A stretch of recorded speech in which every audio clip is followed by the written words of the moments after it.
Dear racing fans, we've been waiting for you. We've been working, prepping, training, putting together thrilling races, new spaces, favorite traditions, and fresh experiences. From right on the rail to the top of the hill. Whether it's your first meet or your 50th, we can't wait to welcome you back this spring. Love, Keeneland.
A jam-packed today at Keeneland. Scott and Gabby with you once again on this Saturday. 11 races in front of us, Gabby. The weather could play a factor, as we know. We'll get to that in a moment with our friends at WKYT, but a lot of action nationwide. I mean, this is a huge day of racing here at Keeneland with a pair of stakes races. Absolutely. Get tied on because it is going to be an incredible day, as you mentioned, nationwide. Oaklawn Handicap, we have the return of sovereignty and journalism. And then today in the Ben Ally, we have a stellar group of horses as well. From top to bottom, I mean, the card is phenomenal. And race number 10 is the 41st running of the Visit Lex Elkhorn. That is on the turf course at 1.5 miles. So get tied on this Saturday of racing here at Keeneland Racecourse. As far as social media is concerned, you can give us follows at Keeneland Racing on X, at Keeneland on Facebook and Instagram. FanDuel TV, check them out on X. Download their FanDuel TV Plus app, and then the Keeneland Race Day app. Make sure you've got that handy on your smartphone or tablet to keep up to date with all of our selections each and every race day. So that's a look at social media. We go back to yesterday. Let's start in race number 5 with Murdoch, post-time favorite. Nice to see Sophia Vivas here in town riding for Carolyn Wilson and Larry Ravelli, and Murdoch getting it done on the turf course in this turf sprint. Yeah, it was really cool. I think in the tight shot on the gallop out, you could see her smiling from ear to ear. That was really fun to see. Congratulations to the connections. And then we moved along to race number 8, Moon Sniper, getting a victory there. Louis Saez aboard. For Darren Miller and Silverton Hill, it seemed like in these turf sprints, speed was holding. That's the focus on this recap, at least 3/4 of it. The Double Dog Dare, Bear Double Dog Dare, what a throwdown between Alpine Princess and Yonomi, and Alpine Princess up against the rail, able to battle and get the victory. I mean, it takes the horse. And she is the gift that keeps on giving. You know, she just keeps trying and just gets there. You know, she's a treat. I mean, look how many times she started, and she runs her heart out every time. And she wants war. She broke sharp and kept on going. Another horse in the turf sprint, Keeneland grad as well, that Speed was able to hold on the turf course yesterday. Yeah, this one for trainer Wesley Ward and Johnny V in the saddle as well. We can see Jason Worth back in the winner's circle as well. And talking about leading jockeys and leading trainers, going back to what I was just about to say, I mean, Irad is just absolutely on fire, and it seems like every move he makes is the right one. 4 wins yesterday. Yep. He's now 7 in front. He's not riding here today. He's down at Oaklawn Park, as is Jose Ortiz, his brother. So 2 of the big riders in this colony down at Oaklawn Park for Oaklawn Handicap Day. And then sort of in lockstep, it feels, with Irad comes Brad Cox. Yep. Oh, they've been able to team up for several victories as well. And Brad Cox, he's just pouring it on there. 11 wins with Wesley Ward and Rusty Arnold in second. And, of course, he has some live shots over the course of the next couple of racing days as well. We're down to 5 race days, 2 this weekend, and then 3 to close it out next week for the spring. But let's go to WKYT to find out what we can expect with the weather. We're going to be heading out to the track today. Weather is going to be dicey across our area as we're going to see a big-time cold front cross our region. That's going to bring showers and thunderstorms across the area as we go into the afternoon hours when we have the races going on. We're going to have those scattered showers and storms around. Temperatures will start around 70 degrees, but temperatures are going to fall throughout the afternoon. By the time we get to the early evening, we're actually going to see those temperatures into the upper 50s. So we are going to be dodging scattered showers and storms throughout the day. So be mindful of that as you head to the track. Have that poncho handy. And if you need any rain gear, head over to the Keeneland Gift Shop, the best gift shop in all of sports. I'm just taking a look at the latest weather here, Gabby, and I think we're going to get hit, but I also think that there's a good chance that a vast majority is going to stay north of us. It's parted. So right around us. We're hopeful. Fingers crossed. It is windy, though, today, so be careful. John, I don't have anything to worry about. John Deere track conditions fast and firm for the time being, as we're going to dive into our 2 featured races, starting in race number 10 with the Visit Lex Elkhorn Stakes. This is a Grade 2 event for the 4-year-olds and up. $400,000 is on the line. Dancing in Denial just announced as a scratch, was on the also eligible, so does not draw in. And Burnham Square, a past Toyota Bluegrass Stakes winner, is the morning line favorite at 4-1. It's rare to see a horse win a graded stakes race on the dirt and the turf, but he has the potential to do that here today at Keeneland, I should say, specifically. And look, he's really good, but he's going to have to prove that he can be this good against this, graded stakes type of competition. Yeah. I was encouraged with his effort last time out, though, because it proved that the effort at Kentucky Downs wasn't a fluke. No, it absolutely didn't. And this is a horse that at the end of last year, we heard from Ian Wilkes, I think he's going to be a turf horse moving forward. The level of competition this afternoon is the deepest that he's seen as facing older horses, and he'll only run one time against older horses, so you've got to respect that. But can we catch him on the rise? What kind of price will he ultimately be? Will he be the favorite in this race? I mean, the morning line just goes to show you how difficult it was to make a morning line for the Elkhorn. But I went to him on the heels of his last couple of races on the turf at Kentucky Downs and Gulfstream Park. He was second to Wimbledon Hawkeye in the Nashville Derby. That was a European invader. And in this start, here he is rallying from off the pace, going a mile and a 16th to finish second to Cruisin' the Nile. This was his third victory in a row. Cruise the Nile, the horse that ends up beating him. But you can see at this shorter distance the late progress that he was able to make. So up to a mile and a half, he won a mile and 5/16 at Kentucky Downs. I'll take Burnham Square on top, along with the 3-horse Utah Beach. He's been at his best here at Keeneland Racecourse. He won this race last year at odds of 11-1. He's been sort of an enigmatic horse over the course of his career. I think it was a couple of years ago. It was like, okay, he's the next horse in this mile and a half division. Mm-hmm. Then it didn't carry on, and then he comes back in the Elkhorn last year and wins. And then last time out on the synthetic, I think using that as a prep, as they did last year, same pattern as last year, I wouldn't worry about that effort. He hadn't run since October. Prep race to the Elkhorn, looking to defend his title. And then the number 8 horse rounds up my top 3. That's Tawny Ports for Miguel Clement, coming out of consecutive Grade 1s. He nearly won the Grade 1 Canadian International up at Woodbine. Couldn't hang in the Breeders' Cup turf. A lot of really great horses run races like this on Breeders' Cup cards, and so give him a pass. And so Tawny Port rounds out the top 3, but I could go 6 deep as far as selections, and have them in the same slot when it comes to today's Elkhorn. You have to make a decision, though, I think, because you could get lost in this race. Yeah. It's really, really tough, and I did get lost in this race. I just don't think that if Burnham Square does go off as the favorite, that's no bargain, Scott, because you get horses that are, and I'm not saying he can't win, I'm just saying at potentially 4-1 or such, I just think that you have horses that have gone against graded stakes company in the past. They've been proven against Grade 1 company in the past, and this is stiff competition for him today. I did use him in third, but I went back to Desvio here because I was just so impressed by his effort 2 starts back, and I don't think that came out of absolutely nowhere. I mean, this was a horse that was competitive against horses like Deterministic in the past, Carson's Run. I mean, they ran him in some really nice races in the past, and I think he just got the good trip this day. He liked Keeneland this day. He got a little cut in the ground as well, which, looking at the forecast, he very well could get similar conditions here today. But he closed him off of the pace with Johnny V aboard to get the victory at 34-1. Now, I don't think he's going to be 34-1 today, but he should be a decent price in there. And again, I think he gets a good trip. Now, he also hasn't run since November. And if you look at his previous races, sometimes it takes him a couple races to get into a rhythm.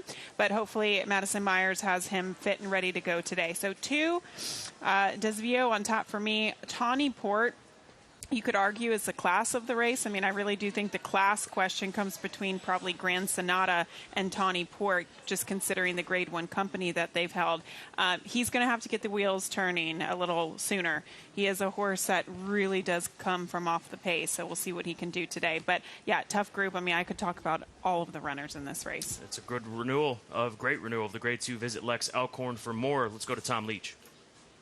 Burnham Square won the Grade 1 Toyota Bluegrass last spring here at Keeneland. First 9 starts of this one's career were all on the main track, but the son of Liam's Map has raced on the turf in the last 2 starts, and trainer Ian Wilkes talks about why. He's bred for it. What he's done on the dirt was way above what his whole family has done. And plus, he won't run into the dirt. That's why he gets so far back out of it.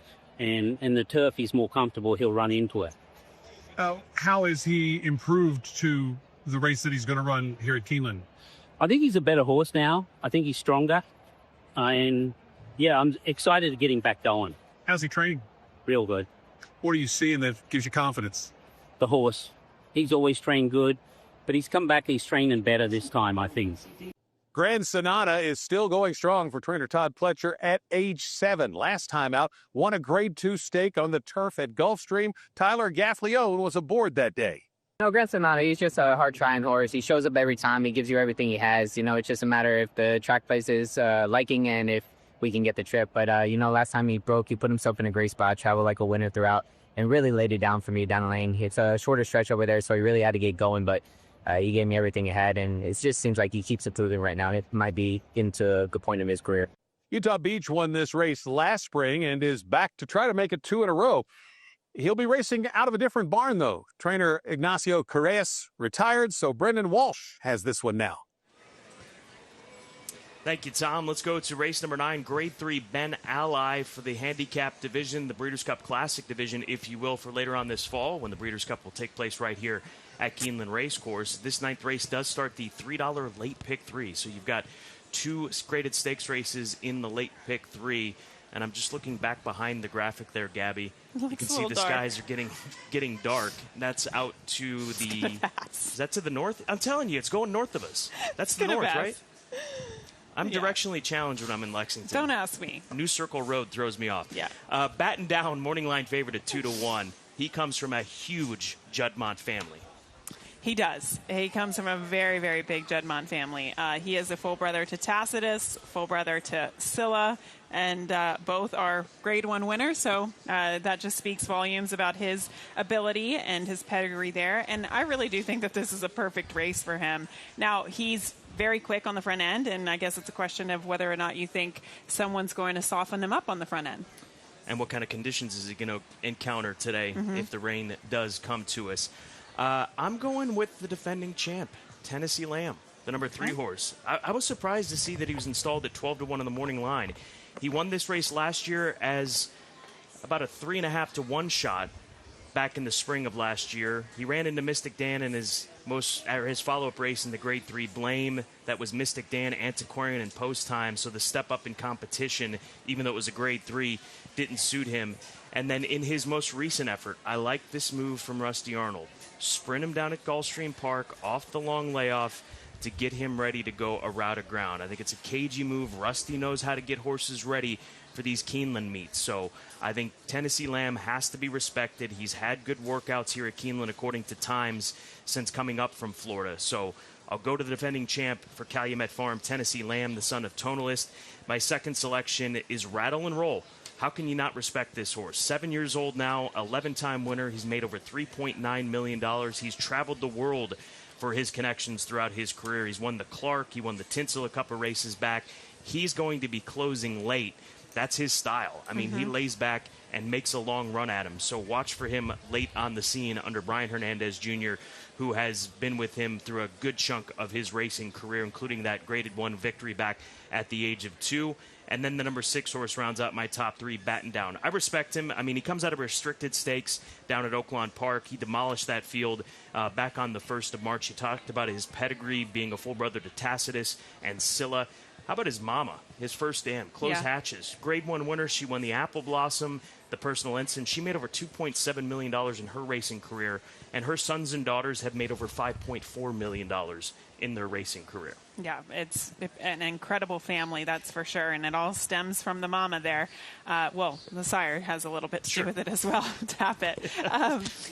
So in the Ben Ally, I hear you that Batten Down beat, maybe a softer group last time out, but we have seen what that can do to really encourage confidence in these horses to step up into deeper waters. We'll take a look at this Pig Trail overnight stakes. Pig Suey. Big Suey, this day at Oaklawn Park, and he's just on cruise control. Nobody was able to go with him early. It was a slow pace. He drew off from the field. Prior to that, he managed to set the pace at Gulfstream Park, going a mile and a 16th, but he probably needed that race because it was his first race since April, so he had a huge layoff from April to January. And I just think he's a horse that's headed in the right direction, and I do think that this is a perfect spot for him. Now, there is other pace in here. When you look at Awesome Aaron or Stars and Stripes, I do wonder what they're going to do from the inside. If they don't decide to go, then he could just be loose on the lead on a potentially wet track and be very hard to beat. The 8 horse is also who I used in here, the 8 Rattle and Roll. Obviously didn't run very well in Saudi. I can forgive him for that. When you look at his campaign last year, he went to Saudi and then he went to Meydan in Dubai, and then he wound up coming back and having some decent efforts in there as well. But it's two polar opposite situations. I think if Batten Down gets pressure on the front end, it's going to set up for a horse like Rattle and Roll. If he doesn't, then it's going to be very hard for a horse like Rattle and Roll to catch the likes of Batten Down. And then finally had to throw in the house horse there with the 2 Awesome Aaron. He wasn't 100% going into his last race in terms of fitness. I think Norm probably wanted one more work into him. That said, he took on a very fast pace, and that was one of the more difficult races on the entire day at Oaklawn. Everyone was talking about the Oaklawn Mile, knew what's new. He looks like he's turned a corner this season. East Avenue was in there as well. Neo Equos was in there. I mean, it was a loaded group of horses, and I personally think he's a little bit better going farther. So I think it was a useful prep to get him back to peak fitness, and we'll see what he can do. I just have a tip for the folks out there here at Keeneland. If this horse is running well, just stay clear of Gabby Gaudette, because I was there at Pimlico for the Pimlico special, and you nearly broke a desk in half. I mean, you were giving it the old Karate Kid, and that almost went took the viral. Whole, that maybe only video took went the whole viral. Set down. It was so embarrassing. But hey, that's why we're here, right? If you can't get excited about racing, then why are you here? To get excited about racing. Exactly. Let's go to race number 7, a key race here at Keeneland Racecourse that I've pointed towards. Does start the late pick 5. There is a couple of scratches, politically correct, in Modus Bestia. That was originally my top selection. I was looking towards Richie Baltus with this colt coming out of graded stakes and stakes races, the Palos Verdes and the Grade 1 Malibu Stakes, but he's not going to go here this afternoon as the wind picks up. So I'm going to go to What You Talking About, who is the morning line favorite for trainer Wesley Ward. It's been 5 months since we've seen him. He ran in the Breeders' Cup Sprint, couldn't keep up with that group of competition that was taken by the Keeneland Championship, Sailgrad and Ben Tornado. But What You Talking About in the Stoll Keenan Ogden Phoenix ran a very good third-place finish from rallying off the pace behind Nakatomi and Durante, horse that ran, was he second yesterday in one of the allowance races, Durante, for trainer David Jacobson after making the lead. So you've got to respect this performance this afternoon. He had to overcome so much trouble in that race, too. He was bounced around. I don't even know how he got third. He should have been last. He'll be ready to roll. He's the one to beat in this short field. Floodlights, the second choice, another one for Wesley, coming off of back-to-back wins. He's on the rise. Watch out for him, son of City of Light. And then the 3-horse Kalahari Dreams rounds out the top 3 for Rigney Racing and Philip Bauer. Okay, I'm going to take us to race number 6, and this race is a mile and a 16th on the turf course for this allowance race. And Kentucky Belle, the number 9 horse, is the favorite at 8-5 for none other than Brad Cox, Flavian Pratt, in the saddle as well. And does come into the race off of a good second-place effort last time out. I respect this horse, but instead I'm going to go to Ring Rights, the number 5 horse for trainer Will Walden. And we'll go back to her first race. This was over the synthetic at Gulfstream Park where she rallied from off of it. She's just going to have to get a little bit better coming out of the starting gate. But, Scott, I think the added distance from a mile to a mile and 3/16 is certainly going to help her and not hurt her. Will Walden, he can get a first-time starter ready to rock and roll, but these horses tend to improve with a couple of starts. So I think that, she's going to have to figure it out in order to turn the tables on a horse like Kentucky Belle in here. But I think she could be headed in the right direction, especially at this distance. A mile was just too short for her last time out. So 5, 9, the 7 surprise ending is the other horse that I'll use in here. She ran really well first time out, and I guess Brendan had confidence, so much confidence that he decided to run her in Stakes Company in just her second start. But I think this is probably a more realistic spot for her here today. She had to go to, again, Sister Troyan last time out, who's been really good. Let's go to the Clocker Reports. Get those phones out because we're going to have it for you. A lot of folks asking us. We need the horses in the Clocker Report with the meat that our clockers here at Keeneland have had, and we'll start in race number 1 with the 5. Now, we'll have a graphic for you in a second. Babysitter is who we're taking a look at in the opener. Mackenzie filly working 1:04 in company with a stablemate Upcountry. a son of Practical Joke, who was second in his last start at Turfway Park for Brendan Walsh. Blinker's going to be added. So Babysitter in race number 1, 9-2 on the morning line. Recently second, or third, I should say, at Turfway Park. Yeah, and take a look at the other horse in here on the clock report is race number 11. That's number 3, Fast Gun. That was 4 furlongs and 47 and change. Best of 27 that day. Yeah, that's the 11th and final. That's a Steve Asmussen trainee who is doing well. So watch out for the 5 in race 1, the 3 in race number 11. Sailgrad Spotlight, Keeneland Sailgrad Spotlight. We'll go to the final race today, race number 11, and take a look back to 2024 at the September sale. It was hip number 212. Her name now, Island Flower. Sold for $550,000, owned by Belladonna Racing, Twin Brook Stables, and Woodford Racing, as well as BCWT Limited, bred by Three Chimneys Farm. Over $500,000 to purchase this daughter of Gunrunner. I love those types of horses. Chestnut with a nice flex and mane. Yeah, she's pretty. She's really pretty. So that's a Keeneland Sailgrad Spotlight. Let's get into our multi-race exotic, and we're teaming up again for a late pick 4. And that will start in race number 8, finding coverage really throughout. No singles, so 4x4 by 2x3. And the thought in race number 10 is you and I in the Elkhorn today, the Visit Lex Elkhorn, we're going with both of our top selections in there, because if we didn't, the ticket would be about $500. Yeah. It's just one of those races, and really the sequence is just tough. I don't think you can really find a single in any leg of the sequence. So we have coverage in races 8 and 9. We really have to get through the 10th, and then in race number 11, I think we have the logical contenders in there. So $48 investments for that late pick 4 this afternoon, which starts with race number 8. We'll stay in race number 8 for my best bet of the day. Did someone turn off the lights? It sure looks like it. Boy. Wow.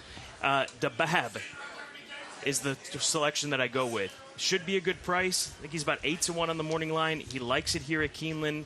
He's been a warrior for Ed Vaughn throughout the years.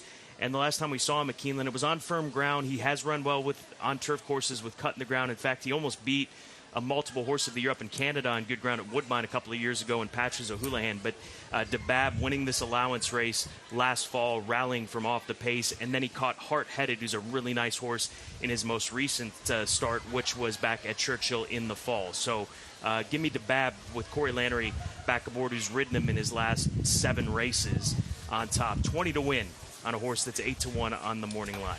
All right, race number 8 is where I go next. 5.5 furlongs on the turf for this allowance race. And I think troubleshooting is in a really good spot here today. We'll take a look at his Grade 1 win. That was 3 starts ago in the Grade 1 Franklin Simpson at Kentucky Downs. Man, this was a huge effort for this horse. I know the connections were incredibly excited to get this win. Look, when a horse can win at 6.5 furlongs, you think, okay, well, maybe we can stretch him out a little bit. And they did just that to go on and win the Bryan Station here in the fall at Keeneland. And then he didn't run very well at Churchill Downs. He had a long campaign. He had a long season, but I do like this move to cut him back to 5.5 furlongs. He'll just have to navigate. He and his rider, Tyler Gaffleon, will have to navigate a trip from the inside post position. Number 8, My Own. He kind of strikes me as like a Joe Shiesty. I don't know that he's that fast, but Eric Foster also trains Joe Shiesty. Really fast out of the gate, really fast horse, and maybe this horse can do something on the front end if he pops out of the gate and keeps on going. And then the number 11 horse, Arrest Me Red, at the age of 8 is back here and still in fine form. He got a 100 Beyer speed figure 2 starts back at Turfway, and he comes back to a surface where we know he likes. Keep looking over his shoulder, just keeping an eye on what's going on behind us as the wind continues to pick up. Let's go to Tom Leach for his long shot play of the day.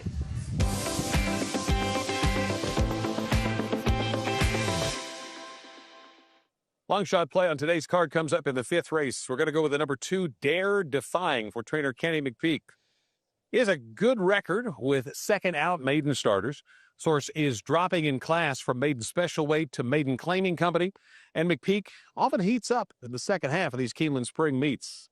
Try that one. Number 2, Dare Defying, for a long shot play on the Saturday card.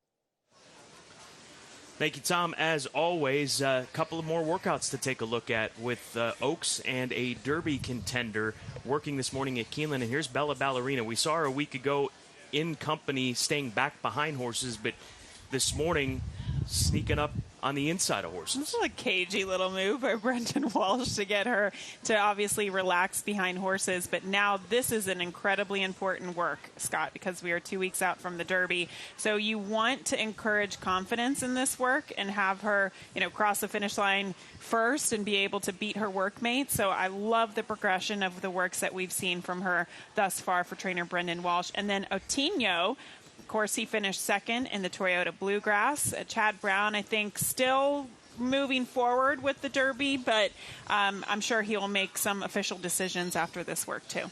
He's a beautiful horse, big pedigree, and they've got the points, right? They got the points after finishing second. I think he's 15th or 16th.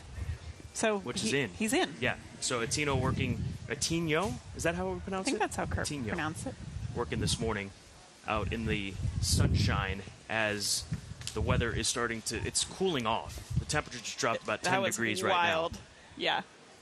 So as far as handicapping this race card, opinions may change. And one of the things that we've tried to do over the years is if the racetrack comes up on the wet side of things, point you to some pedigrees that can work, and obviously form that can work as well. Yeah, and one thing that I like to do as well, just because the weather is going to be changing throughout the day, I think there's a lot of value in rolling doubles, too. I like that because if you're looking, say, even at a pick 4, sometimes the track can really change by the time you get to the last leg. Rolling doubles, love that wager. And we have them here all day. Rolling doubles, rolling pick 3s, late pick 3 for $3, Keeneland Turf pick 3, and 2 graded stakes races on this Saturday at Keeneland.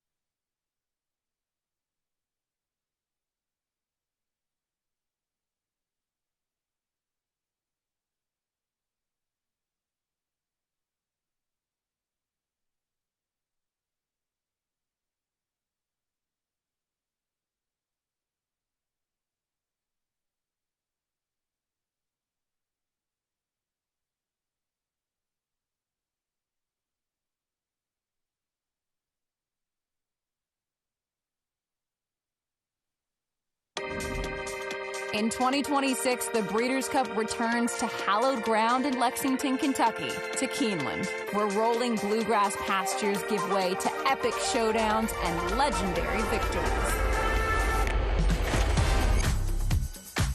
Flight line now beginning to move on the outside. It is flight line. Breeders' Cup Classic win.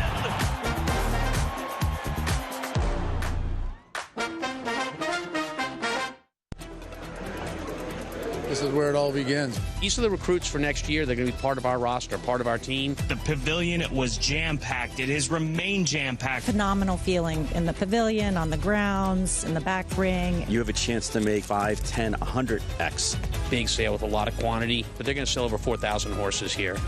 We had quality racehorses today, I believe, that will go on and we'll be reading about in years to come. Keeneland sale. You got to be here.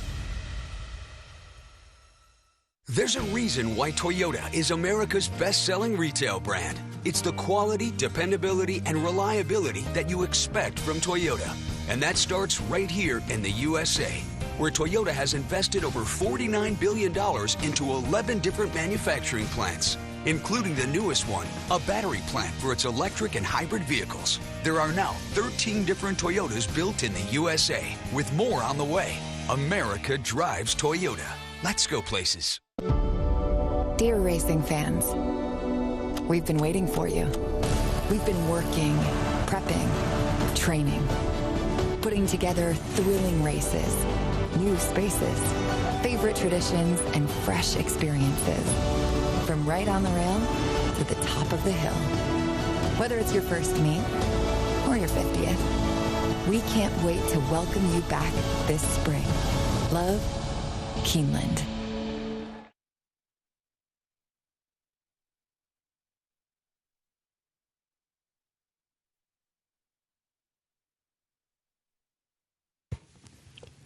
Keeneland welcomes Richmond, Kentucky native Boyd Wells to perform the national anthem. He is joined by the University of Kentucky, ROTC, for the presentation of colors. Ladies and gentlemen, please rise as you are able for our national anthem. Oh, say, can you see by the dawn's early light what so proudly we hailed at the twilight's last gleaming, whose broad stripes and bright stars through the perilous fight o'er the ramparts we watched were so gallantly streaming, and the rocket's red glare, the bombs bursting in air, gave proof through the night that our flag was still there. Oh, say does that star-spangled banner yet wave o'er the land of the free and the home of the brave?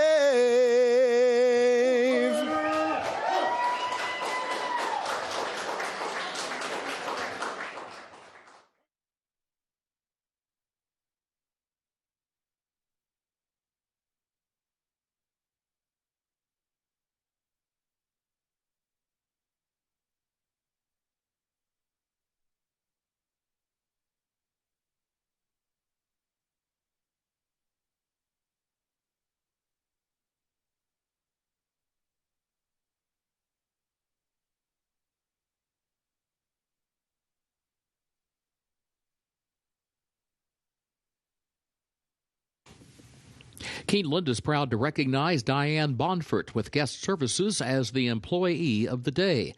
Congratulations, Diane.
Good afternoon. Welcome to Keeneland, where the John Deere track and turf conditions are as follows. The main track is listed fast and the turf firm. Temporary rail is down today for the turf course. Time now for a look at the program changes. First race is where the first of the day's rolling doubles and pick threes, and also the early pick five will begin. No carryover, no changes in that first event. Race 2, start of the early pick 4. Scratch number 1, D-Day Sky. And scratch the 6, phraseologism. That's the second race. Scratch the 1, D-Day Sky, and scratch the 6, phraseologism. Third race, scratch the 11, Family. Scratch the 14, Jay-Z's Last Chance.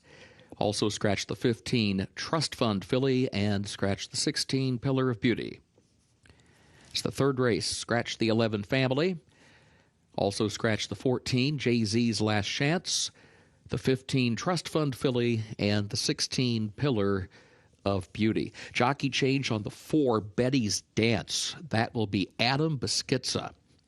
That's the third race, number 4, Betty's Dance, the jockey Adam Beschizza. Please note 13 draws into the race, Something Stronger. Number 13, Something Stronger, draws into the race, the jockey as programmed. Fourth race, scratch number 4, Baytown Bruiser, and scratch the 9, Truly Legit. That's in the fourth race. Scratch the 4, Baytown Bruiser, and scratch the 9, Truly Legit. Race 5, scratch number 3, Susan's Boy.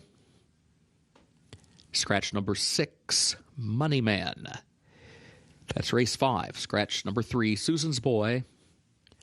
And scratch the 6, Money Man. Please note, contrary to the program, the 11 tremendously first time reported gelding. 11 tremendously is a gelding. Sixth race. It's where the pick 6 begins, no carryover. Also started the Keeneland Turf pick 3. No changes in the sixth race. Race 7 starts the late pick 5, no carryover. Scratch number 5, Politically Correct. And scratch number 6, Modus Bestia. It's the seventh race. Scratch the 5, Politically Correct. And scratch the 6, Modus Bestia. As a result of those scratches, no superfecta on race 7. Eighth race will start the late pick 4.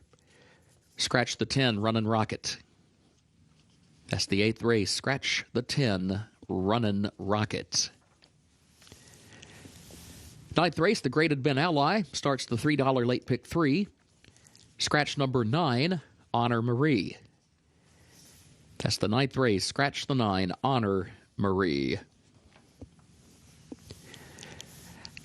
10th race, the graded Visit Lex Elkhorn.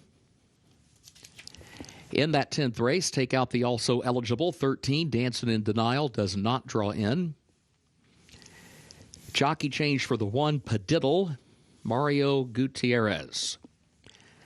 That's the 10th race, number 1, Padiddle, the jockey, Mario Gutierrez. 11th and final race, no carryover for the Toyota Super High 5. Scratch number 1, These Walls Have Ears. And scratch the 6, Army's Marauder. It's the 11th race. Scratch the 1, These Walls Have Ears. And scratch the 6, Army's Marauder. Time now to check in with Scott Hazelton and Gabby Gaudette. Happy Saturday, Kurt Becker, and happy Saturday to all joining us here at Keeneland Racecourse and from around the country. Gabby, what a day in front of us. 11 races, 2 graded stakes races, starting with the 95th running of the Ben Ally and some serious runners coming together in this handicap division race. Absolutely, Scott. Batten Down is certainly going to be the headliner there for trainer Bill Mott. This horse has such an exceptional pedigree, being a half-brother to both Tacitus and Scylla, or I should say full brother, as all of them are by Tappet. Keep going with what works. Right. And he's going to be the headliner in that event, but man, that's a tough group. We've also got Tennessee Lamb. He's looking to repeat in the Ben Ally. He's 12-1 on the morning line for Calumet and Rusty Arnold. Rattle and Roll. How many times have we seen him put together strong efforts here at Keeneland? He was a Grade 1 winner back during his 2-year-old campaign. So that's the Ben Ally, race number 9.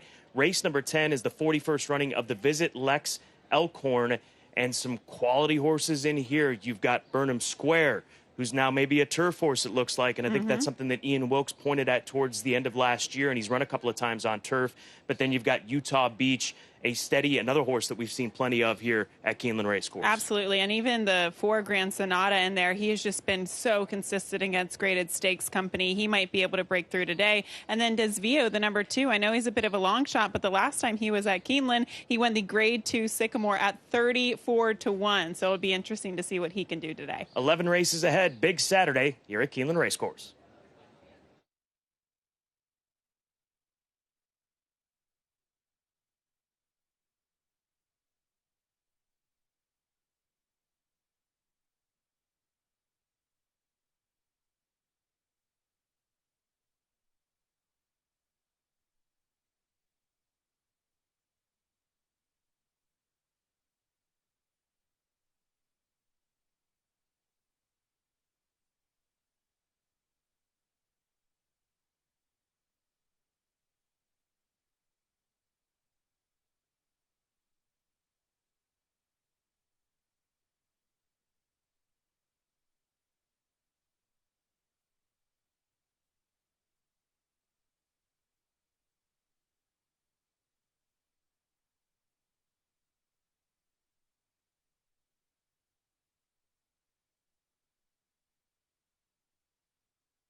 Good afternoon and welcome to a fantastic Saturday card here at Keeneland. Race number 1 horses are in the paddock for the start of the 50-cent early pick 5.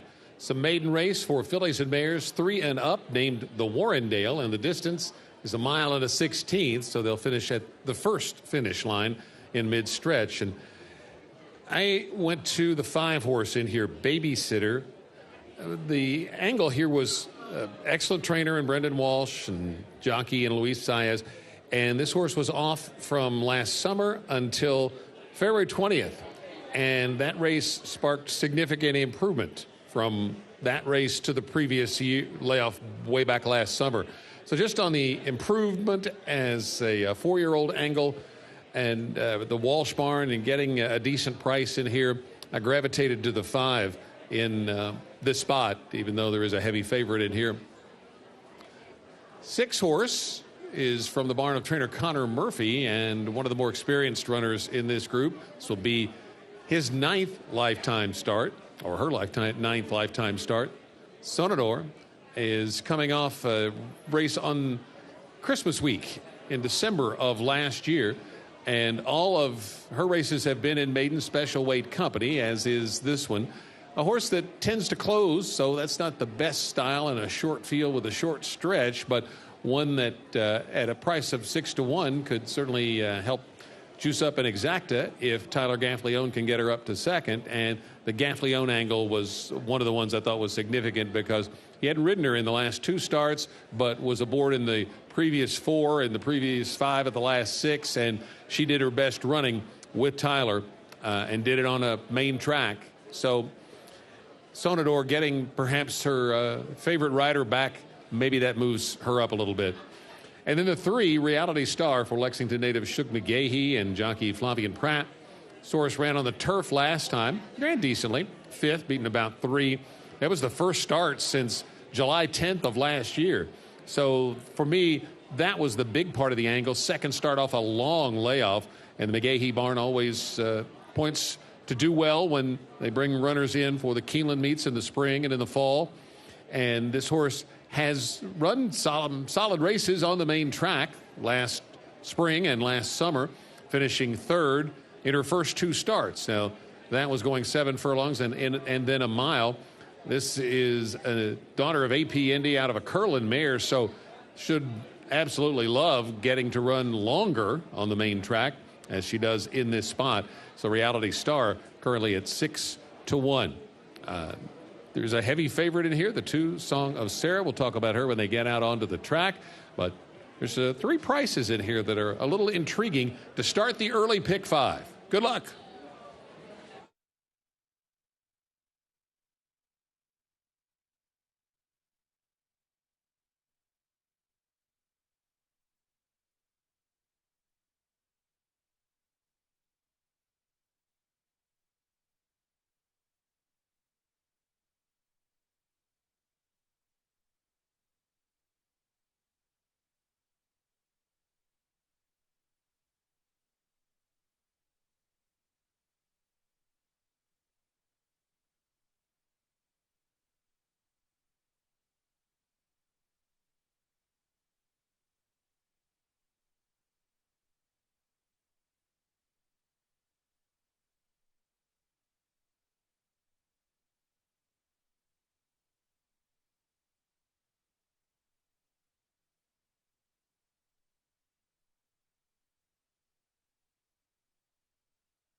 Horses are entering the track for Keeneland's first race, the Warrendale. Maiden special weight, fillies and mares age 3 and up, a mile and a 16th. Over the main track, listed fast. Race will finish in the short stretch of the first wire. No changes in the first event. Double and pick 3 wagering is start of the early pick 5. Main track is fast. The turf is firm. Post time is 7 minutes.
Let's take a look at the 5-horse Babysitter and focus in on how this horse is preparing for this race today for trainer Brendan Walsh.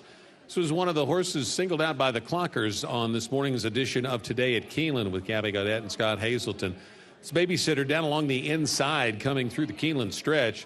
5 furlongs in just under 101 flat.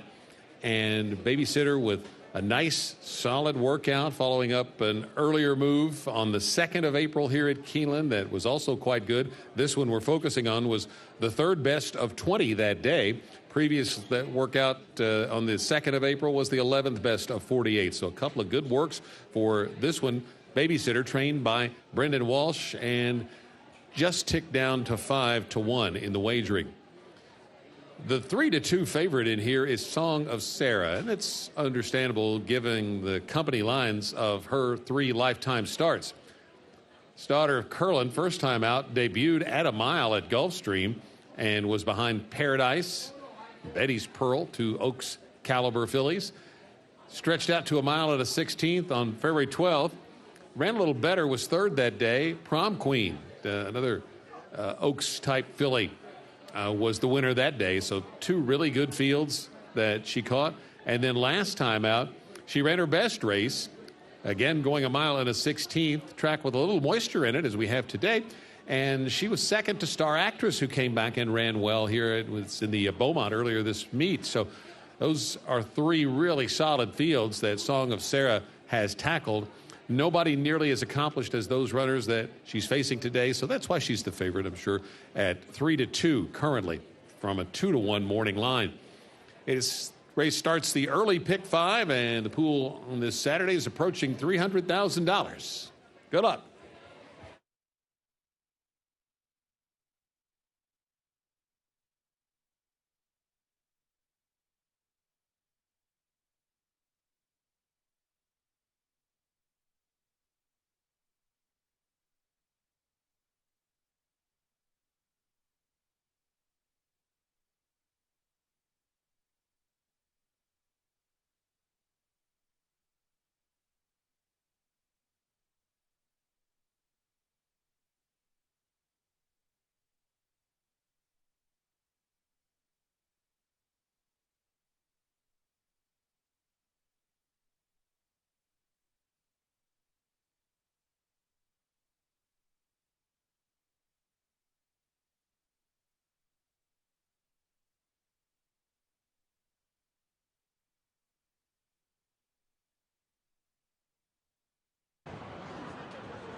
Number 4, Rogba approaches the starting gate. Please note, contrary to the program, number 4, Rogba wore the blinkers last start and wears them again today. Blinkers will be applied at the gate, and Rogba is there now. Number 4, Rogba, blinkers as regular equipment. There we are on the screen, the blinkers going on as usual for the 4, Rogba.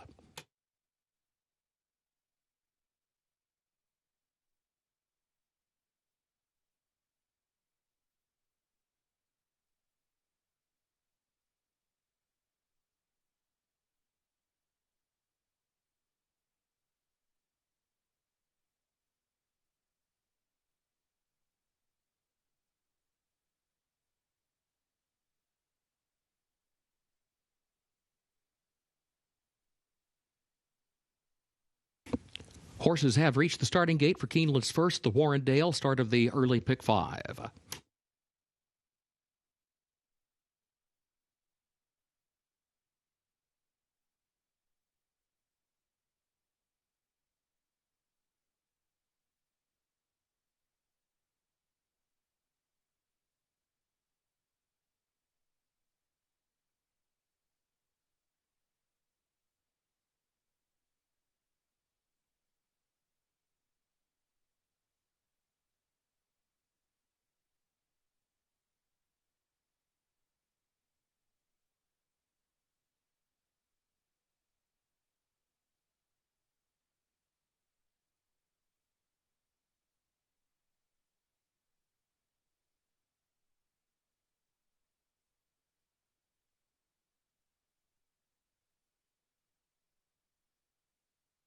Moving into line, first race.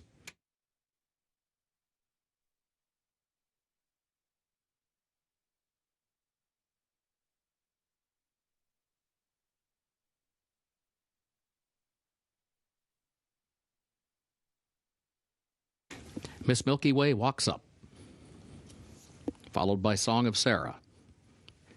Be a first wire finish.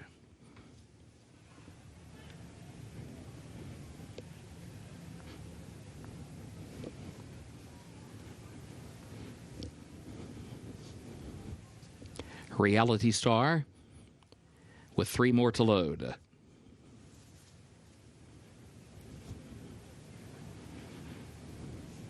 Rogba comes forward. And then Babysitter, leaving Soñador the last one. The last one walks up. Goes in, they're at the post. And they're off.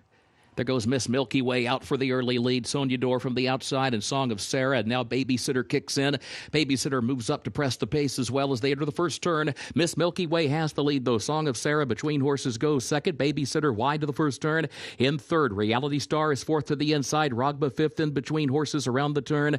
And Soñador last early on here, running nearly 5 lengths off the lead. Miss Milky Way is the leader and leads it by just a neck.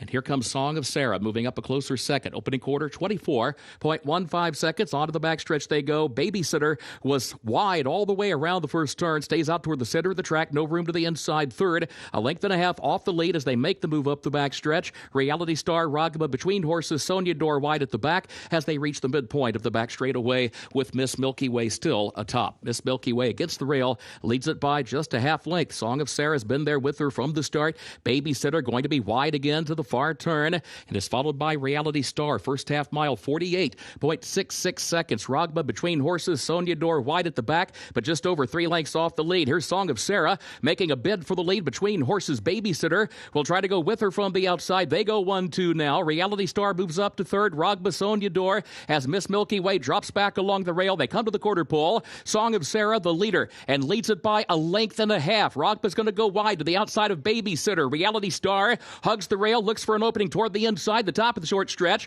Song of Sarah, the leader. Plenty of room for Reality Star to the inside. Rogba Babysitter there to the outside. 4 of them line up across the track of the final furlong. Reality Star up the inside for the lead. Rogba's there in the center of the racetrack. Reality Star past the 16th pole, leads it by just over 2. Rogba, a final try, but the wire's coming. Reality Star, Rogba. Reality Star wins it. Rogba home second. Babysitter third. And Song of Sarah fourth.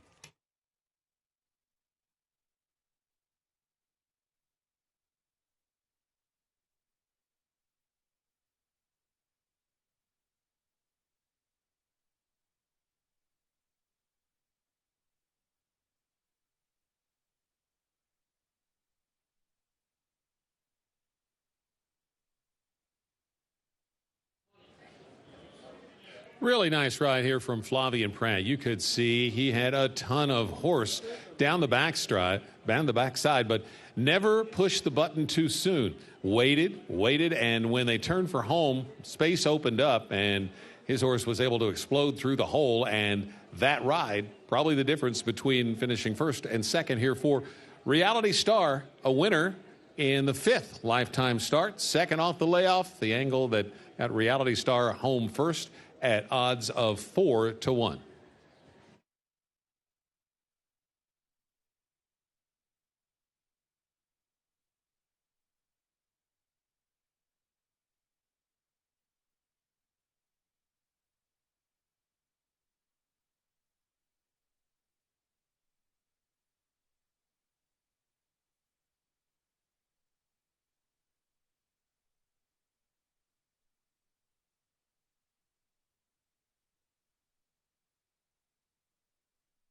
Unofficial results of Keeneland's first race. Number 3, Reality Star first. Number 4, Rogba second. Number 5, Babysitter third. And the 2, Song of Sarah fourth. 3, 4, 5, 2, unofficial.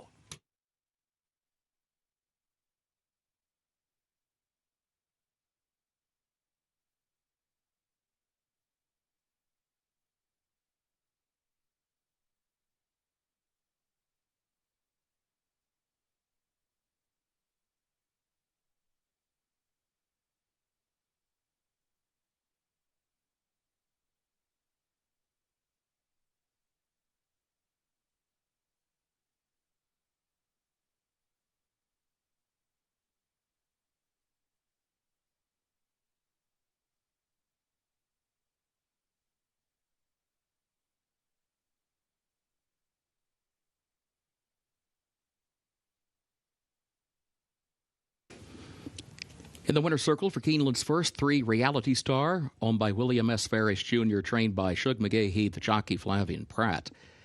Reality Star, a 4-year-old filly by Honor AP out of Daily Cast by Curlin, bred in Kentucky by William S. Ferris Jr. Mile and a 16th, main track, fast, 1 minute 47.12 seconds.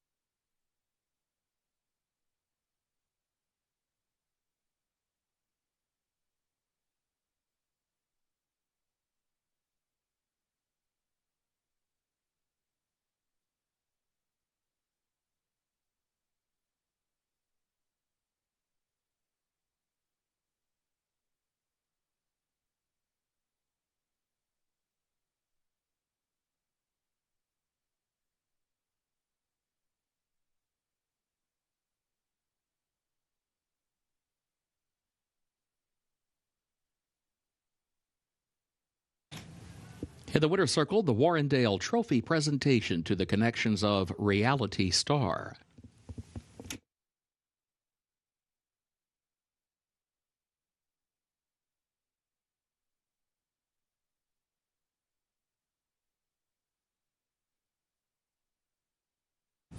First race results official. 3, 4, 5, 2, the official results for Keeneland's first.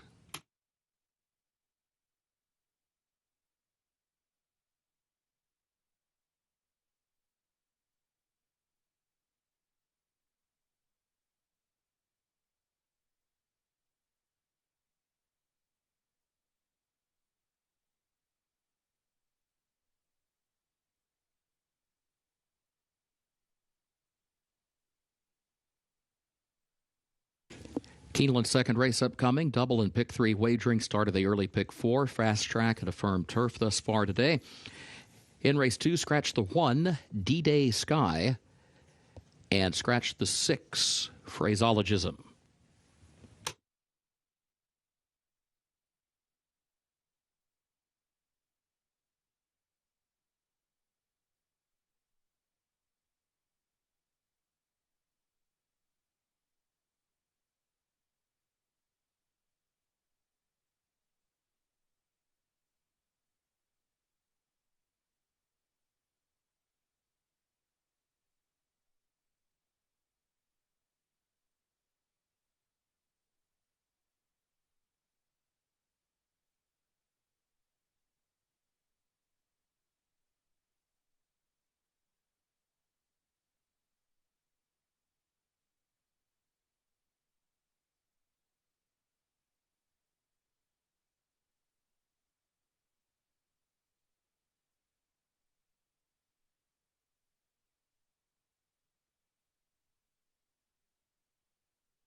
Horses for race number 2 in the paddock at Keeneland.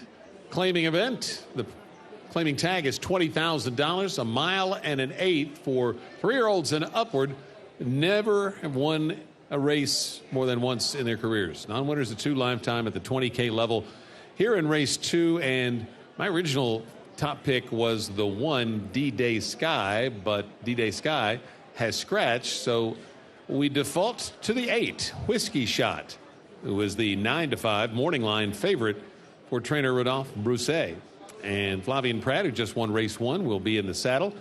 This one ran 2 turns here at Keeneland, won a mile and a 16th in October of 2024, and ran a solid third that day. Came back with a win to break his maiden, and then was off until this past September and didn't run much at all in the comeback race. So hasn't been seen since then. This 4-year-old gun runner gelding now heading back off to the track after a series of works here on the Keeneland main track for the Brousset barn.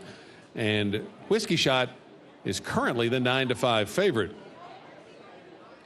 The 2-1 second choice is the 9, Tis Freedom, for trainer Bill Mott, who's had a really nice spring meet here at Keeneland. Luis Saez is in the saddle. Mott's regular go-to rider, Junior Alvarado's, riding out in Arkansas today aboard the Derby and Belmont and Travers winner Sovereignty, who's making his 4-year-old debut today.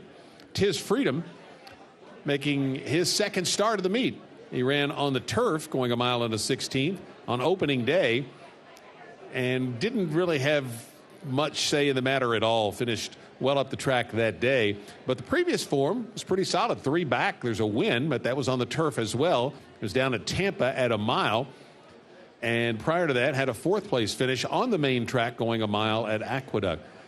Did have a couple of opportunities to run long on the main track in 2025 and in 2024, and a 3rd place finish was the best of the 4 starts. The big question here is really the main track form. This one has been on the turf for the last 3 races, and as we mentioned, the 1 3 back was a victory. So how will Tis Freedom handle the main track here at Keeneland today?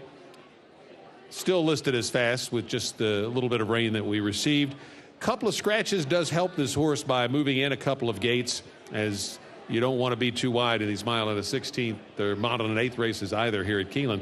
So Tis Freedom gets a little bit of help moving in a couple of spots with the 2 scratches inside of him. Down on the inside with the scratch of the 1 horse is Romantic Lead. And Romantic Lead currently a bit of a price at 11-1. Trainer is Eric Foster, and he's scored with some big prices already. Has had 3 double-digit winners, double-digit payoff winners here at the Keeneland Spring Meet. Edgar Morales is in the saddle on this one. Been out twice here in the last couple of months, but this is the 2nd start in the Foster barn. This horse was claimed by Eric Foster after the race at Turfway on February 20th. Came back and ran 1 time for Foster and ran an improved race. So this one could be headed in the right direction, and you're getting a little bit of a nice price here at 11-1. Whiskey Shot, the 8-5 favorite, 2-1 on Tis Freedom, and 7-2 on the 3 horse, and then everything else is going to give you a double-digit payoff if it's not one of the top 3. Early pick 4 starts here in race number 2. Good luck.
was that, Curtis?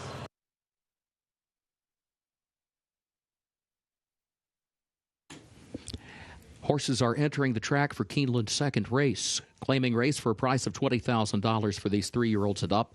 Mile and an eighth over the main track listed fast. Double and pick 3 wagering started the early pick 4. Fast track firm turf. Scratch the 1, D-Day Sky, and scratch the 6, phraseologism. 8 minutes to post.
Let's take a look at the 3-horse Stonemont Reunion here, taking a good bit of money. 5-2 down from an 8-1 morning line. One of the 2 scratches in here was a horse that was the 9-2 third morning line choice. So you knew some horses would be coming down in price, but this is a pretty significant drop down on the odds board for Stonemont Reunion. Really improved effort last time out on the synthetic up at Turfway Park. That was last month. Going a mile, which is a 2-turn race, a little higher class level, so maybe a slightly softer spot here. The question for Stonemont Reunion is the tendency to run second and third more than win. 19 starts, only 1 victory, 5 second-place finishes, 2 third-place finishes. Certainly every reason to think this one could be running down the stretch, and at a mile and an eighth, you get the full length of the stretch versus the mile and the 16th races here at Keeneland. So that could be certainly very helpful here for Stonemont Reunion. The 6-year-old gelding by Creative Cause just looks beautiful out there warming up. Let's move to the 9-horse Tis Freedom. Take a look at this one just to give you a look at how he's moving on the main track. This is a 4-year-old by Tis the Law, who was the runner-up in the 2020 Kentucky Derby, so certainly has every reason to handle the dirt surface, and has run solidly here. Actually was third in the debut effort, but that was back in July of 24 up in New York at 5.5 furlongs. This one is getting to run long on the main track now, and being also out of an arch mare with the Tis the Law on the sire side certainly gives this one every chance to be successful going this kind of distance on the main track. And Tis Freedom currently is the 2-1 co-favorite now. A little more money on Whiskey Shot, but both the 8 and the 9 currently listed at 2-1. Race 2 starts the 50-cent early pick 4.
The horses have reached the starting gate for Keeneland's second race, start of the early pick 4.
Moving into line, race 2.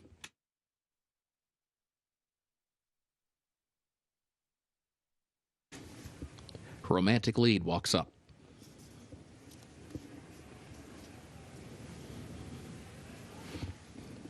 And now Stonemont Reunion.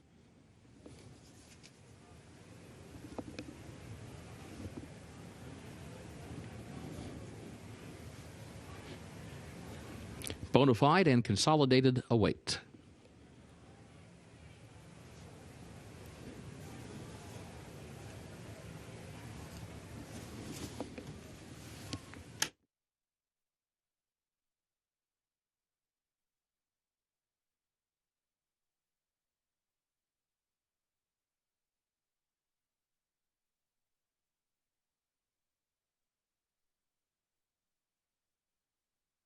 Last 3 set to load. Ryu Mo and Whiskey Shot. Tis Freedom will be the last one. Coming forward.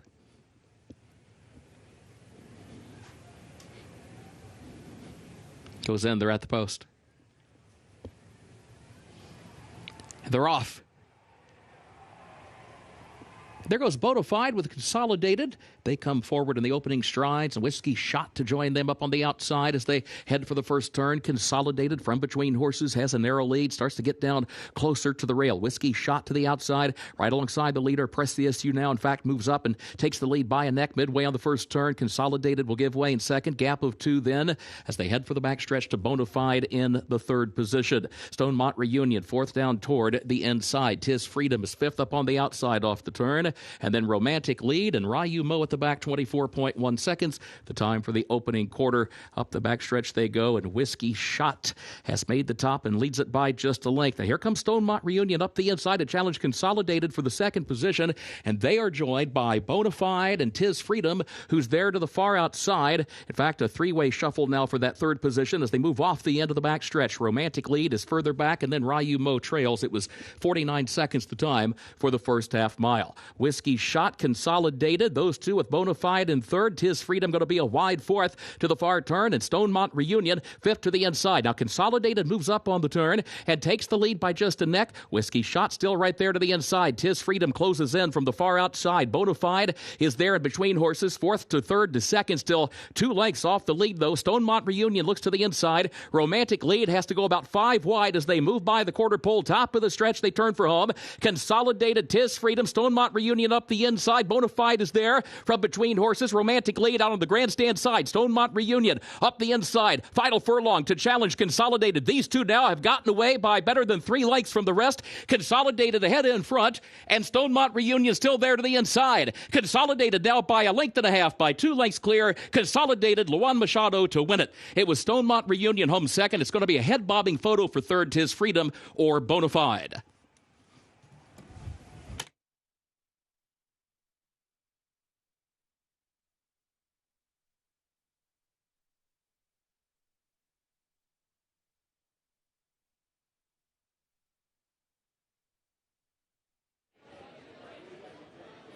The stretch out in distance was apparently just what Consolidated needed. The mile and an eighth, and Consolidated takes over late to win, drawing away for trainer Arnaud Delacour. His first win of this Keeneland Spring meet. This horse coming off 3 synthetic track starts, in the last 2 were the first 2 times Consolidated got to run 2 turns and showed some improved form in those 2 races. So now with even a little more distance, Consolidated able to score an authoritative victory to start the early pick 4 here in race 2.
Unofficial results of Keeneland's second race.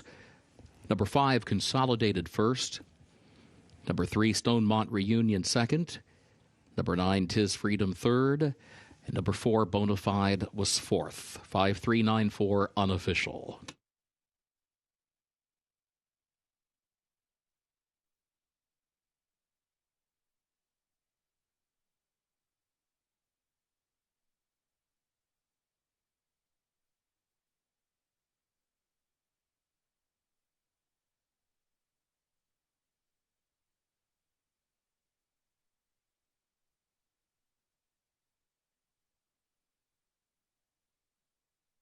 In the winner's circle for Keeneland's second race, the 5, Consolidated, owned by Mark Greer, trained by Arnaud Delacour. Luan Machado, the jockey. Consolidated, a 4-year-old gelded son of Unified out of Causeway, Carolyn by Giants Causeway. Bred in Kentucky by Sugarland Thoroughbreds, LLC. 9 furlongs over the fast main track, 1 minute 53.99 seconds. Results still unofficial.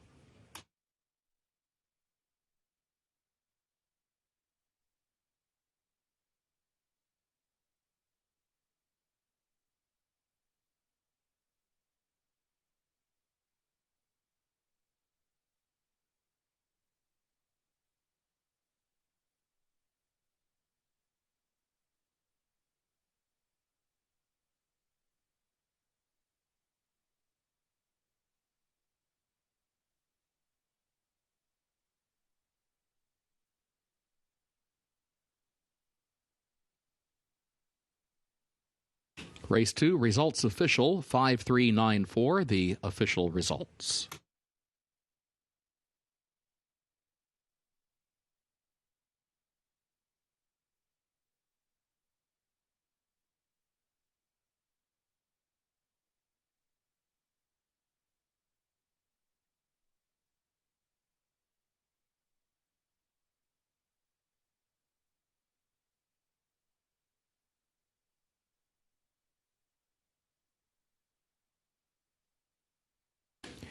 Keeneland's third race upcoming. Double and pick 3 wagering featured here. The turf is firm. The temporary rail is down today. In this third race, a reminder, scratch the 11 family. Also scratch the 14, Jay-Z's Last Chance, 15, Trust Fund Filly, and scratch 16, Pillar of Beauty. Jockey change on the 4, Betty's Dance, Adam Beschitza. 4, Betty's Dance, the jockey Adam Beschitza. Had a reminder, 13 draws into the race, 13, Something Stronger, the jockey as programmed.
On the turf for race number 3, and the horses are in the Keeneland paddock. It's the Paramount.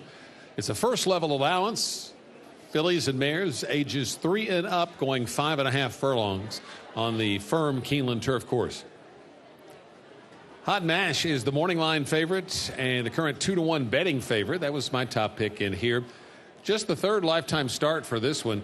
Debuted up at Robert Ellis Park last August with a 7 3/4 length victory coming from just off the pace, going 5.5 furlongs on the turf. Stretched out for the Grade 1 Natalma at Woodbine, next out to a mile, and still ran very well, was second, beaten less than a length. This is a Keeneland September yearling sale graduate from 2024. Daughter of Not This Time, whose offspring performed quite well here on this Keeneland turf course. And Hot Mash currently just very calm as they're putting the tack on. She is 2-1 on the morning line. Or excuse me, 2-1 in the betting, and 3-1 was the morning line. The 9 is Bourbon Notes. Bourbon Notes, a bit of an overlay at the moment. It was 6-1 on the morning line, 12-1 right now. This is from the barn of trainer Ian Wilkes. Only one turf start for this one. It was at 5 furlongs at Churchill Downs last fall and ran pretty well in the turf debut, finishing third, beaten a little less than 3 lengths. Tried to come back on a turf race off a bit of a layoff. It was in March at Gulfstream Park. Wanted to go 5 furlongs on the turf. It was rained off, so was able to get the win, but that was in an off-the-turf race.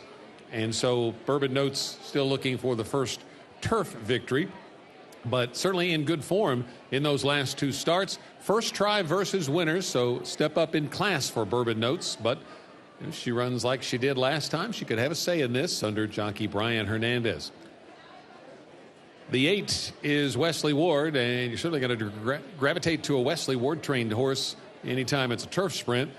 This is a 4-year-old Caracaro filly who is making her first start since August. Really consistent. 6 previous starts and 5 finishes in the money. 1 first time out up at Horseshoe Indy. That was in the summer of 2024. Then 2nd, 4th, 3rd, and 2nd over the next month or next year plus, running at several different tracks, most of the time at the 5.5 furlong turf sprint distance. And so perfect figure, certainly fits the conditions and with good form. And the Ward barn can certainly have them ready to win off a layoff. And this one's been working steadily. Last 3 works have been here on the Keeneland main track for perfect figure. This also a graduate of the Keeneland September yearling sale. This one from 2023. Coming up to post time for race 3, about 14 minutes away for a 5.5 furlong allowance turf sprint. Good luck.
The horses are entering the track for Keeneland's third race, the Paramount, and allowance for fillies and mares age 3 and up. 5.5 furlongs over the firm turf.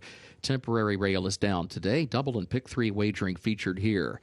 Scratch the 11 family. Also scratch the 14, Jay-Z's Last Chance, as well as 15 and 16.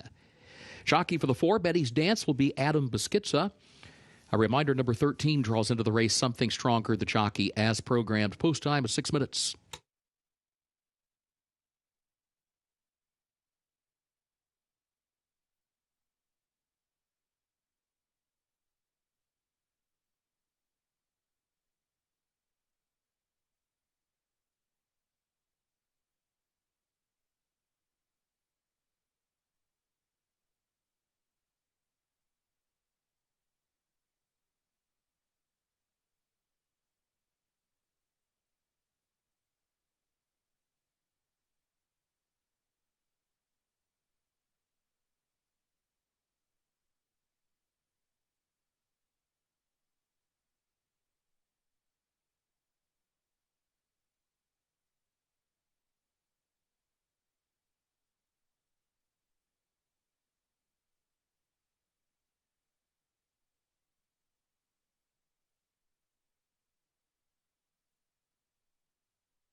Seven horses taking a good bit of money. 8-1 morning line, bet down to 4-1.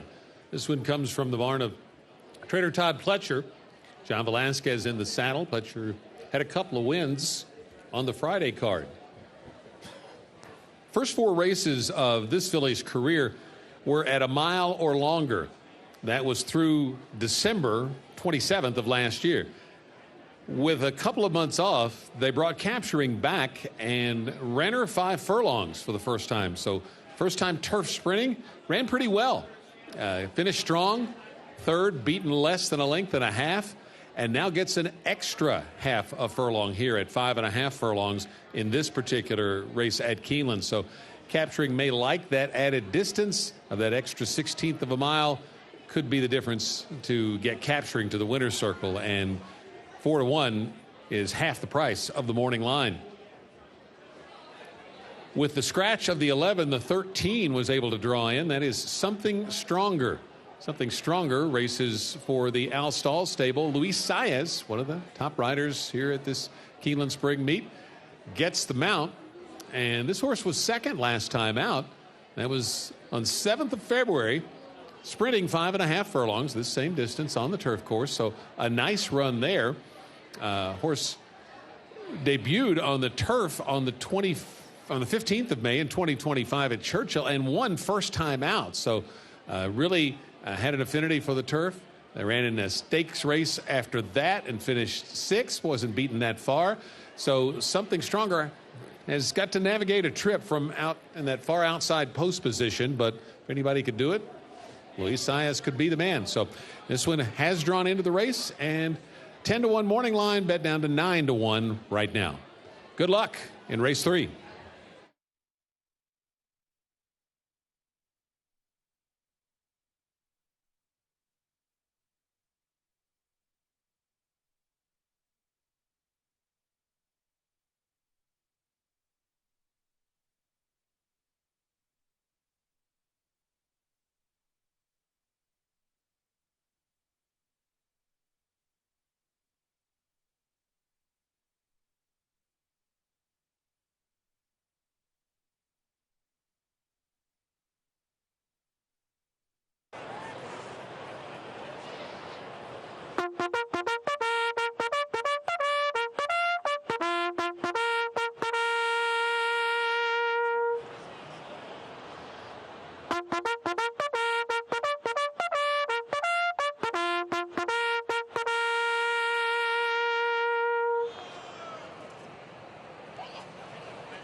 Horses have reached the starting gate for Keeneland's third race, the Paramount.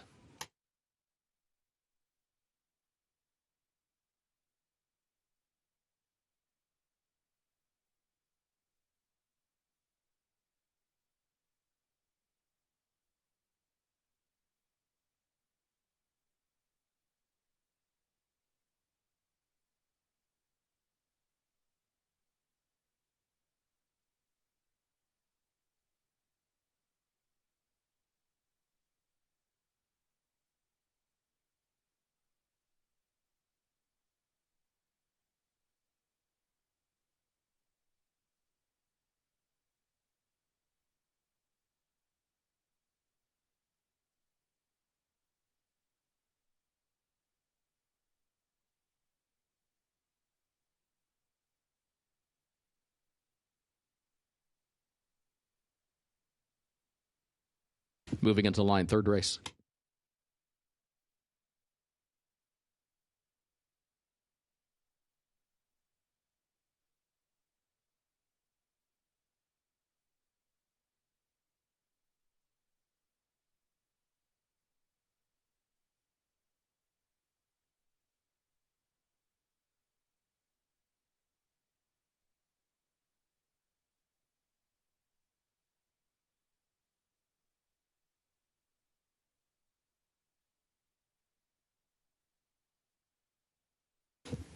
Hot Mash comes forward.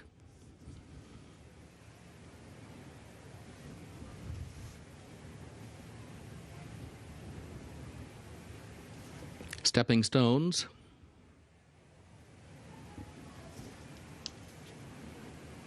Here's Betty Stance. Something Stronger will be the last one. Awaits.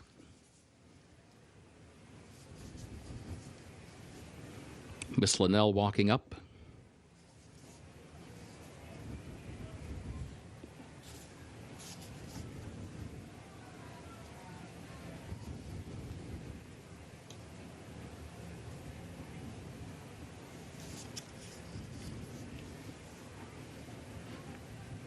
Valhalla.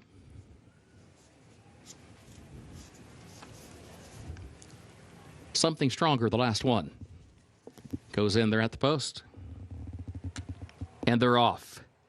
There goes Perfect Figure right out for the lead. Glean is there to the inside, and Fa La La, who moves up in between that pair as they head up the backstretch. Hot Mash to the far outside is a close-up fourth. Bourbon Notes moves up one spot from fifth. Capturing a lane off the rail to the far turn is in sixth. Betty's Dance is seventh. Stepping Stones is eighth. Miss Linnell is ninth. Something Stronger, a wide 10th. Bolt Dior is 11th back toward the inside. And finally, Viva VN is at the back as they head off the end of the backstretch. 22.31 seconds was the time for the opening quarter. Fa La La to the outside, puts a head in front midway on the turn. Glean is there to the inside. Perfect Figure tries to join them. Coming off the turn to the top of the stretch, still third, a length off the front pair. Bourbon Notes out in the center of the course. Capturing is in behind Horses. Stepping Stones looks for some running room. Glean cuts the corner, has the lead. Perfect Figure comes forward to the outside. Fa La La then capturing, and also Betty's Dance looking for room, not finding it to the inside. In the meantime, Perfect Figure with the lead. Here comes Capturing up the inside. Capturing, and a late run from Stepping Stones on the outside. Hot Mash going to run late, but no catching. Capturing wins it for John Velasquez.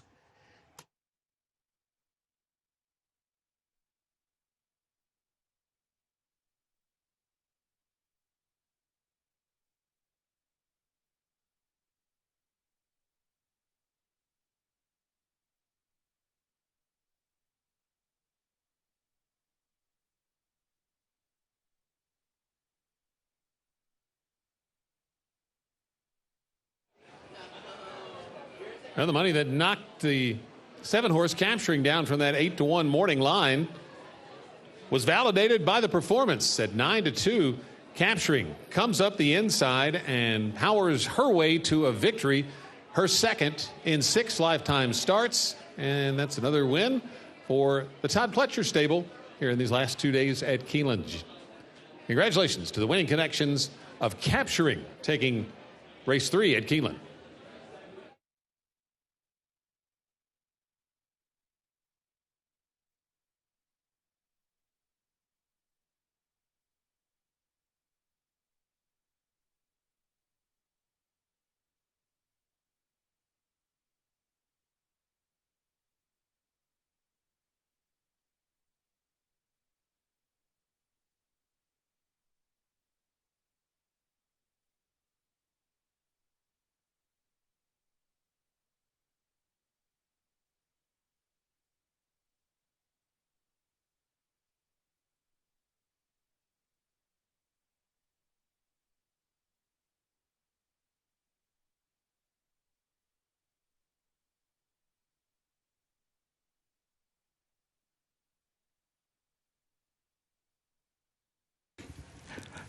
Unofficial results of Keeneland's third race. Number 7, Capturing, finished first.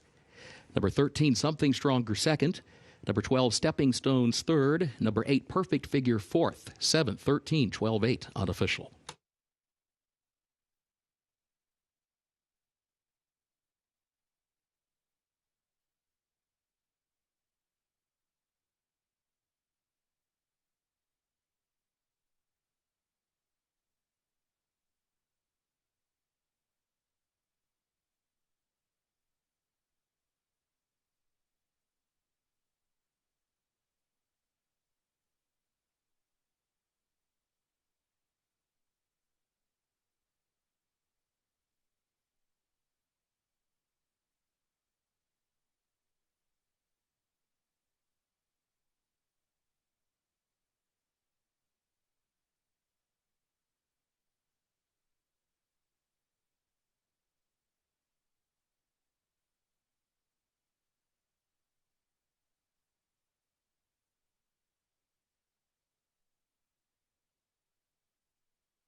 Moving into the winner's circle for Keeneland's third race, the Paramount number 7 Capturing, owned by the Bridlewood Farm of John Malone. Eclipse Thoroughbred partners of Aaron Wellman, trained by Todd Pletcher, the jockey John Velasquez.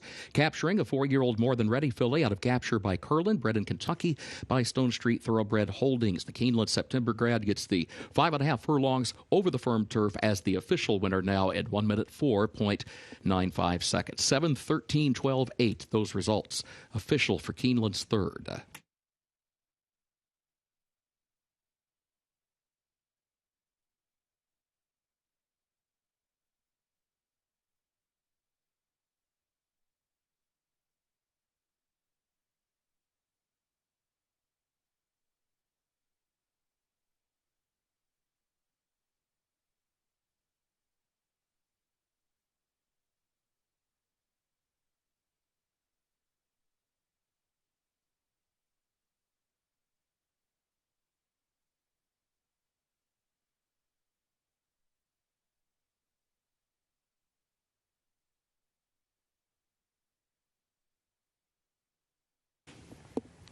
In the winner's circle, the Paramount Trophy presentation to the connections of Capturing.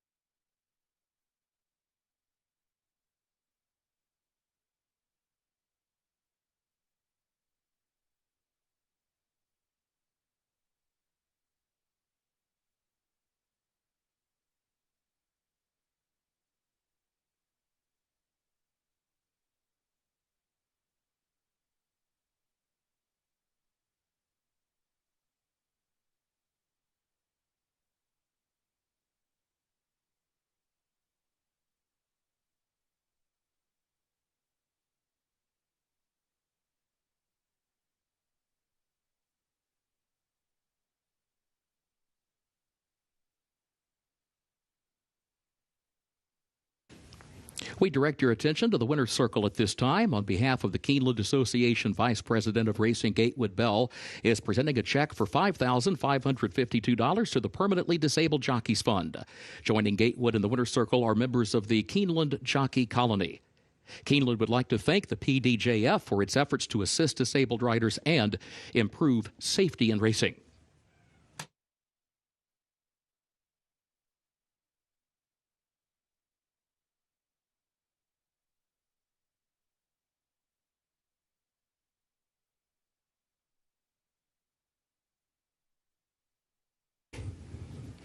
Keeneland's fourth race upcoming. The main track is listed fast. Race 4 will finish in the short stretch of the first wire. Double and pick 3 wagering. Scratch the 4 Baytown Bruiser and scratch the 9 Truly Legit.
Race number 4 is a starter allowance race going 1 mile and a 16th on the Keeneland main track. It's 3-year-olds and upward here. Either non-winners of 3 lifetime or horses that have raced for a $30,000 claiming tag or less. The current favorite at 9-5 was my top pick, Mo Running, for trainer Chris Davis. Luis Saez is in the saddle on this one. Last start was at Oaklawn Park on the 6th of March. Was third, beaten 6 going this distance. And the form's been pretty consistent on this one over the last 5 starts. A win, 2 back. A couple of second-place finishes before that. A third prior to that, stretching back into last summer here in Kentucky. So Mo Running has been showing good speed and finishing on the board more often than not. So this is a horse that has had 3 second-place finishes and 5 third-place finishes from 17 starts, only 2 wins. That's a little bit of a concern for the 2-1 current price, but Mo Running's form has certainly been consistent. Let's take a look at the 5, Mary's Boy Bolt. This one is a 5-year-old Bolt d'Oro gelding racing for Chris Hartman, who had a winner yesterday. Luan Machado picked up a win earlier on the card, is in the saddle. This one's been racing down in New Orleans, and the form's been pretty solid. Back on early December, won a claiming race at about this level, but it was for non-winners of 2 lifetime, and won it decisively. Moved up off of that and nearly made it 2 in a row with second beaten ahead. Then 6th, and those most recent those 2 races after the win were both on the turf. Scheduled to go on the turf the last time, and it was rained off and finished 3rd. Just 2 starts on an off track with 1 victory for Mary's Boy Bolt. But the main track form on dry main tracks, that was out in California last summer, not very good. So that's a question to be answered here. But I think the form's certainly better for Mary's Boy Bolt than it was last summer. So maybe the surface change won't be that big a deal for Mary's Boy Bolt. Let's take a look at Armed and Dangerous. Armed and Dangerous bet down to 4-1 from a 10-1 morning line.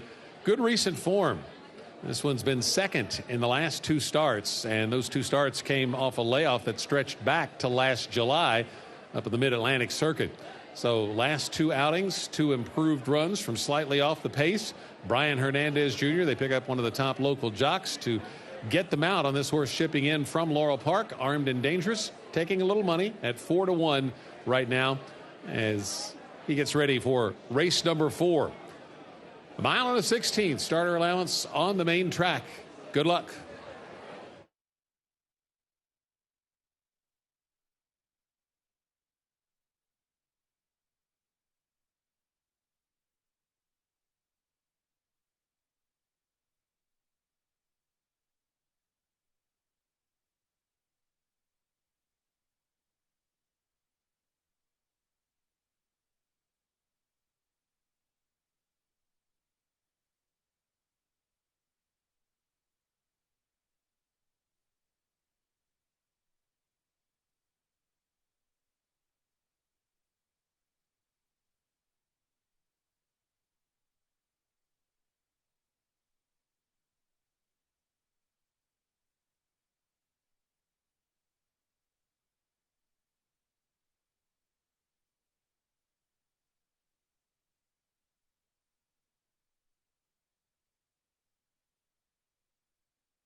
Horses are entering the track for Keeneland's fourth race. Starter allowance, 3-year-olds and up, a mile and a 16th over the fast main track. Race will finish at the first wire in the short stretch. Double and pick 3 wagering featured. 4 Baytown Bruiser scratched. 9 Truly Legit also scratched. Post time 6 minutes.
In a race where the current betting favorite is 2 for 17 and the second betting choice has a question to be answered about the surface, taking a look at a relatively young horse that still has some upside left, perhaps, leads us to Ice Shot, the 8.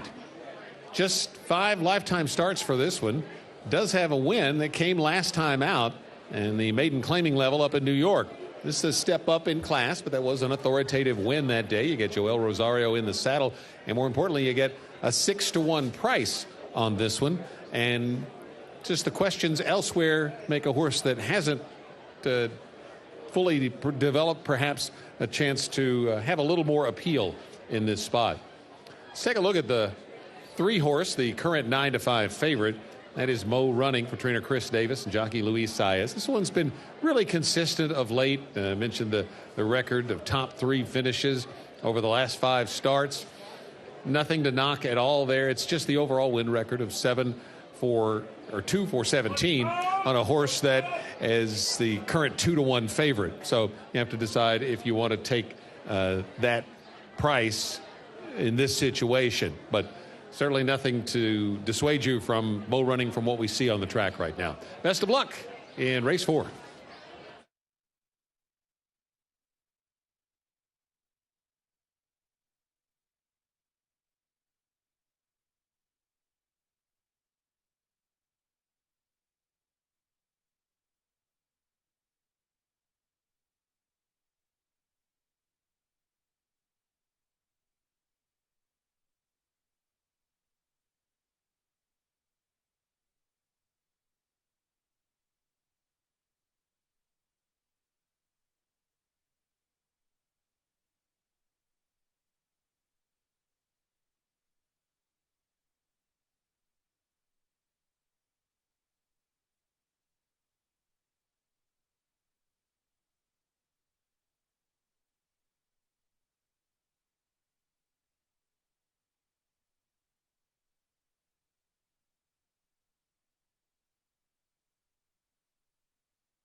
Horses have reached the starting gate for Keeneland's fourth race.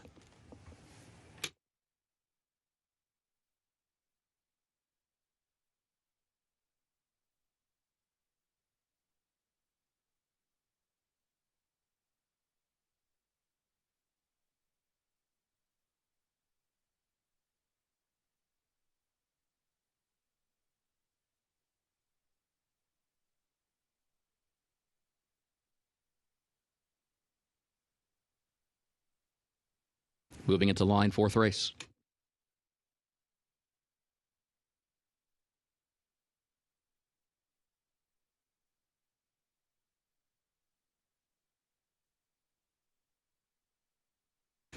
Mountain Wolf walks up.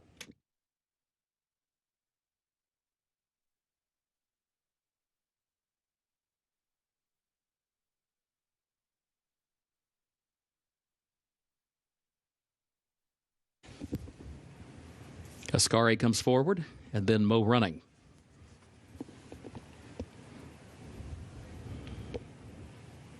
Mary's Boy Bolt. Be a first wire finish.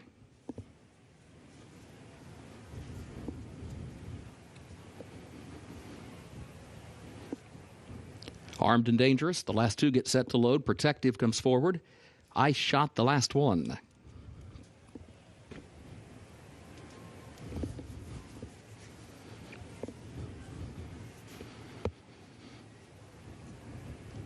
Last one comes forward.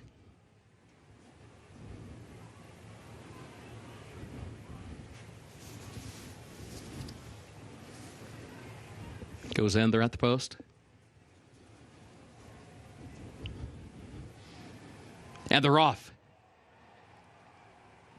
There goes Mo Running out for the early lead. Armed and Dangerous has speed as well toward the outside. Ascari comes away, running in the third position, followed by Mary's Boy Bolt, then Protective I Shot wide next to last. Then a gap of 5 more lengths. Mountain Wolf, who was off the step slowly, now tries to catch up into the first turn. Mo Running is the leader. Mo Running against the rail leads at a length and a half. Armed and Dangerous second, the same margin as they head for the backstretch. Ascari is wrestled back into the third spot by just 1 length off the turn. Then Mary's Boy Bolt, who's fourth toward the inside. Protective I Shot stacks up to the far outside. 4 more lengths back to Mountain Wolf last. 24.03 seconds the time for the opening quarter. Up the backstretch they go, and Mo Running is the leader. Mo Running out to a 4.5, nearly a 5-length lead now. Midpoint of the backstretch. Armed and Dangerous losing ground, so in the meantime, Ascari goes to the outside and picks up a spot and goes to second.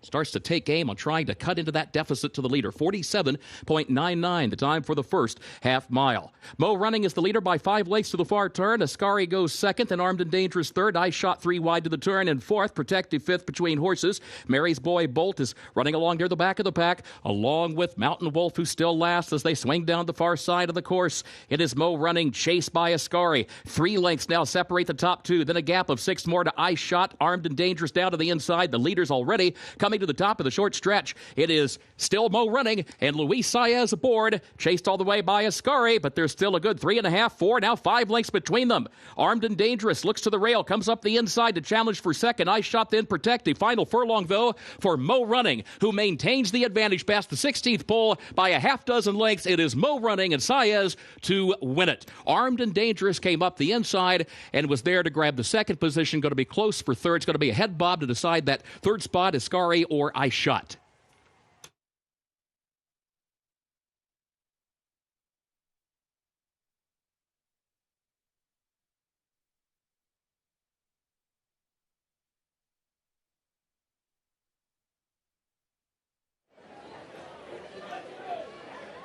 Well, Luis Saez aboard Mo Running took the fight to them and never looked back, setting a quick enough pace down the backside to open up a big lead. Looked like Ascari might be able to make a run at this one turning for home, but Mo Running had plenty left in the tank. Third lifetime victory from 18 starts now, and this one in authoritative fashion as Mo Running breaks through to get the win for trainer Chris Davis at 7-5.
Into the winner's circle for Keeneland's fourth race, number 3, Mo Running, owned by David Williams, trained by Chris Davis, Luis Saez, the jockey.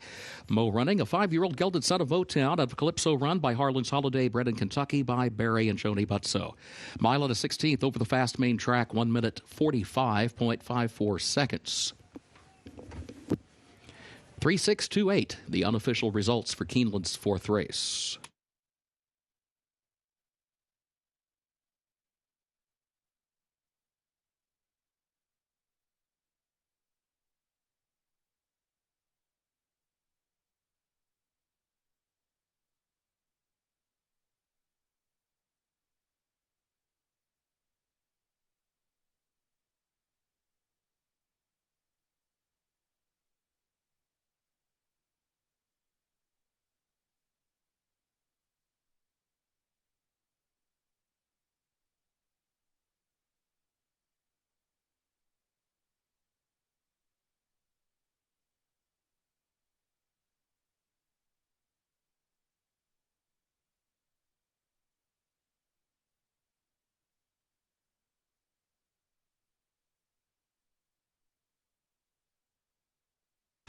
Fourth race results official, 3-6-2-8, the official results.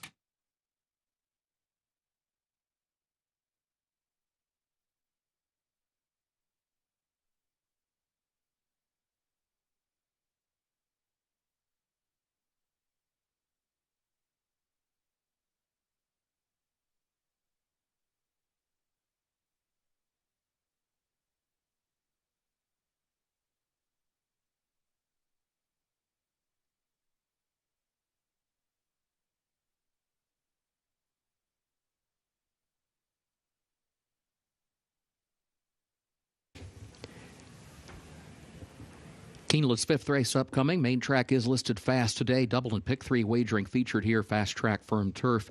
In race 5, scratch number 3, Susan's Boy. Also scratch the 6, Money Man. A reminder, contrary to the program, number 11, tremendously first-time reported gelding. Race 5, first wire finish, short stretch.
Coming up to race 5 here on our Saturday Keeneland card.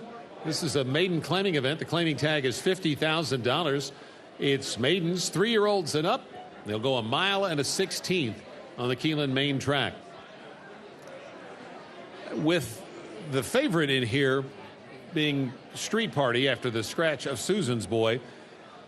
That horse breaking from post 10 initially, now 8 with a couple of scratches. I just thought from the outside going the mile and a 16th might make Street Party vulnerable, so I tried to look for a price, and I settled on Dare Defying for the long shot pick of the day from the barn of trainer Kenny McPeak. Nothing shown really at all in that last race. It was out at Oaklawn Park the first Friday of April, but there was a slow start in that race. And now the second start, McPeak gets his go-to rider, Brian Hernandez, in the saddle here.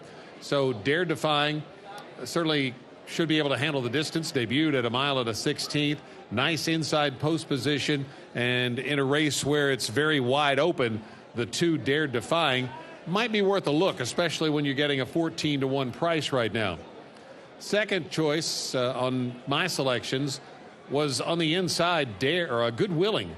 Good Willie coming off a couple of turf efforts that were not anything to write home about, but this is a horse that moving to the main track, 3-year-old colt by Hardspun out of a Birdstone mare might well be more suited to handling the main track and getting to run long. First time out, going short, probably not what this horse wants to do on any surface, and so maybe just draw a line completely through that one.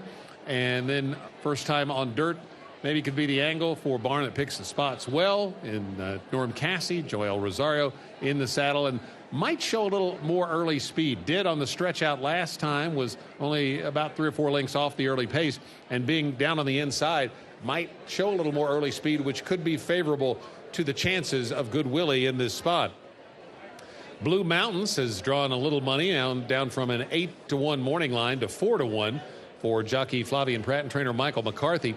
Last 2 starts have been on the synthetic at Turfway Park and didn't go really that well, but the previous starts were okay. A 4th on the main track at Churchill, going 7 furlongs last November, and then in September at Churchill debuted with a 5th place finish as the favorite that day, beaten just 3 lengths. That was in Maiden Claiming Company. The subsequent 3 races have been against Maiden Special Weight, so back down at his lowest career spot, and maybe that will be the difference for Blue Mountains to find his way to the winner's circle here in race number 4.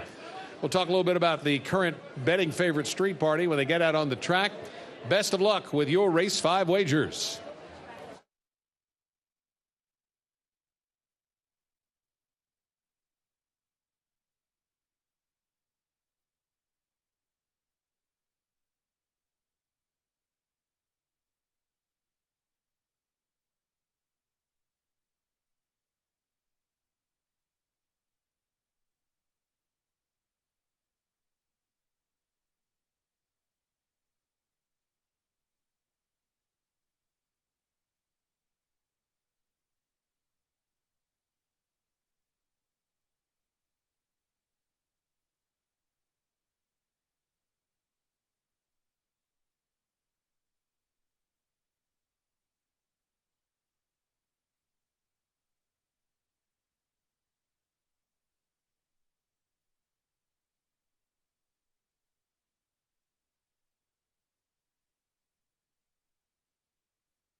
Horses are entering the track for Keeneland's 5th race, a maiden claiming event for 3-year-olds and up for a price of $50,000. Mile and a 16th over the fast main track. Race will finish in the short stretch of the first wire. Double and pick 3 wagering featured. A reminder, scratch 3 Susan's Boy. Also scratch the 6 Money Man. Contrary to the program, the 11 tremendously first time reported gelding. Post time at 7 minutes.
Horses just about wrapping up the post parade for race number 5. The current 3-1 betting favorite is Street Party. I did not go with Street Party from the outset because of the post position. 10 hole going a mile and a 16th, awfully tough to overcome. But with 2 scratches, Street Party moves in and gets to start a little closer to the inside. Certainly looks really good out on the racetrack. Just 3 lifetime starts for this one. First 2, not much in the way of anything positive that was shown, but on a slight drop down in class last time at the fairgrounds in mid-February, this one woke up for trainer Eddie Keneally. Set the early pace, something that had not been done in the past, and finished second, beaten just a neck. So just narrowly missed breaking the maiden. Gets another shot here today. Full of energy is Street Party. So jockey Ben Curtis maybe can use that energy and the speed this one showed last time to get over from the outside and capture a good position. But 3-1, the current price on Street Party. Also want to take a look at the 7, Discotheque. Discotheque is going to the post for the 14th time. 7 second-place finishes from 13 previous starts, but no wins. So this one has a good shot at, one would think, hitting the board here. But can she break through, or can he break through and get the victory? 4-year-old gelding by Connect has never raced at a distance beyond a mile. That's what he did last time, and that extra bit of distance seemed to help. Horse finished second, beaten just 2 lengths that day on the synthetic at Turfway. Back on the main track and had a couple of good main track runs at a higher maiden claiming level last summer up at Saratoga. 2 second-place finishes there, and then from there, went back into maiden special weight company and ran 5th at Churchill. And then the last couple of outings back down into 50K maiden claiming company. So Discotheque taking a little bit of money from the 6-1 morning line, currently at 9-2. Danny Sheehy in the saddle to try to work out a trip, most likely from a little off the pace for this one. Good luck in race 5.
Your attention, please. On the advice of the state veterinarian, the stewards have scratched number 1, Good Willie. Late scratch at Keeneland, number 1, Good Willie. Late scratch by the stewards on the advice of the state veterinarian.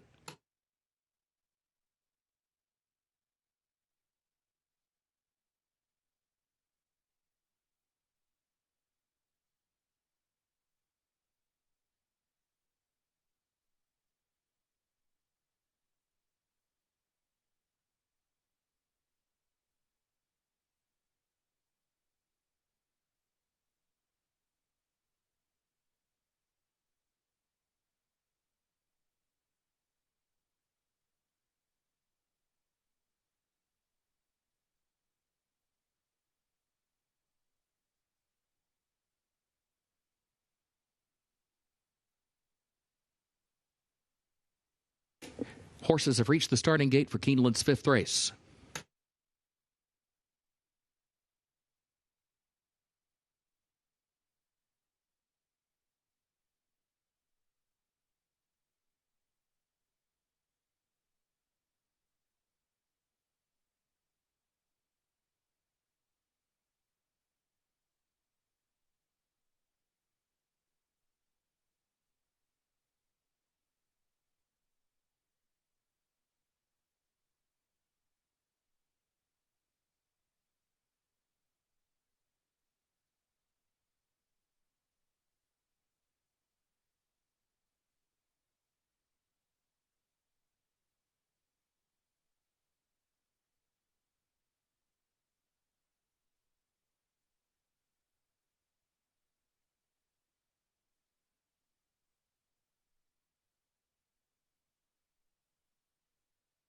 Moving into line, race 5.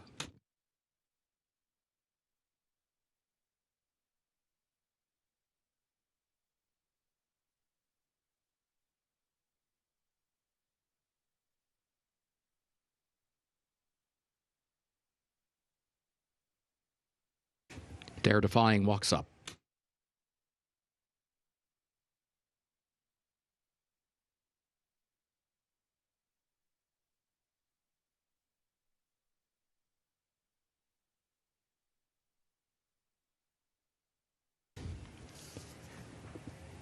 Syntagma moves into line. Blue Mountains comes forward. Road Trippin'. Street Party walks up. It also Stop the Nonsense. Followed by Discotheque.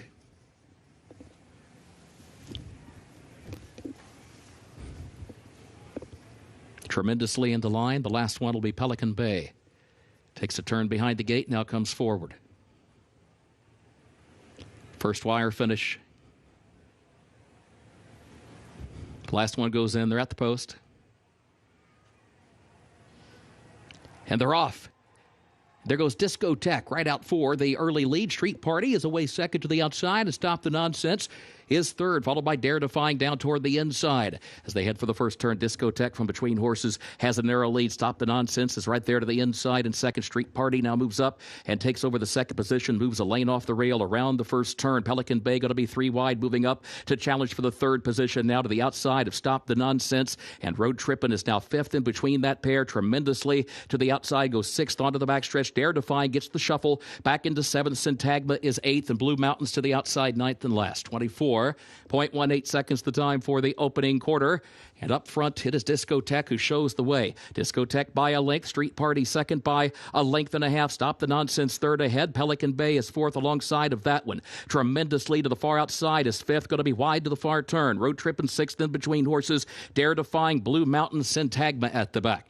49.07 was the time for the first half. half mile. Over to the far turn they go. It is Discotheque leading Street Party. A half length separates the top two. Now Pelican Bay tries to take game from third. Still 2.5 lengths off the lead. Stop the Nonsense has lost ground to fourth. Tremendously fifth on the outside. Still better than a half dozen lengths off the lead. The lead pair are moving by the quarter pole to the top of the short stretch. It is Discotheque and Street Party and Discotheque. Then a gap of 5 more lengths to Pelican Bay in third. Blue Mountains in fourth. Has to go out toward the far outside to the top of the lane.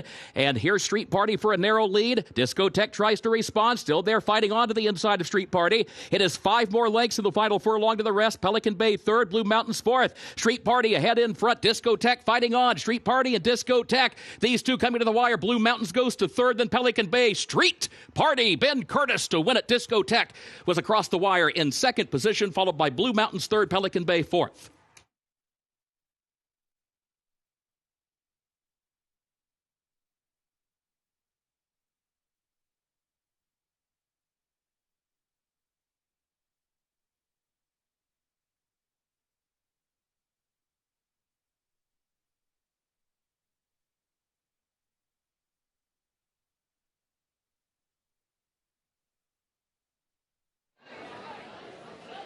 Well, the drop down to this class level did the trick to wake up Street Party in the last start down to the fairgrounds, and it gets Street Party to the winner's circle now in start number 4 under jockey Ben Curtis. Street Party, just his 4th lifetime start, pulling away at the end as the top two were the top two all the way around. Discotheque setting the pace and holding on gamely, but Street Party prevails in race number 5.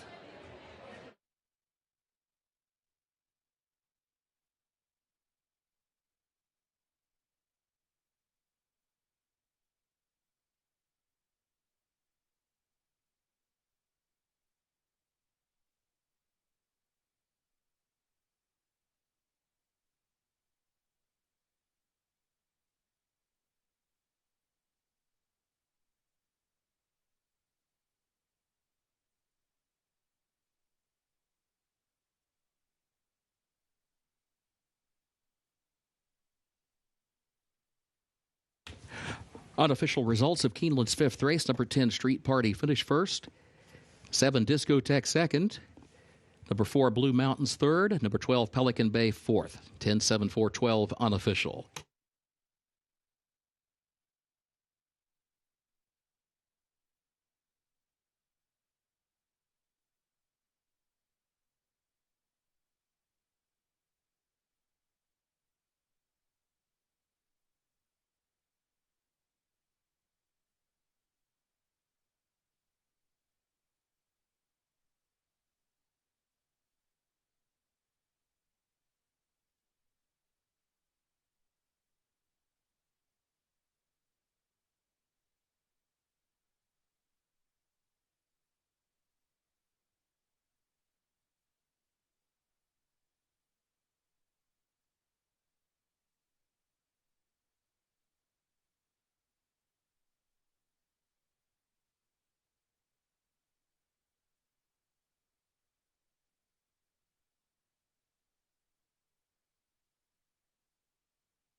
Moving into the winner's circle for Keeneland's 5th race, number 10, Street Party, owned by Boxman Stables of John Gaynor, owned also by Eddie Keneally, trained by Eddie Keneally, the jockey Ben Curtis.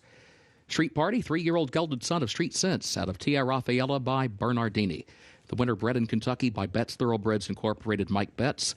Mile and a 16th over the main track, listed fast in 1 minute 46.63 seconds. Race 5, results official, 10-7-4-12, the official results.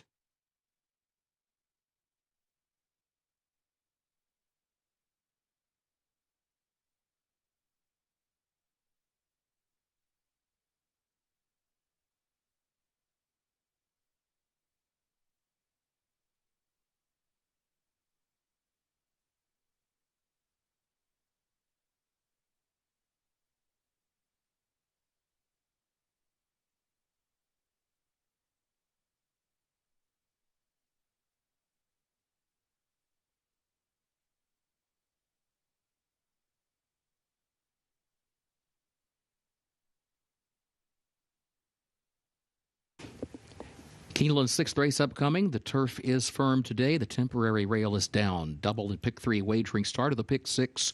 No carryover. Also start of the $3 Keeneland turf pick 3. No changes in race 6. Early pick 5 today pays on 5 of 5 with a consolation 4 of 5.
Fillies are down here in the paddock for race number 6 at Keeneland. This does start the pick 6. Also starts the Keeneland Turf Pick 3. 11 race card ahead of us, so looking forward to these turf races in front of us. And this is a very good turf event. 1 mile and 3/16 will be the distance on this Saturday card. Non-winners of 2 lifetime at a touch longer distance than what some of these fillies have been asked to go in the past. I'm going to go to the 8 horse, who is 5-1 as the top play. That is Candy Rocket for Mr. Frank Fletcher's racing operations trainer Bill Mott, a daughter of Constitution, who took a nice jump forward in her second start. On debut, she won a mile at Gulfstream Park. She was way back that afternoon, but when she was asked to go out to 1 mile and an eighth in her second career start, she was able to sit it a little bit closer. Whether it was just race experience or having that longer distance, certainly didn't hurt, and she got up and won by a neck. And Luis Saez is in the saddle here of Candy Rocket, or will be, I should say, on this Constitution filly out of an Uncle Mo first dam. Nice family here. This filly's mother, Moana, was stakes placed during her racing career, and she has produced 4 winners from 4 starters thus far. So a really nice family on Candy Rocket, the number 8 horse, who is 5-1, getting the distance of 1 mile and 3/16. Looks to be a very big positive. The number 9 horse, who will be drawn just to her outside, Kentucky Belle for Windstar Farm and trainer Brad Cox. This is a Justify filly who did run well in her second start, going 1 mile and an eighth here at Keeneland last fall as a 2-year-old filly. She broke her maiden in her next start at Churchill Downs. She came back after a brief rest from November to March with her 3-year-old debut with the addition of Lasix and kept the blinkers on, and she was only beaten a length and a half going a flat mile. So that was a quick pace that she was chasing. She will not be that fast of a pace here this afternoon under Flavian Pratt. So she's a definite contender. She is the favorite right now, Kentucky Belle, the well-bred daughter of Justify out of the First Dam Dancing Fancy, the daughter of Tisnow.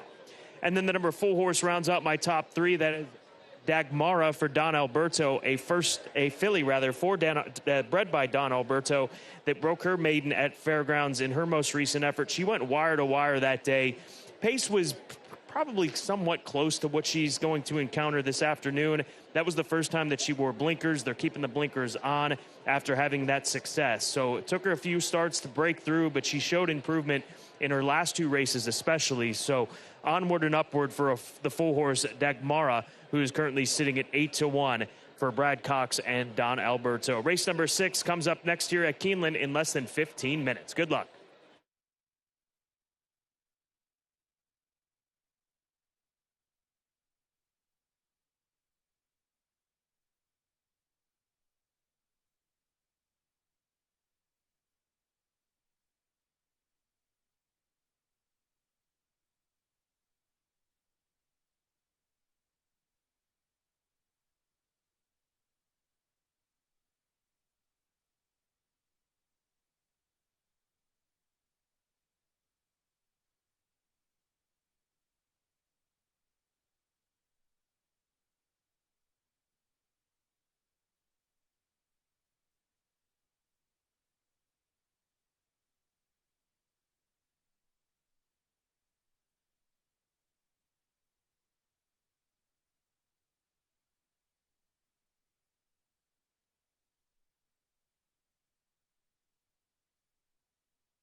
Horses are entering the track for Keeneland's 6th race to Margot, an allowance for 3-year-old fillies at a mile and 3/16 over the firm turf. Double and pick 3 wagering, start of the pick 6, no carryover, and start of the Keeneland turf pick 3.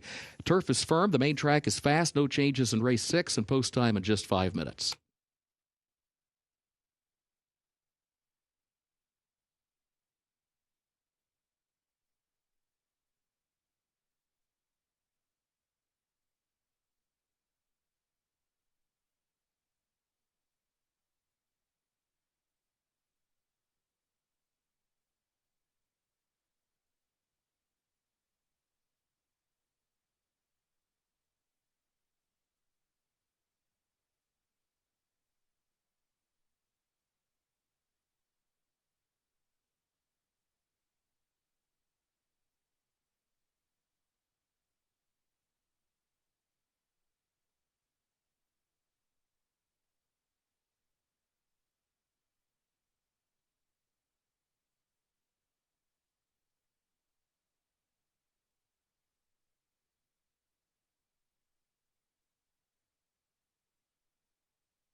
Four minutes to post time, race 6 here at Keeneland Racecourse. Again, start of the Keeneland Turf Pick 3, that $3 minimum wager. A filly that really caught my attention walking through the tunnel, and now here out on the racecourse is Mr. Robert S. Evans' filly in Bless Her, trained by Graham Motion. Big, tall filly by Twirling Candy out of a Giants Causeway First Dam.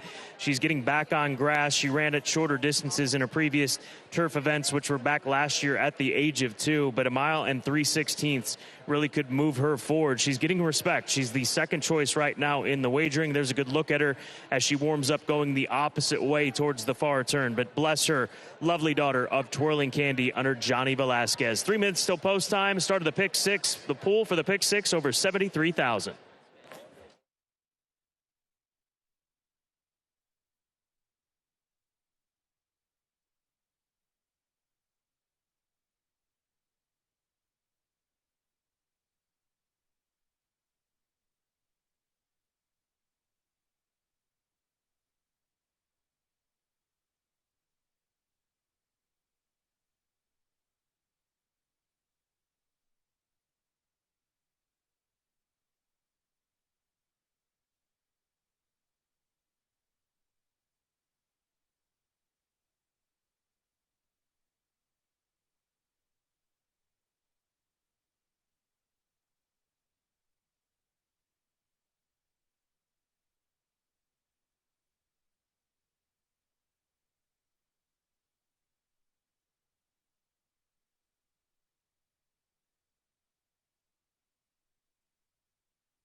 Horses have reached the starting gate for Keeneland's 6th race, the Margot. Start of the pick 6, start of the Keeneland Turf pick 3.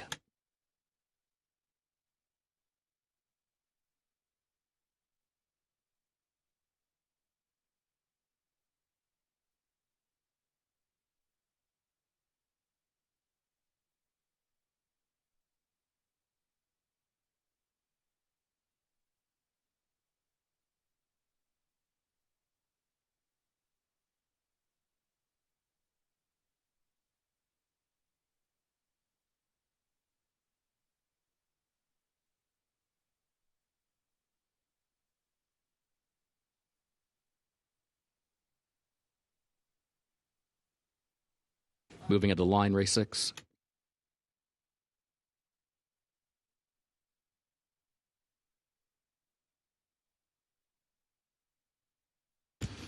Bright Star and Unlimited Gold come forward.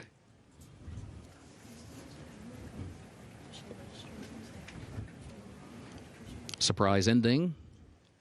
Classic Glide.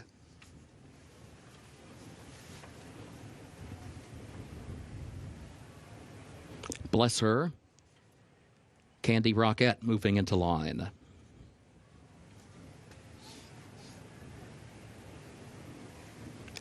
Dagmara awaits, also Kentucky Belle.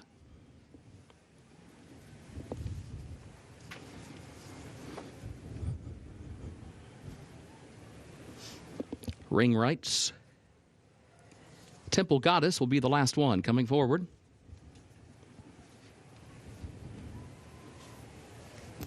Goes in, they're at the post. And they're off. Bright Star and Classic Glide from the inside. Unlimited Gold from between horses. Kentucky Belle, surprise ending toward the outside. Dagmara right alongside of Bright Star contesting the lead as they head under the line for the first time and make their way toward the first turn. Surprise ending moves up in third just to the outside of Bright Star now. In the meantime, Dagmara moves on with the lead and opens up by a couple of lengths here as they head under the line for the first time. Then Bright Star, who's second by just a half length. Surprise ending goes third, a length and a half. Bless Her is fourth by just a neck to the inside as they round the first turn. Candy Rocket fifth up on her outside. Kentucky Belle will go sixth, stays a lane off the rail around the turn. Unlimited Gold is there to the inside in seventh. A gap of 3 more lengths then to Classic Glide. Temple Goddess next to last. Ring Rights is the trailer. 23.75 seconds the time for the opening quarter. Dagmara leads the field onto the backstretch and leads it by 2 lengths. Surprise ending goes second, 3/4 of a length. Candy Rocket third by a half length to the outside of Bright Star. As they head to the midpoint of the backstretch, Bless Her is in fifth position.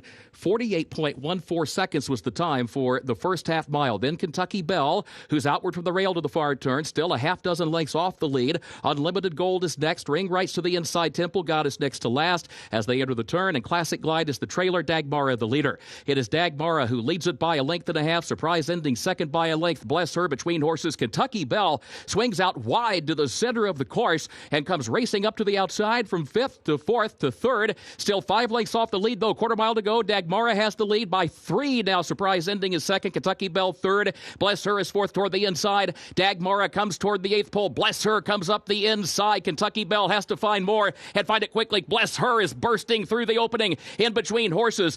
Dagmara fights on. Kentucky Belle kicks in again from the outside and makes a final run. Bless Her ahead in front. Kentucky Belle is right there.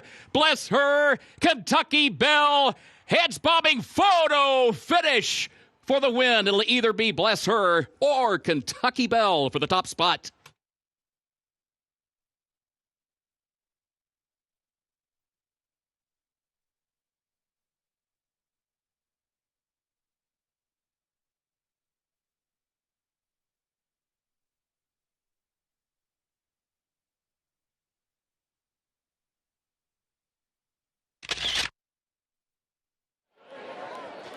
Very close on the wire as we pick it up down the stretch. Dagmara, she was out on front. She starts to fade a bit, and in between horses, you've got the number 3 horse who's putting together a strong run in Bless Her, but then on the outside, Kentucky Belle, and they're going to start to match strides almost down to the wire.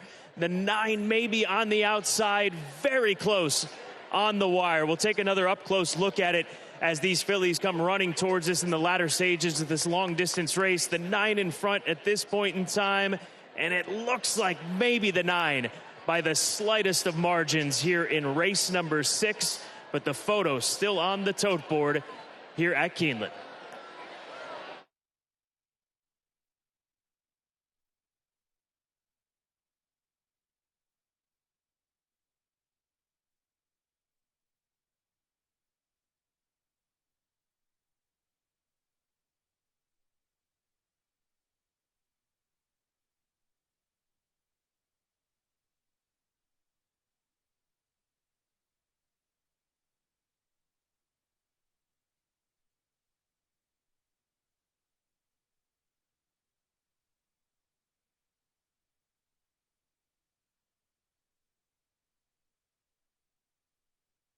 Unofficial results of Keeneland's 6th race. Number 9, Kentucky Belle finished first. Number 3, Bless Her, was second. Number 4, Dagmara third. And the 7, Surprise Ending fourth. 9-3-4-7 unofficial.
Moving into the winner's circle for Keeneland's 6th race, the Margot, number 9, Kentucky Belle, owned by the Windstar Farm LLC of Kenny Trout, trained by Brad Cox, Flavian Pratt, the winning jockey for the second time today.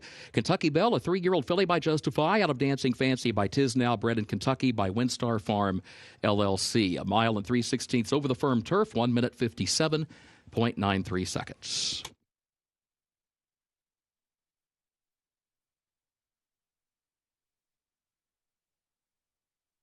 Race 6 results official. 9-3-4-7, the official results.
In the winner's circle, the Margot Trophy presentation to the connections of Kentucky Belle.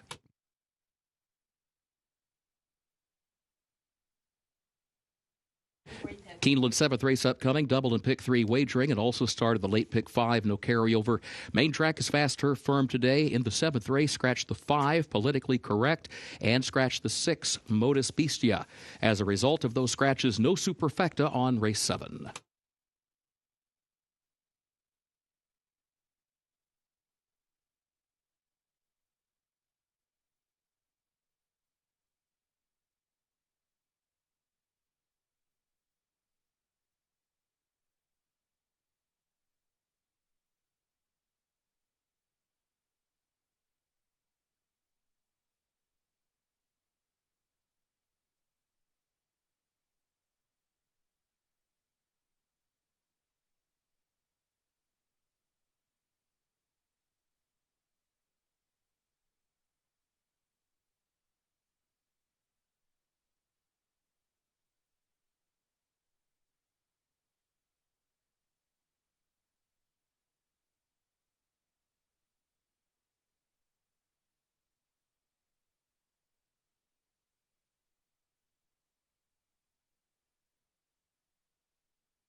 Race number 7, scratched down to a field of 5 for these sprinters. Second level allowance condition, optional $80,000 tag. And none of these runners in for the $80,000 tag competing in the second level allowance condition. And no surprise to see what you're talking about down to 4 to 5. In my opinion, his main competition, Modus Bestia, is no longer in this race, or what would have been his main bit of competition in this race. So what you're talking about, 5 months since we've seen this son of Dialed In for Icewine Stable and Wesley Ward. He ran in the Breeders' Cup Sprint at Del Mar. That was his last run, and prior to that, he was made eligible, or got eligible, not just because of his runner-up finish in the Phoenix Stakes here at Keeneland, but the fact that he won the Grade 3 John Nehrude up at Belmont at Aqueduct. But if you watch back his run in the Stolkeen and Ogden Phoenix in the fall last year, Gabby picked up on it as we showed the replay, and you could see it. He got in all kinds of trouble and somehow was still able to get up and finish third behind Nakatomi and Durante, a runner we saw perform well yesterday without winning a race, Durante, yesterday here at Keeneland. So this race undoubtedly goes through what you're talking about, and I would imagine that he'll have better position in this small field and drawn to the outside here this afternoon. Just the fact that he's got only 4 other runners to his inside should be, I want to say, an easy task, but he is the class of this race, and that is why he sits at 4 to 5 on the tote board. The number 1 horse, Floodlights, another runner for Wesley Ward. Here's a horse that won an allowance race back in December. That's the last time that he ran, 4 months ago. Prior to that, he even dropped in for $80,000 nominals of 2 lifetime and was able to win and rode that momentum into a profitable allowance victory in that last start. So down on the inside, he's got to step up if he wants to beat his stablemate, in my honest opinion. But he is a contender for the top 2, say top 3 in this race at the bare minimum. And then the number 3 horse, Kalahari Dreams, 4 to 1 right now. That is what is making him the 3rd choice in the wagering for trainer Philip Bauer and Rigney Racing, a country house gelding who's made just shy of $300,000. He was stakes placed in a restricted stakes in December at Oaklawn Park in the Silk Stakes behind Dreamin' in Blue, and his last win did come at Saratoga August of last year. But he's got some speed as well when he can break sharp and get rolling. He's not been as speedy in his last few races, but to be fair to him, he's been in very quickly run races. So Kalahari Dreams at that kind of a price, it's not a bad price considering the small field that we're dealing with. And you've got Luis Saez back in the saddle as he's ridden him multiple times throughout his racing career. This race, race number 7, does start the late pick 5. I think a situation where a lot of folks will single the 7. You can't argue against that. But if you have an opinion towards somebody else, that would really go a long way, and they're able to capitalize in this race, would go a long way in making for a much bigger payout in this late pick 5 sequence. Good luck. Race 7, 13 minutes to post.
The horses are entering the track for Keeneland's 7th race. The Mulholland Springs allowance optional claiming race for a price of $80,000. 6 furlongs over the fast main track with double and pick 3 wagering. Also started the late pick 5, no carryover. Scratch the 5, politically correct, and scratch the 6, Modus Bestia. As a result of those scratches, no superfecta on race 7. Post time in 5 minutes.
Horses have reached the starting gate for Keeneland's 7th race, start of the late pick 5.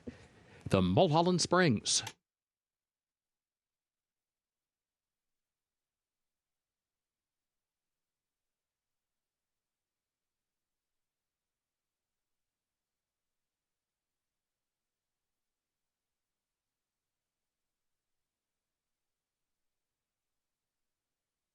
Moving into line, 7th race.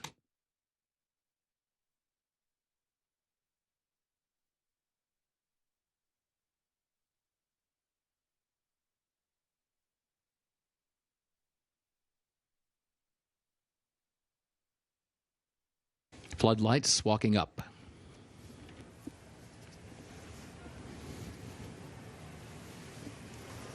And then Can Do Andrew.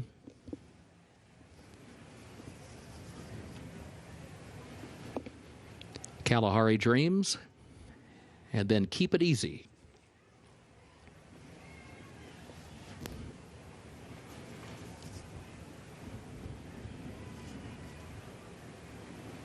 What you talking about? Last one, walking up.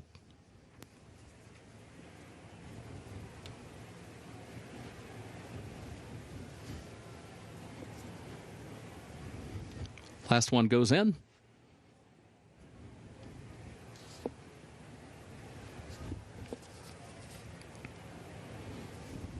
At the post.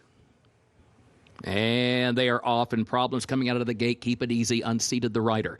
Keep It Easy, number 4, unseated the rider coming out of the starting gate. Up front, here's the early battle for the lead. You've got Floodlights there to the inside, who puts ahead in front. Can Do Andrew will go second at a gap of 3 more lengths. Back to the 2 trailers. Kalahari Dreams against the rail, who's third by just a neck. And what you talking about is fourth to the outside of that one as these 4 work their way over to the far turn. Floodlights is the leader. Floodlights leads it by just a neck on the turn. Can Do Andrew second by a length and a half. What you talking about circles up toward the outside from third by just a neck, and Kalahari Dreams is fourth back toward the inside as they work their way off the turn to the top of the stretch. Floodlights is the leader against the rail by less than 1 length. Here comes What You Talking About swinging up to the far outside with Can Do Andrew in between that pair, and Kalahari Dreams going to look toward the rail from fourth as What You Talking About has a head in front, and Floodlights is fighting on gamely to the inside. These 2 pass the 8th pole. Floodlights regains the lead by a neck. What You Talking About tries to find more. These 2 into the final furlong, a gap of 5 more lengths back to Kalahari Dreams in third, and then Can Do Andrew fourth. Floodlights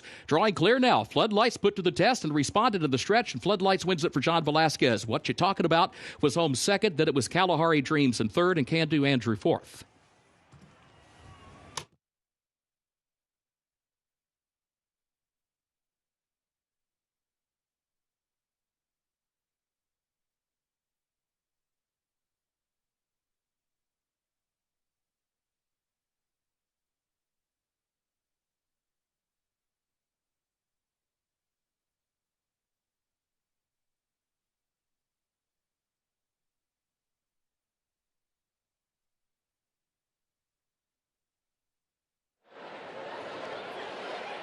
Trainer Wesley Ward goes 1-2. It looked like What You Talking About was just going to carry that momentum coming off the turn wide and go right on past his stablemate, but Floodlights and Johnny Velasquez digging in and finally switches lead late in the stretch, and once he was able to, that's when he kicked it into another gear in the final 16th of a mile. Floodlights, impressive at odds of 2-1.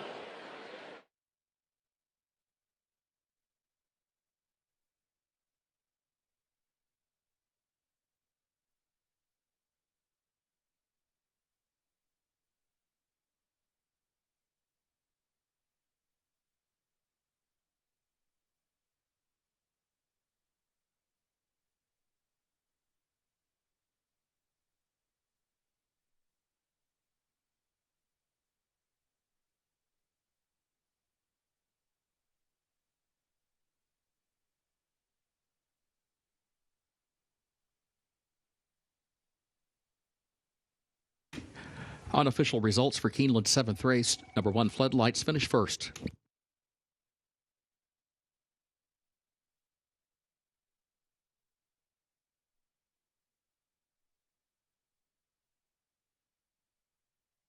1732, the unofficial results. Stewart's inquiry into the start, focusing on the 4. Keep it easy.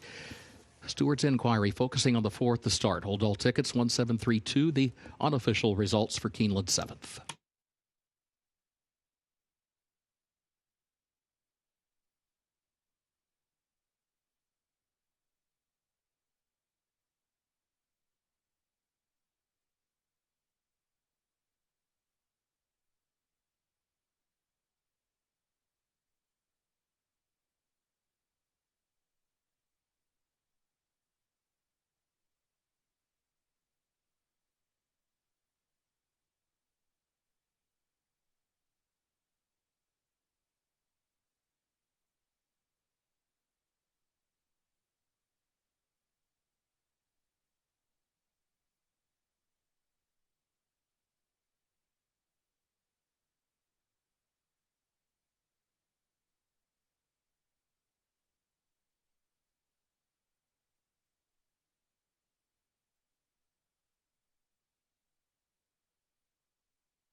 Into the winner's circle for Keeneland's 7th race, the unofficial winner, number 1, Floodlights, in the Mulholland Springs, owned by Lale Stables of Roy Jackson, trained by Wesley Ward.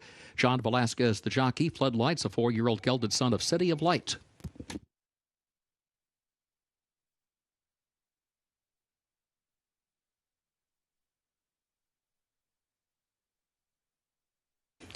Floodlights, a 4-year-old gelded son of City of Light, out of More Mo for Me by Uncle Mo, bred in Kentucky by Pitt Lockery Partners. 6 furlongs, 110.46. Stewards have completed their review. No change in the result, no action taken. 1732 stands. 1732, that result will stand. No change.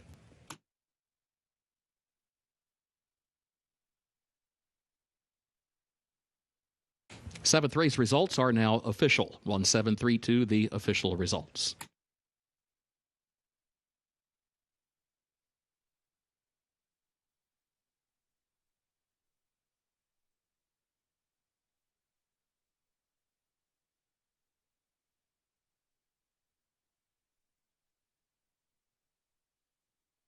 In the winner's circle, the Mulholland Springs Trophy presentation to the connections of Floodlights.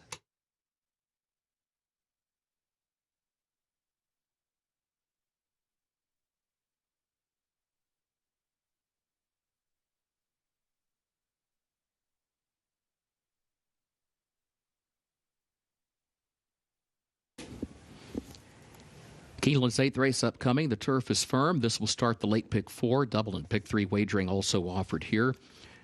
Scratch the 10, Runnin' Rocket. Number 10, Runnin' Rocket scratched.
Race number 8 starts the late pick 4 on this Saturday card. 19 minutes to post, and these next few races are types of races where we're likely going to see wagering boards odds like we're getting right now in race number 8. We've got a pair of horses sitting at 7-2. The 6 is the favorite at odds of 3-1. That is works for me for Joseph Lee with Flavian Pratt going to be jumping into the saddle once again. But I'm going to go to Dabab, the number 3 horse, who's 6-1 on the board right now for trainer Ed Vaughn. This is a 7-year-old gelding by No Nay Never, who has done a lot of good for his connections through the years. He's made over $330,000. He just missed last time out at Churchill Downs 4 months ago on the turf course, sprinting 5.5 furlongs behind Hard Headed, who would come out of there and win. Last time we saw this runner here at Keeneland, it was in a similar allowance condition, and he was able to win at 7-1. So he's right around that same price right at this point in time, but he always shows up. He may not win every single time, but he always seems to perform well and coming late in these races. So Ed Vaughn has a war horse on his hands that he has put in the right spots to have the success that he has with this son of No Nay Never. I'll take the Bab in this 8th race, I should say, 6-1 on the board right now. And Corey Lannery, who was just unseated in that most recent race, he is going to be riding this Dabab in this race. So just getting confirmation that Corey Lannery has been cleared by the medical team here at Keeneland Racecourse. Again, give me the 3 on top. That is Dabab. The number 7 horse at 7-1. Second choice, Silent Heart for Brian Lynch, 5-year-old son of Heart to Heart, that Grade 1 winner that Brian trained here at Keeneland Racecourse. And here's a runner that's going to cut back in distance. He's been routing in his last several starts. He's run 6 consecutive route races. His previous sprints, you have to go all the way back to the fall of 2024 to find them. But he was close behind Joe Shiesty. And how many times have we seen Joe Shiesty blitz fields with that kind of speed? And he wasn't far off of him. So I think that this is a nice plan. Now, whether it pans out, whether it's a prep race on down the line, I think it may work out for a horse like Silent Heart, who's currently sitting at 7-1 on the board. And that's why I put him as my second selection. And then finally, the 8 horse My Own will round out the top 3. He's very quick. Here's Eric Foster. He trains Joe Shiesty. He knows something about very quick horses. And this son of Taprit will be moving on to the grass course for just the second time in his career. But he has been very good, most recently at Turfway Park. A couple of victories, just missed in his most recent effort, jumping up into a deeper allowance condition. But the cutback in distance should benefit him with the speed that he possesses. Right now, 12-1 on the board. Great betting race coming up to start the late pick 4 here at Keeneland. Good luck.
Horses are entering the track for Keeneland's 8th race, the Newtown Hanner Stud, an allowance for 4-year-olds and up, 5.5 furlongs over the turf listed firm. Double and pick 3 wagering started the late pick 4, scratch the 10, Runnin' Rocket. Post time is 6 minutes.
Just 4 minutes away from race number 8, started the late pick 4, and we're taking a peek at Troubleshooting. He is the current favorite at 3-1. It'll be interesting to see who actually goes off as the favorite in this race once the wagering settles in the next 4 minutes.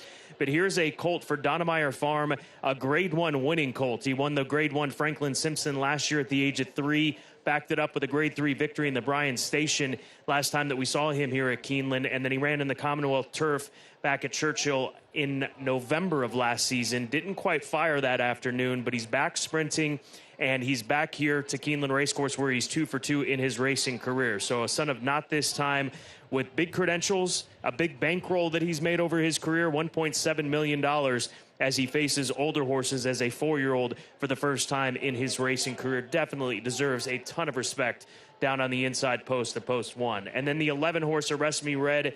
Here's another veteran runner out of the Wesley Ward barn who has done phenomenal work for his connections, the Lale Stables, an 11-time winner from 30 starts. He is just 1 for 5, though, here at Keeneland Racecourse. Looking at his career, that last win came in the fall of 2024 in a similar type of allowance race, but he chased big Joe Shiesty around in the Big Daddy in his most recent start. So we'll see what he's able to do under Joel Rosario. But a veteran turf sprinter for Wesley Ward.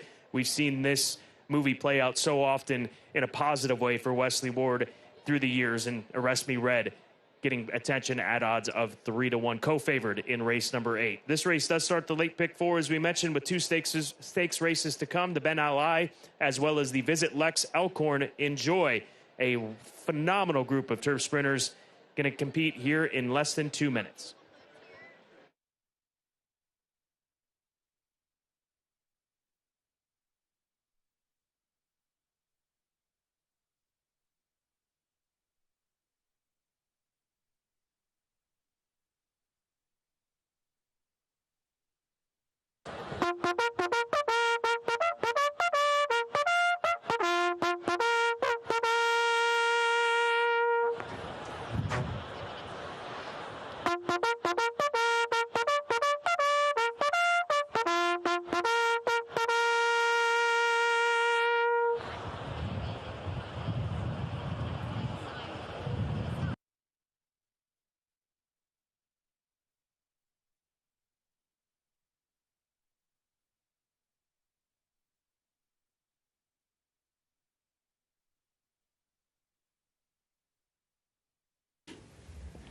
As the horses head to the gate for race 8, this note regarding number 5, coming in hot, contrary to what one might have noticed during the post parade. Coming in hot, number 5 will not wear blinkers. Those blinkers will come off, did not wear them in the last start either. So please note, no blinkers today for the 5. Coming in hot, did not have them in that most recent start either. Right now, the horses have reached the starting gate for the 8th race on this Keeneland Saturday card. The Newtown Hander Stud started the late pick 4.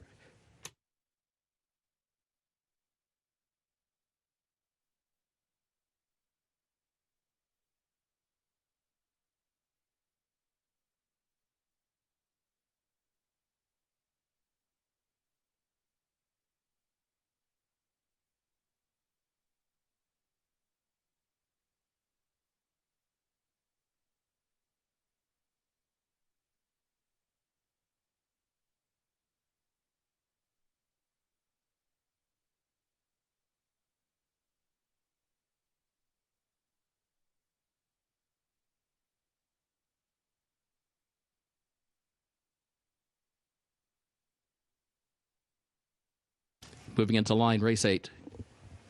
Troubleshooting walks up.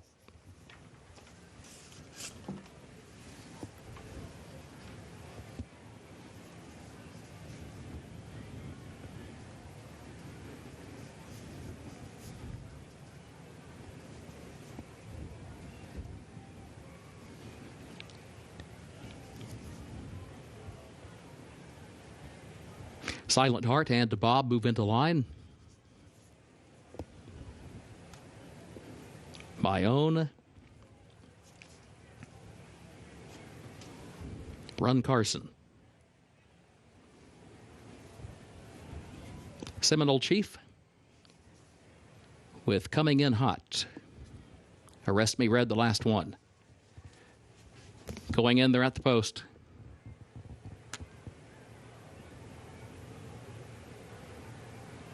And they are off.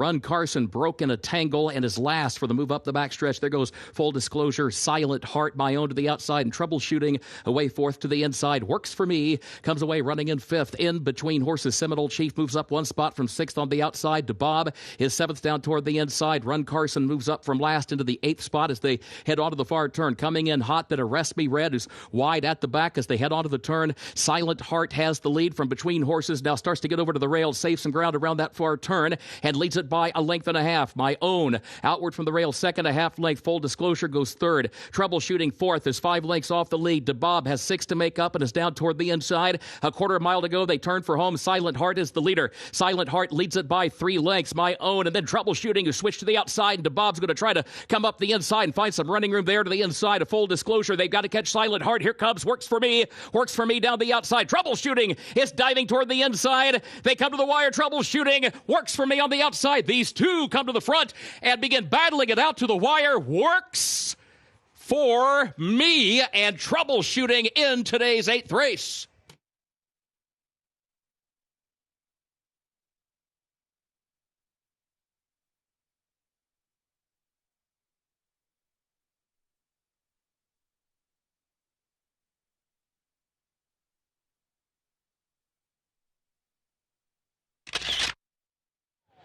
Photo for the win. Hold all tickets.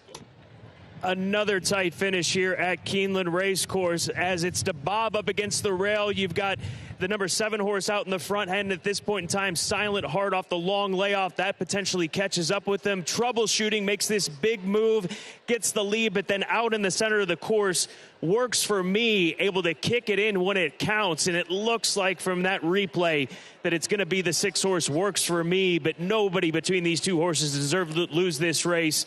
Two very quality sprinters amongst a field of quality sprinters. battling down to the wire, and a close-up look at it. The 6 on the outside, the 1 on the far side. Still looks like the 6 held the advantage, but the 1 was trying to come back. That is very close to call.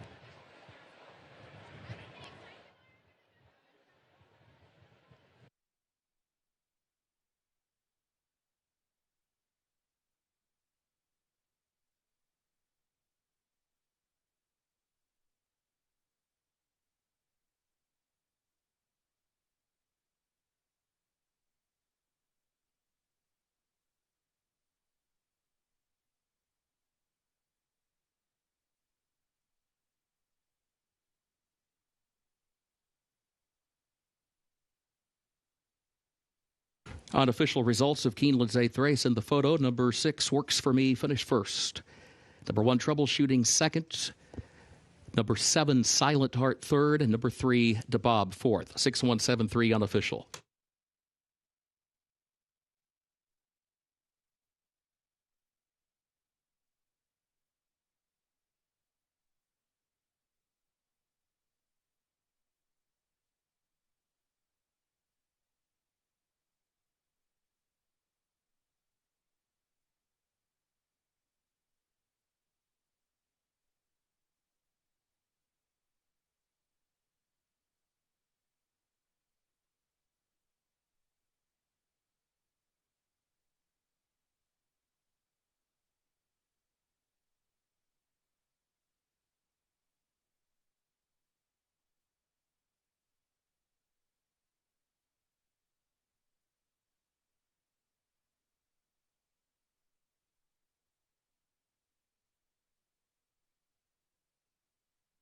Inquiry sign posted. Hold all tickets.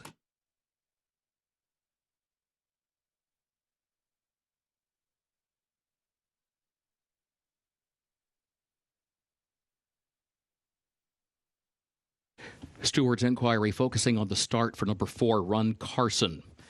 Stewards inquiry focusing on the start for the 4, Run Carson. Into the winner's circle, unofficial winner number 6, Works For Me, owned by the Katie Rich Stables LLC of Lawrence Doyle, owned also by Christopher Connors and Lawrence Apple. Trained by Joseph Lee. 3 wins today for Flavian Pratt. Works For Me, a 5-year-old son of Daddy Longlegs out of Bella's Game by Soldat, bred in New York by Katie Rich Farms, Chris Connors, and Larry Apple.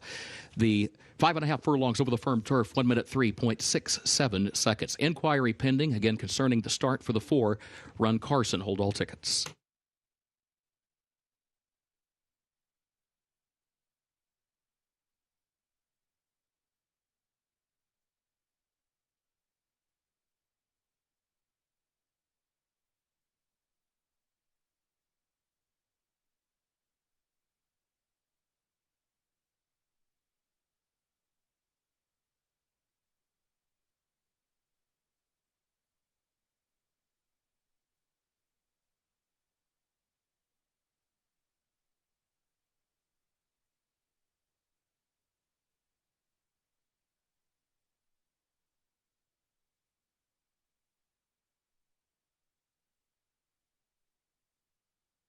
In the winner's circle, the Newtown Anner Stud Trophy presentation to the connections of Works For Me.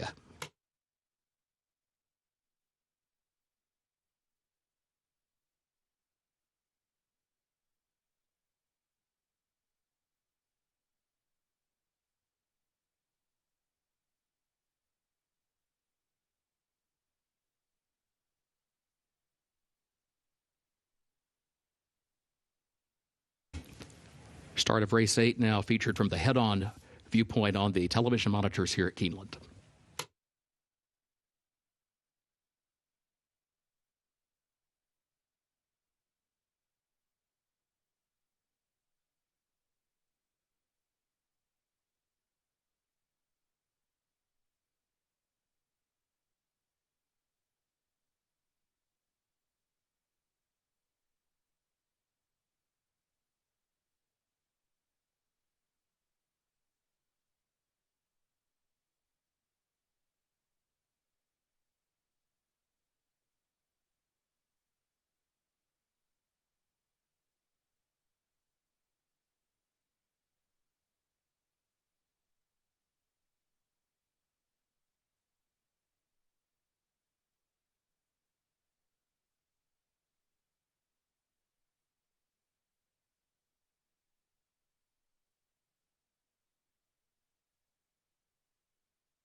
Stewards have ruled that number 4, Run Carson, shall be declared a non-starter.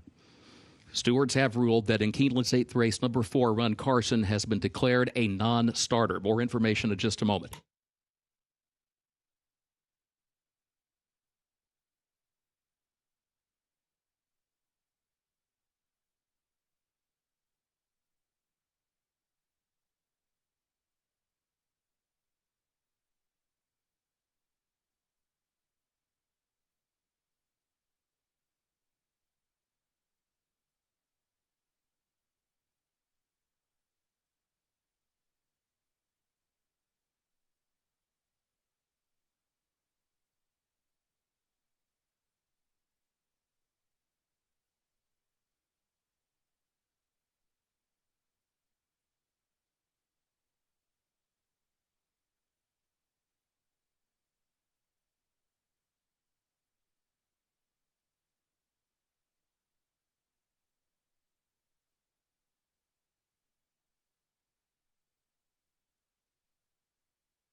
Once again, in Keeneland's 8th race, number 4, Run Carson, has been ruled a non-starter by the stewards through their inquiry into the start of that 8th race. Waiting now for further information from Mutuals. An announcement will be forthcoming.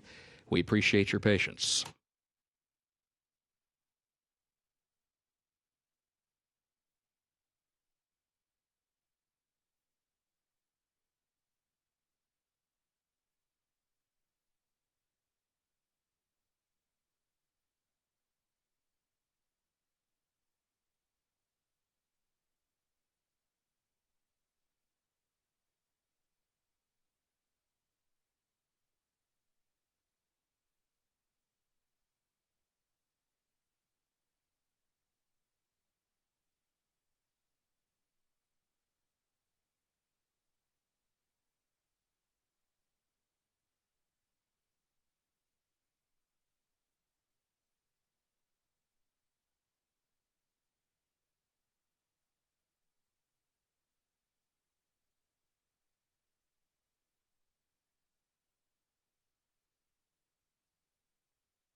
From the Mutual Department at Keeneland concerning the fact number 4, Run Carson has been declared a non-starter in today's 8th race. All in-race wagers on that 8th race, all in-race wagers involving the 4 will be refunded. Multi-race wagers, including the 4, will be treated as though the 4 were a scratch. Again, refunds for all in-race wagers on the 8th race involving the 4-run Carson, who's been declared a non-starter. Multi-race wagers involving number 4-run Carson, the 4 will be treated as a scratch.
Eighth race results official. 6173, the official results for race 8.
Prices now posted for Keeneland's 8th race. Results are official, 6173. And again, a reminder in that 8th race, if you're holding a ticket on the 4-run Carson, all in-race wagers involving the 4-run Carson will be refunded.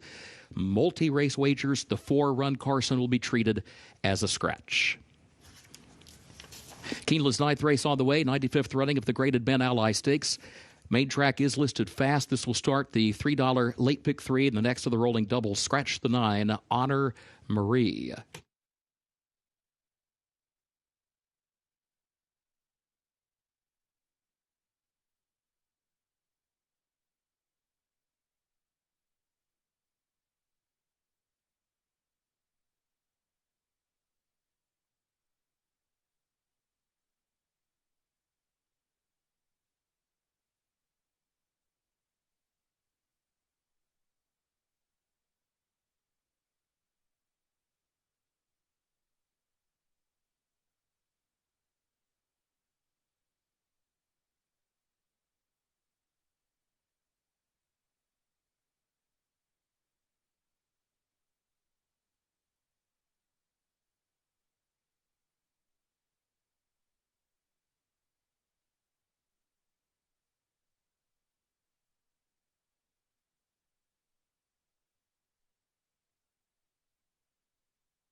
21 minutes away from the Ben Ally Grade 3 event, start of the $3 late pick 3, which involves our 2 graded stakes races, our featured events on this Saturday card. And what a group we've got assembled for this $350,000 older handicap race for 4-year-olds and up, part of the Breeders' Cup Classic division. And a reminder, the Breeders' Cup Classic and all of the Breeders' Cup races will be held over this same main track this fall here at Keeneland Racecourse. This is a very challenging race, and right now Stars and Stripes the 8-5. He is a clear favorite in the wagering for Frassetto Stables and trainer Bill Mott. But I'm going to go to the number 3 horse, Tennessee Lamb, for Calumet Farm and trainer Rusty Arnold. 9-1 on the board right now.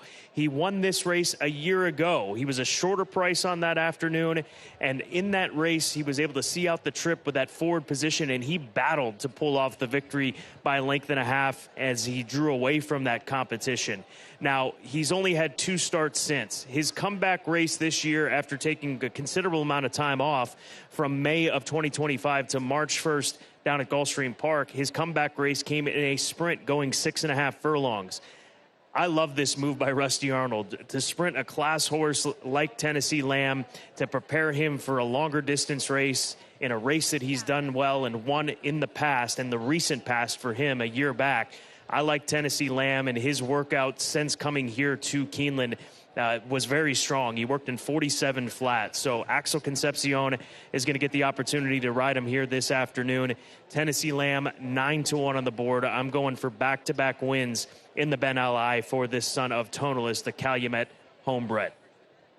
The number 8 horse is 4-1.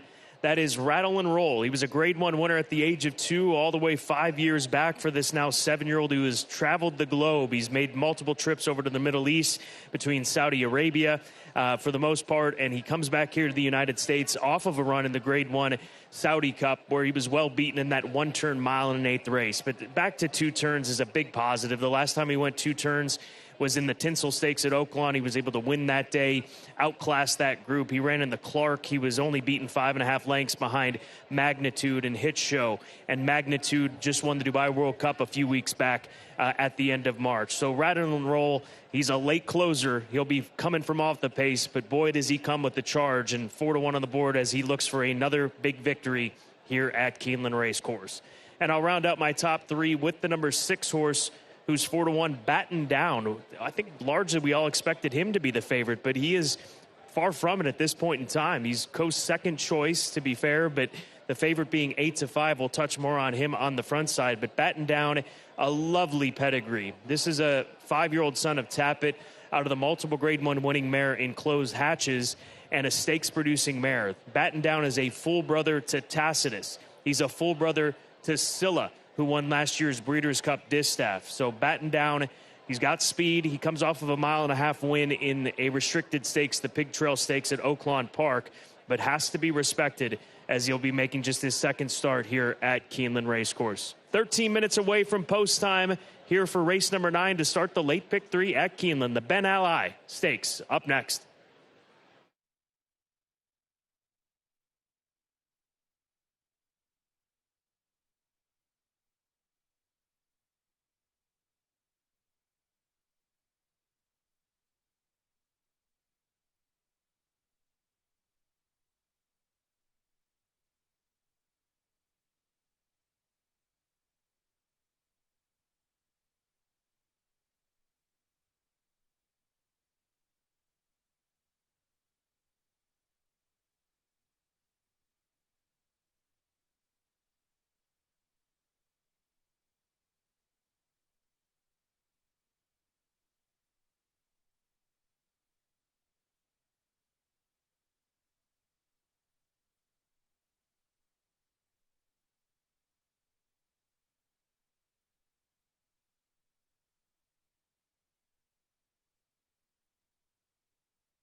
Horses are entering the track for Keeneland's 9th race, 95th running of the Ben Ally Stakes, Grade 3, 4-year-olds and up at a mile and 3/16 over the fast main track. Double and pick 3 wagering starts the $3 late pick 3. Scratch the 9. Honor Marie, number 9 to scratch. Post time at 8 minutes.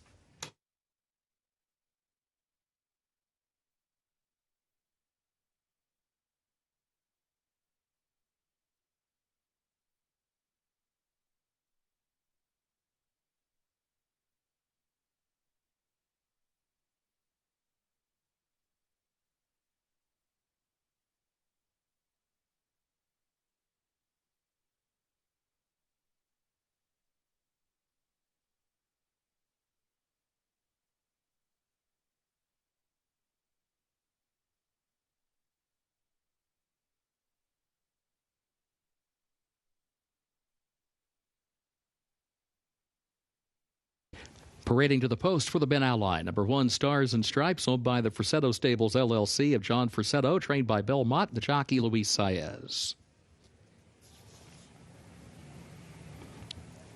2, Awesome Aaron, owned by Turman Racing Stable LLC of Frank Turman, the AJ Suited Racing Stable LLC of Justin Nicholson, owned also by Mark Blyden, trained by Norm Cassie, the jockey Joel Rosario. 3, Tennessee Lamb, races for the Calumet Farm of Brad Kelly, trainer Rusty Arnold, the jockey Axel Concepcion. 4, British Isles, owned by Slam Dunk Racing of Nick Casado, Deborah Baltus, and Cynthia McClanahan, trained by Richard Baltus with John Velasquez to ride.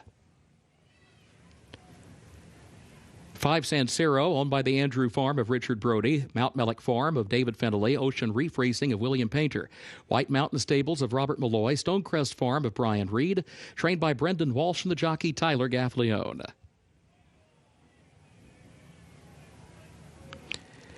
6, Batten Down, owned by Judd Mott of Fahad Bin Khalid, trained by Bill Mott, the jockey Flavian Pratt.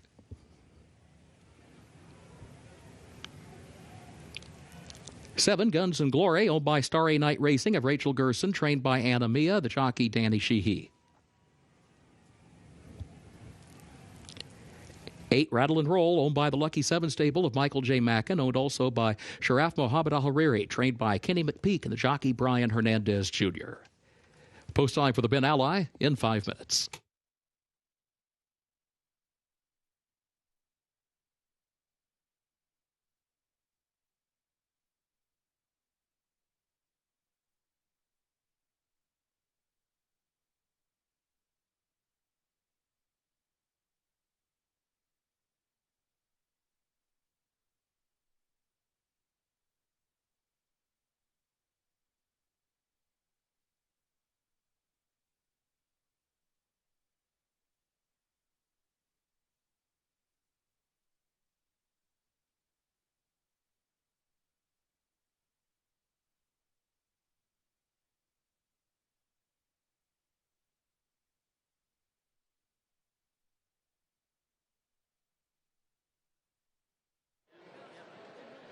Just 5 minutes away from the Ben Ally as we're looking at Stars and Stripes. He's now cooled a bit to 2-1 in the win wagering. This is a son of Not This Time, who gets a second stakes try in his career. His only other previous stakes event was back last year when he was a 3-year-old in the Dwyer going a 1-turn mile. So the 2-turn races have been effective for him as he cleared the 2 other than allowance race in his most recent effort. Luis Saez gets aboard. Speaking to some folks that are in the know down in the paddock, the word is that he's been working phenomenally down at Payson Park in Florida, and he ships up here for trainer Bill Mott. So a 2-1. Not This Time, Colt, Keeneland September sale graduate, looking to pick up a first stakes score in his racing career.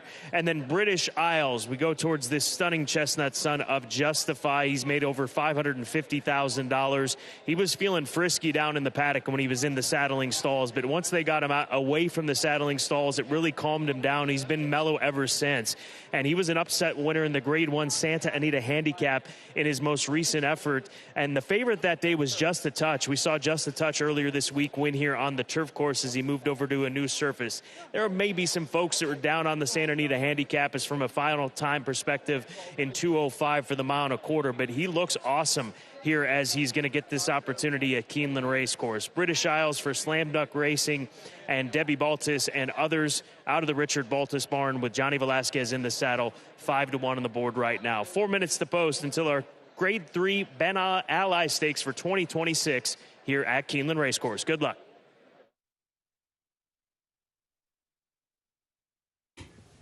In Keeneland's ninth race, please note, as per the stewards, number 7, Guns and Glory, will not wear blinkers in this race and did not wear them last start either. As per the stewards, the 7 Guns and Glory did not wear blinkers last time, and those blinkers will come off before Guns and Glory goes into the starting gate.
Horses have reached the starting gate for Keeneland's ninth race, 95th running of the Ben Ally Stakes, Grade 3.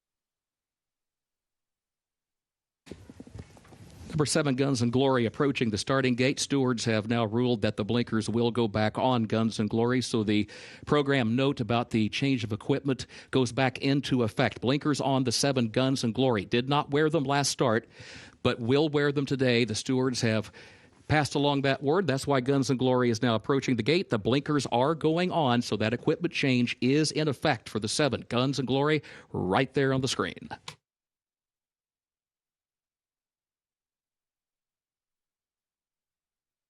Just about set to move into line, ninth race.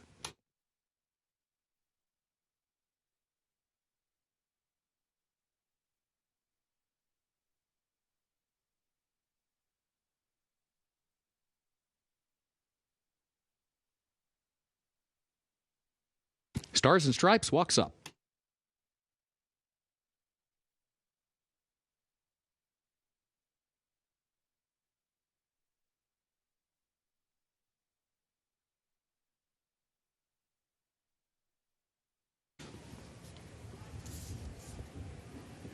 There's Sansero. Awesome Aaron into line.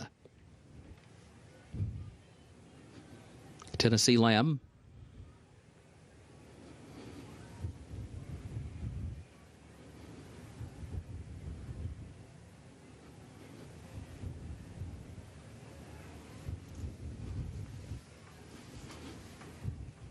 Batten down goes in. British Isles approaches.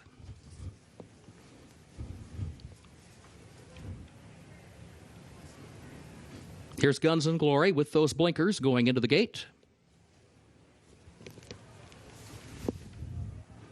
Rattle and Roll, the last one, walking up. Goes in, they're at the post.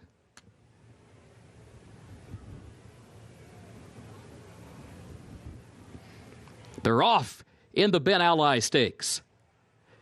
There's British Isles and Batten Down between horses, and Awesome Aaron is there toward the inside as they move by the stands the first time. Batten Down comes forward, has the lead well before the move into the first turn. As Awesome Aaron goes second, Stars and Stripes is third, and is joined by British Isles, who's fourth up on the outside. And then Guns and Glory, who goes fifth just outside of Tennessee Lamb in sixth position. Rattle and Roll is away running in seventh, 6 lengths off the lead, stays outward from the rail for the move around the first turn, and San Siro is last. Opening quarter went in 23.93 seconds. Batten Down is the leader. Batten Down leads it by 2 lengths. Awesome Aaron second by 3/4 of a length. British Isles goes third, 3/4 of a length to Tennessee Lamb to the outside, and Stars and Stripes back to the inside. Rattle and Roll is moving to the far outside from the center of the pack. He's out in the center of the racetrack. He's 5 lengths from the front. He has moved up 1 spot around the outside of Guns and Glory as they head for the far turn, and San Siro is last. It was 48.78 seconds the time for the first half mile. Batten Down, the leader. British Isles to second, a length and a half, separating the top 2. Rattle and Roll is now third up on the outside, within 2 lengths of the lead. Awesome Aaron is fourth back toward the inside. Tennessee Lamb is wide in fifth around the far turn, and then Stars and Stripes is being ridden along toward the inside, looks for more running room, 4 lengths off the lead. Batten Down is still the leader. British Isles, Awesome Aaron to the inside. Rattle and Roll is still lingering in fourth as they work for the top of the stretch. Batten Down is still the leader. Batten Down has the advantage by 2.5 lengths off the far turn. Awesome Aaron to the inside. British Isles, then Stars and Stripes, and Rattle and Roll. San Siro is way out on the grandstand side, 5 lengths off the lead. Here's Stars and Stripes taking aim and running up for the lead. Awesome Aaron needs room. Batten Down is fighting on to the inside. Awesome Aaron dives to the rail. Batten Down, and again Stars and Stripes past the 16th pole to poke ahead in front. Batten Down fights on, but second. San Siro runs late. Stars and Stripes, Luis Saez to win the Ben Ally. Batten Down home second, San Siro third. Awesome Aaron across the line in fourth.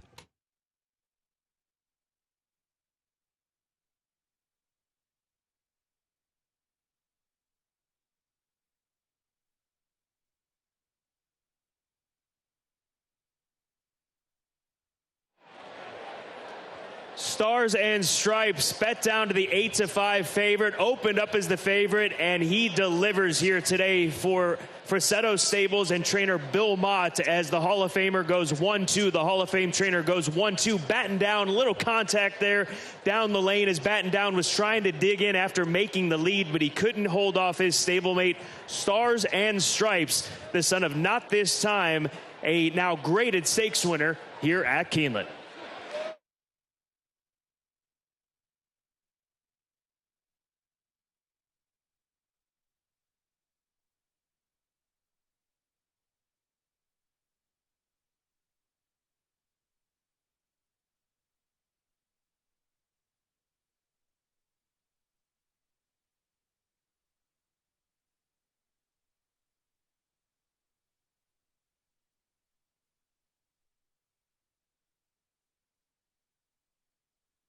Unofficial results of Keeneland's ninth race. Number 1, Stars and Stripes, was first.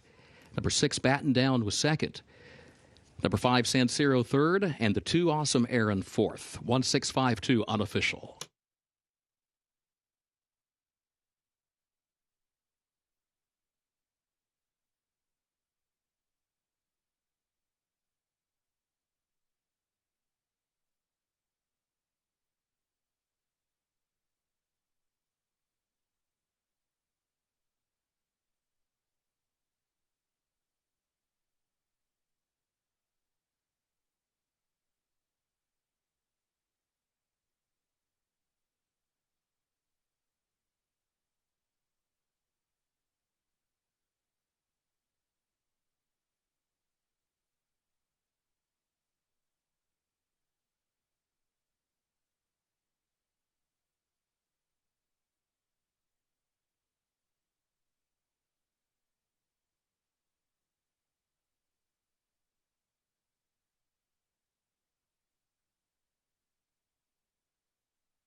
Ninth race results official.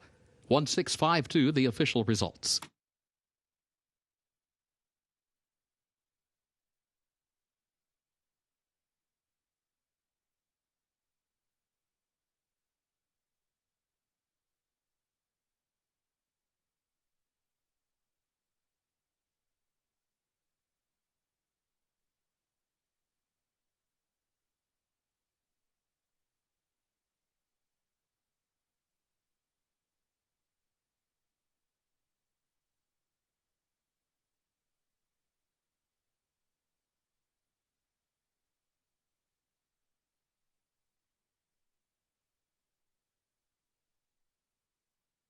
Moving into the stakes winter circle at Keeneland for the ninth race, the 95th running of the Ben Ally Grade 3 number 1 Stars and Stripes, owned by Frassetto Stables LLC of John Frassetto, trained by Bill Mott. 2 wins today for jockey Luis Saez.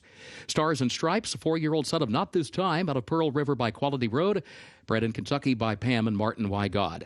Keeneland September graduate Stars and Stripes gets the mile in 3/16 in 1 minute 58.34 seconds over the fast main track.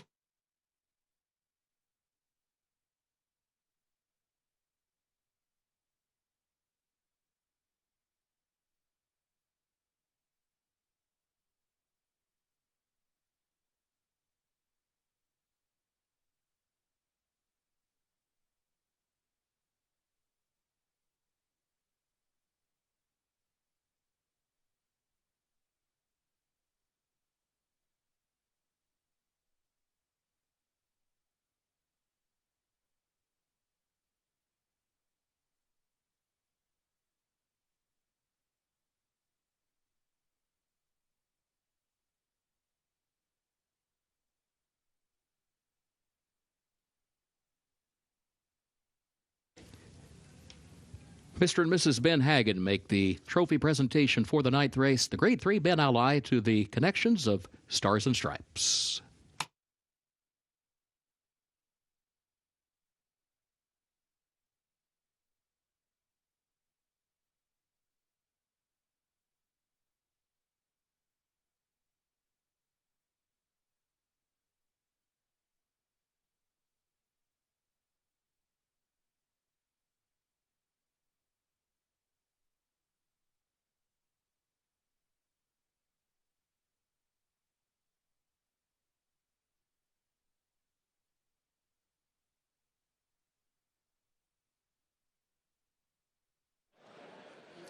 Stars and Stripes takes a big step forward here today in the Ben Ally for Bill Mott, Frassetto Stables, and, of course, Luis Saez. You rode him to his last victory last time out. How much of a leap forward did he make for you here today? Well, last time when I had the opportunity to ride this horse, he showed that he had a lot of talent, and Mr. Billy always doing a great job with the horses.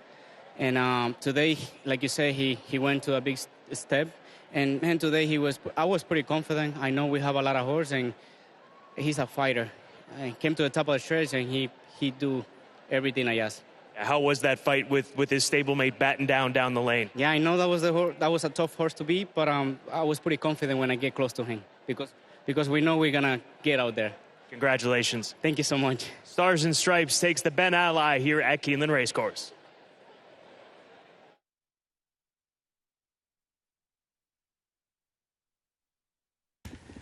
Keeneland's 10th race upcoming, 41st running of the Visit Lex Elhorn Grade 2. The turf is firm today. Last of the day's rolling doubles about to get underway here. A reminder, in this 10th race, the jockey for the 1 Padiddle, Mario Gutierrez. Number 1 Padiddle, the jockey, Mario Gutierrez. Take out the 13, Dancing in Denial, did not draw into the race.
just 15 minutes away from our co-feature on the card, the Grade 2 Visit Lex Elkhorn Stakes, 1.5 miles on the turf course.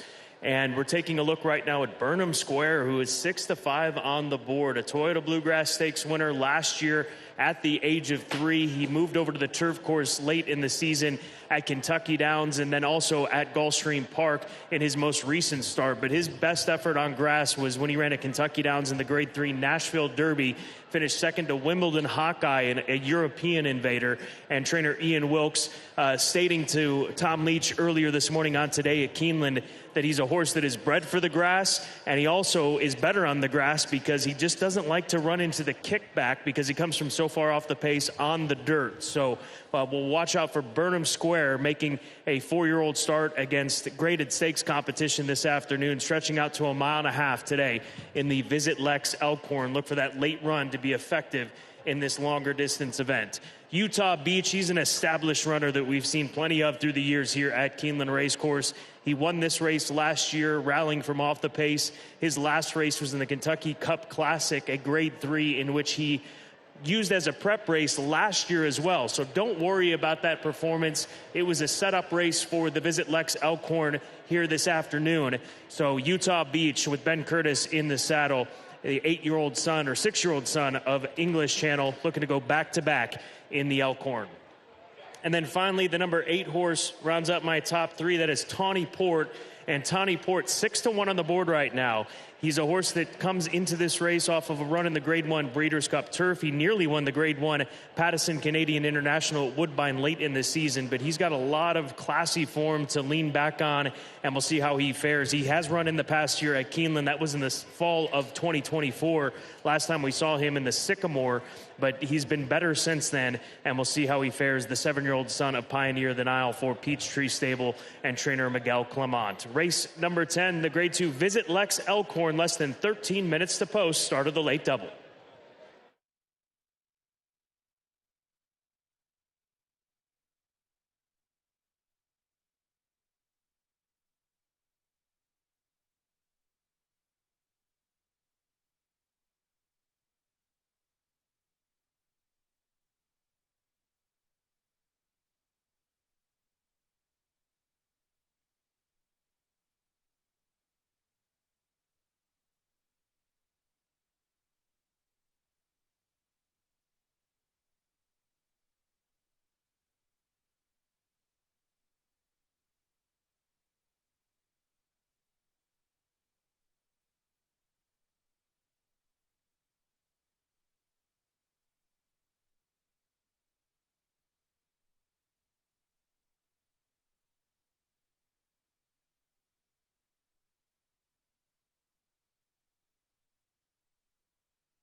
Horses are entering the track for Keeneland's 10th race, 41st running of the Visit Lex Elkhorn Grade 2.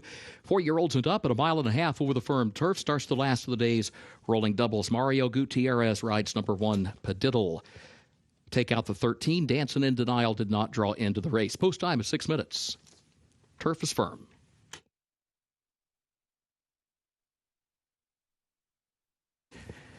Parading to the post, number 1, Padiddle, owned by Imaginary Stables of John Garner, trained by Elizabeth Dobles. The jockey is Mario Gutierrez. 2, Desvio, owned by the Stoneleigh Stables LLC of Cornelia Bonney, and Bonnie Rice Stable of Robert Bonney, trained by Madison Myers. The jockey, John Velasquez. 3, Utah Beach, owned by Jeffrey Amling, and Marybelle Stable of Charles Noel, trained by Brendan Walsh. The jockey, Ben Curtis. 4, Grand Sonata, owned by the Whisper Hill Farm of Mandy Pope, trained by Todd Pletcher. The rider, Tyler Gaffalione.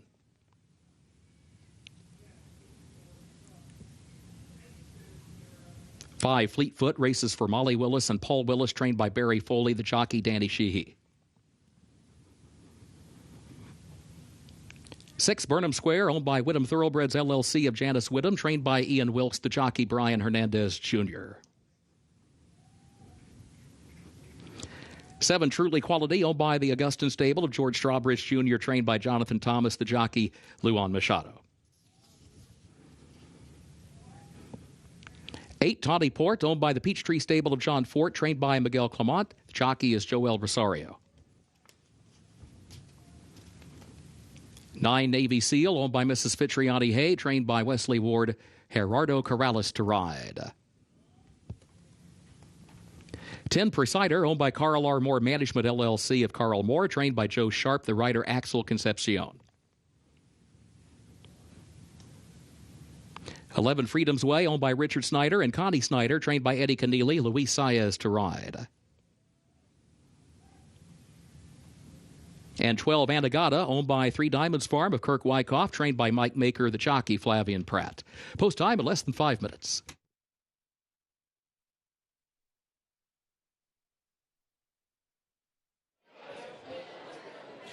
Here's a look at Desvio warming up here in the misty afternoon that has turned into this day of racing here at Keeneland Racecourse. For Matty Myers, a son of Yoshida, Desvio, a Grade 2 winner here at Keeneland last fall in upset fashion of 34-1. We know the distance will not be an issue. Johnny Velasquez knows how to ride this horse. If memory serves correctly, in talking to him with that victory in the Grade 2 Sycamore, it took him a while. He had to ride him quite a long time. So Johnny knows exactly what he's in store for. It's when he's the best to ever do it. So expect a big performance from Desvio here in today's Elkhorn. And then the 4-horse Grand Sonata. Talk about class. He's made over $2.6 million for Mandy Pope and Whisper Hill Farm. And Todd Pletcher's the conditioner, comes into this race off of a win at Gulfstream Park on firm ground.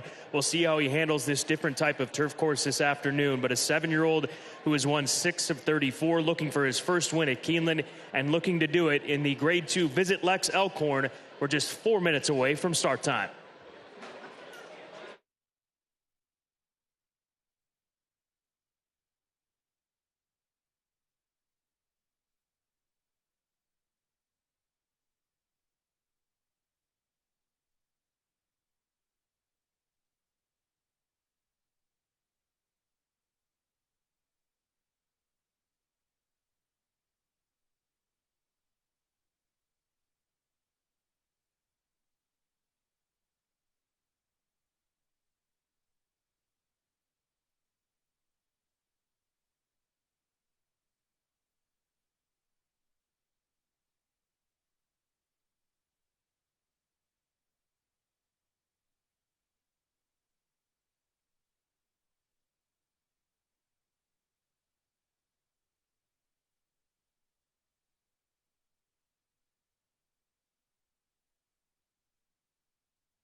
The horses have reached the starting gate for Keeneland's 10th race, 41st running of the Visit Lex Elkhorn Grade 2.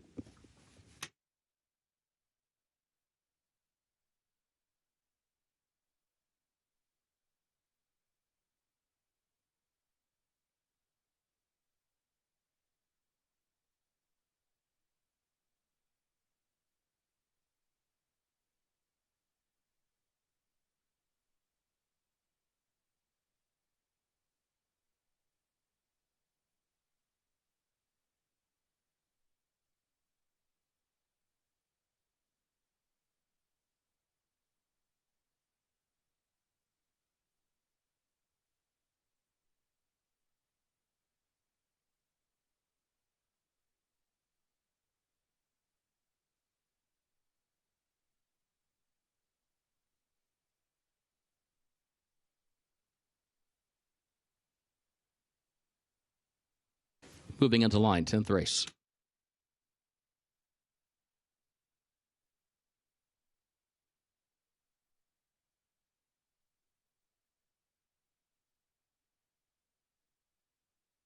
Padiddle and Truly Quality walk up.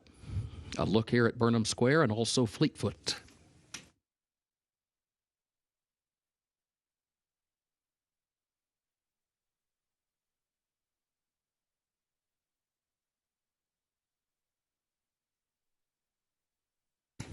Desvio goes in. Tawny Port, the Visit Lex Elkhorn.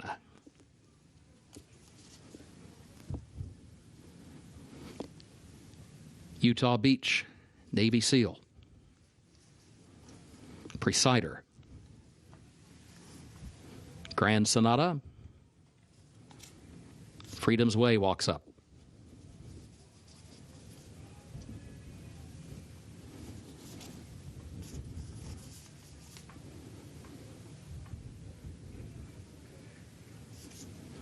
Fleetfoot.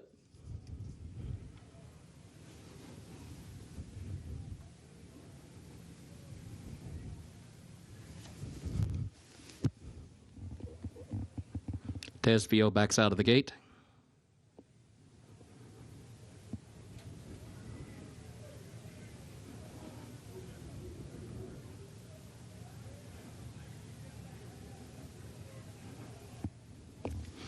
Number 1, Padiddle backs out.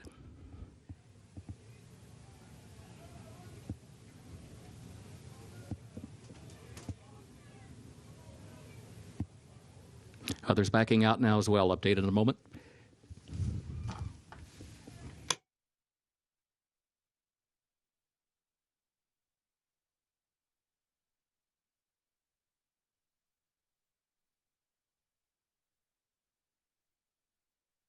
Your attention, please. Late scratch, scratch number 1, Padiddle.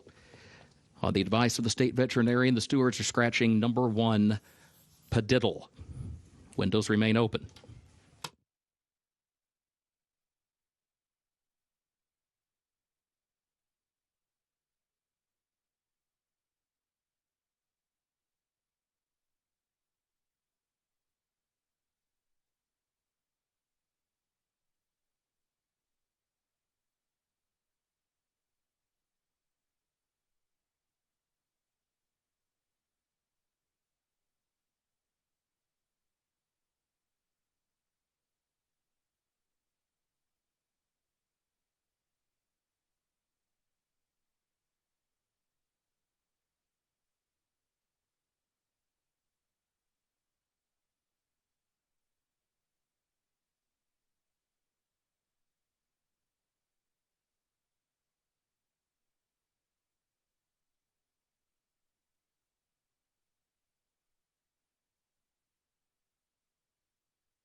Once again, moving into line for the Visit Lex Elkhorn Race 10.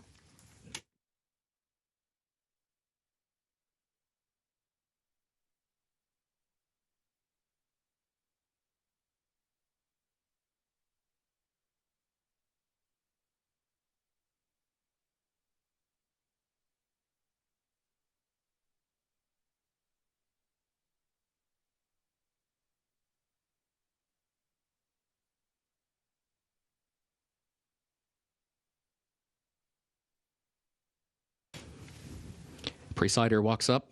Grand Sonata awaits.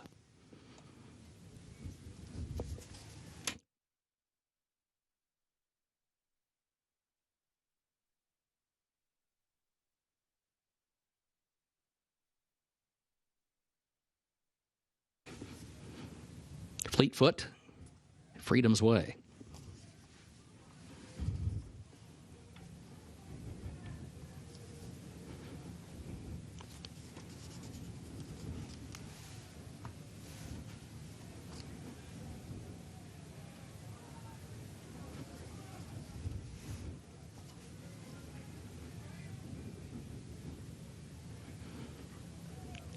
Fleetfoot goes in.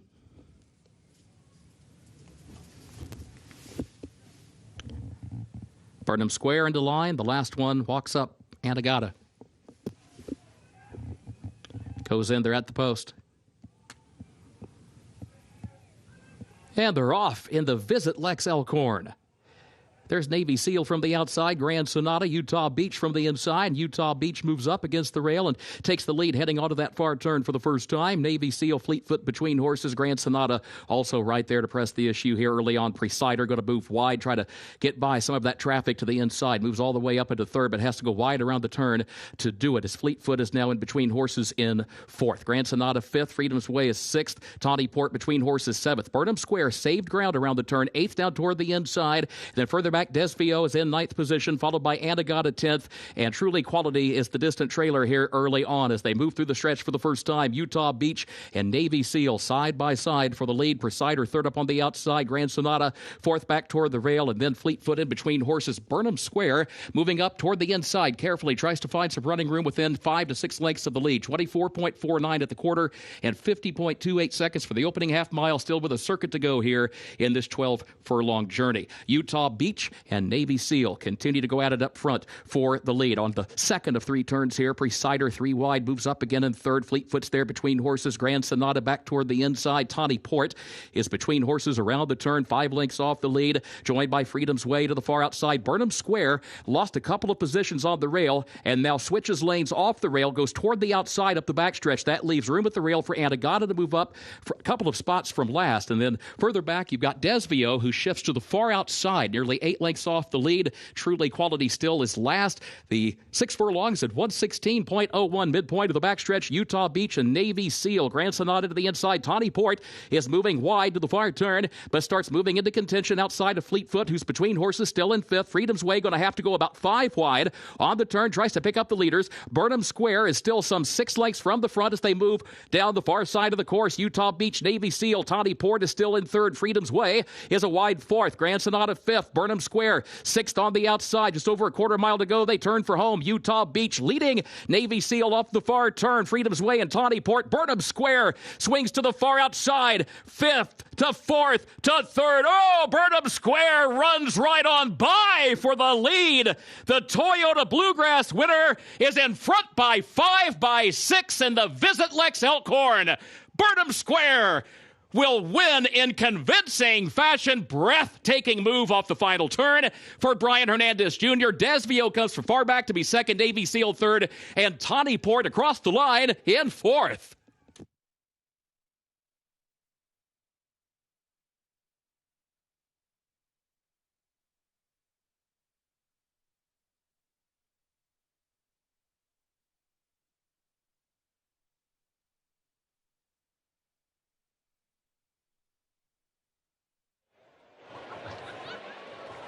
An unbelievable bit of acceleration from Burnham Square, going so quickly down to the inside. He dives and he dusts this field in the Grade 2 Visit Lex Elkhorn. One of the most impressive mile-and-a-half performances that we've seen in quite some time here at Keeneland Racecourse.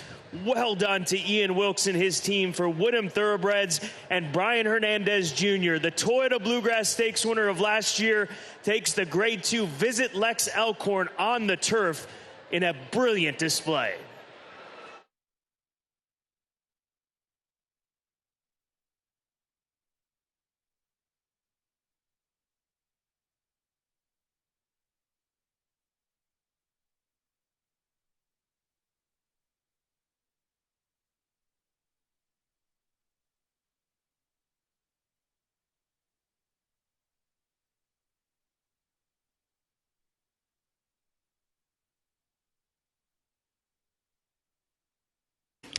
Unofficial results of Keeneland's 10th race. Number 6, Burnham Square, finished first. Number 2, Desvio was second. Number 9, Navy Seal third. And number 8, Tawny Port was fourth. 6-2-9-8 unofficial.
Burnham Square with a record margin of victory for the 41 runnings of the Visit Lex Elkhorn, wins by 9 3/4 lengths. 6-2-9-8, the unofficial results.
Tenth race results official, 6-2-9-8, the official results for Keeneland's 10th race.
Burnham Square moves into elite company today as a graded stakes winner on dirt and a graded stakes winner on turf at Keeneland. Getting set to move into the stakes winner's circle for the 41st running of the Visit Lex Elkhorn. Number 6, Burnham Square, owned by Whittam Thoroughbreds LLC of Janice Whittam, trained by Ian Wilkes, Brian Hernandez Jr., the winning jockey. Burnham Square, 4-year-old gelded son of Liam's Map out of Linda by Scat Daddy, bred in Kentucky by Whittam Thoroughbreds LLC. 12 furlongs over the firm turf, 2 minutes 32.55 seconds. Results official.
Presenting the trophy for the Visit Lex Elkhorn, Mary Quinn Raymer and Leslie Miller, along with their guests representing Visit Lex.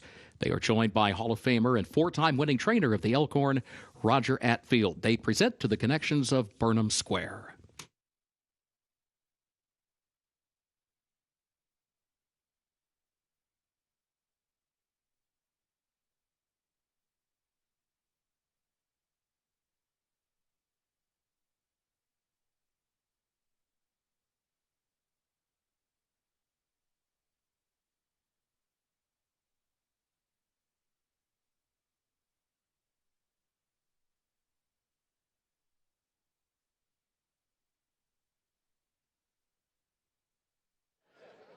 Well, insert any superlative you like in that performance with Burnham Square today in the Visit Lex Elkhorn for Whittam Thoroughbreds, Ian Wilkes, and Brian Hernandez Jr. The pace wasn't quick, Brian.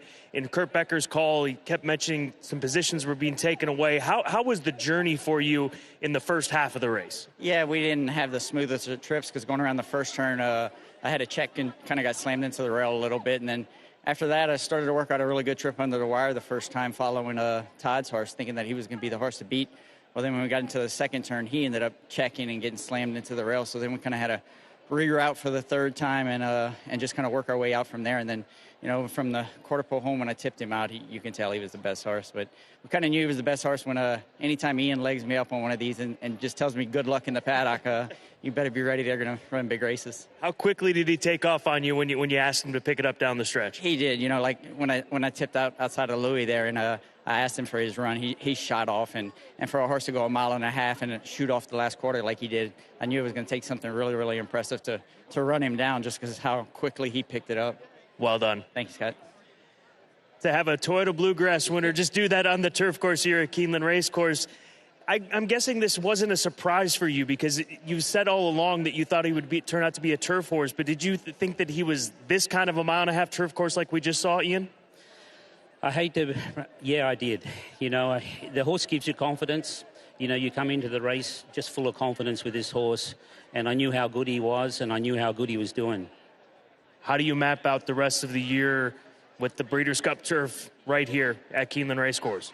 Yeah, I'll work backwards. I'll get with the Widhams and work backwards from the Breeders' Cup, and yeah, that's my goal. The end goal is to come here and see if we can repeat that effort.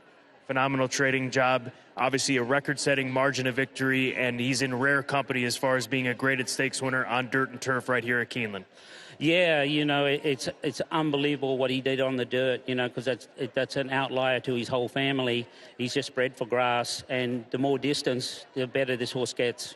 Congratulations. Thank you. Let's go to Gabby. Scott, thank you very much. Clay, just tell us about what you were thinking when you saw this horse just pour it on coming down the stretch and just increase that margin of victory. Well, it was very exciting.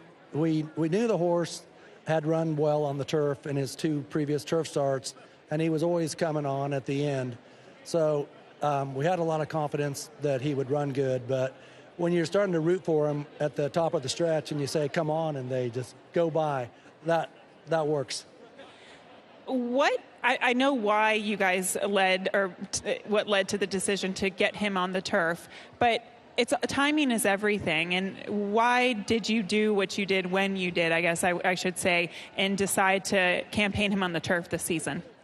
Well, I have to tell you, those dollar signs at Kentucky Downs definitely get your attention. We saw that Nashville Derby sitting there, and this horse, where Ian trains out at Skylight is polytrack, and he's always really loved that surface. And as we watched, a good percentage of Liam's Maps stakes winners are turf horses. And actually give a shout out to a horse last year, Deterministic, that's a Liam's Map. And we just saw how well he did on the turf. And so it gave us confidence to try this horse on the turf. Well, the plan worked out. Congratulations. Thank you. Burnham Square, very impressive today here at Keeneland.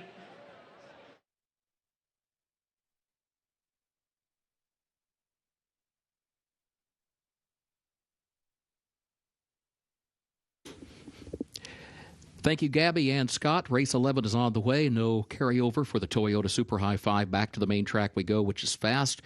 Scratch the 1. These walls have ears. Also scratch number 6, Army's Marauder.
This is our 11th and final race here on this Saturday afternoon. We'll close things out on the Beard course at the about 7 furlongs distance. These are 3-year-old fillies, maiden special weight company, $110,000 purse. This is the $1 Toyota Super High Five event on the afternoon. And I'll go to Fast Gun on top. She's 9-2 on the board right now for Steve Asmussen. She's had some good workouts between Fairgrounds and most recently here at Keeneland. And she was 4th on debut at a big number. She was 21-1 on that afternoon, going 6 furlongs. But stretching out to this about 7 furlongs, which is a little further than 7 furlongs, I think is a big benefit for this daughter of Gunrunner. So an even debut, second time out, potential for move forward, expectations of move forward for Fast Gun. I'll take 9-2 all day long on the number 3 horse for Steve Asmussen and Peter Blum Thoroughbreds.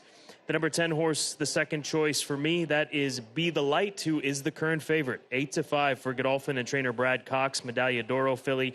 Kind of the same mindset. I mean, she comes out of a similar race at Fairgrounds on March 13th. In fact, she comes out of the same race that my top selection does on March 13th, the 7th event on that Fairgrounds card. But Be the Light, again, kind of an even run. She finished 3rd, beaten 2 3/4 lengths.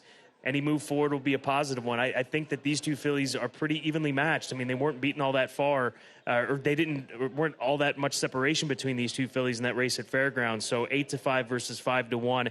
That's a pretty big swing, but I respect Be the Light. I respect both of these fillies in this 11th and final race.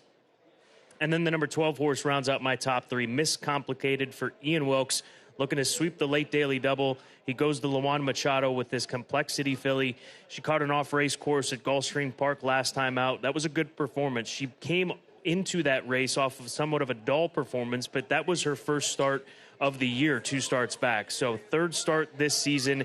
She was grade 3 placed in the Pocahontas at Churchill Downs, going the 1-turn mile, which this is kind of our version of a 1-turn mile here at Keeneland, the about 7 furlongs. So another 5-1 shot who is very live in this race for Ian Wilkes. Just set for the Riders Up call. Race number 10 coming up next. Race number 11, coming up in less than 10 here at Keeneland.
The horses are entering the track for Keeneland's 11th and final race, the Hasty House, a maiden special weight for 3-year-old fillies. The Beard course about 7 furlongs over the fast main track. No carryover for the Toyota Super High Five.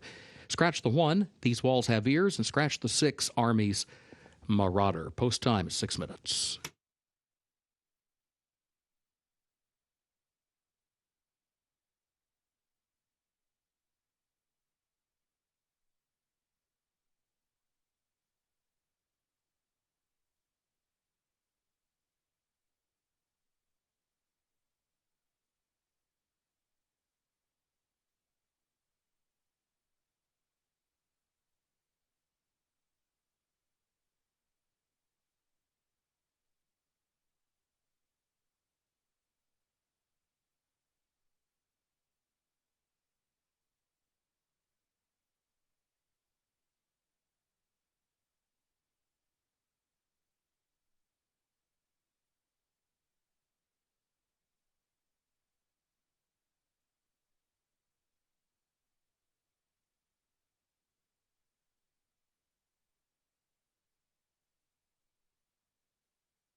Let's take another look at the number 3 horse, Fast Gun for Peter Blum. Thoroughbreds, a homebred for Peter Blum. The Gunrunner filly out of Steve Asmussen's barn as she warms up, still 5-1, getting a good price on her. She was part of the Clocker report this morning on Today at Keeneland. They pointed towards her workout on the 6th of April right here at Keeneland when she worked a bullet 47-4 in company with her stablemate Compressed, who's a 3-year-old colt by Basin.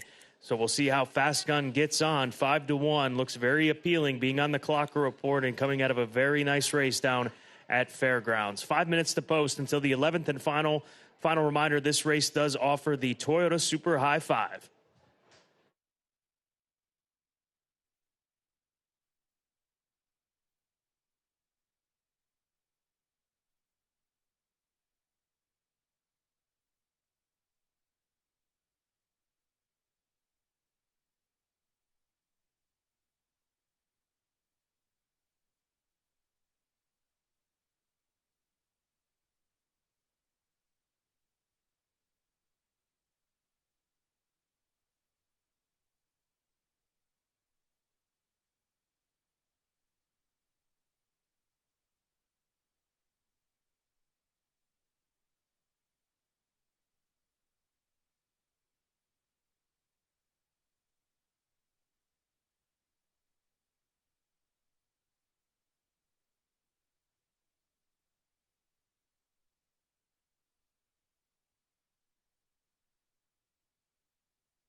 Horses have reached the starting gate for Keeneland's 11th and final race, the Hasty House.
Moving into line, race 11.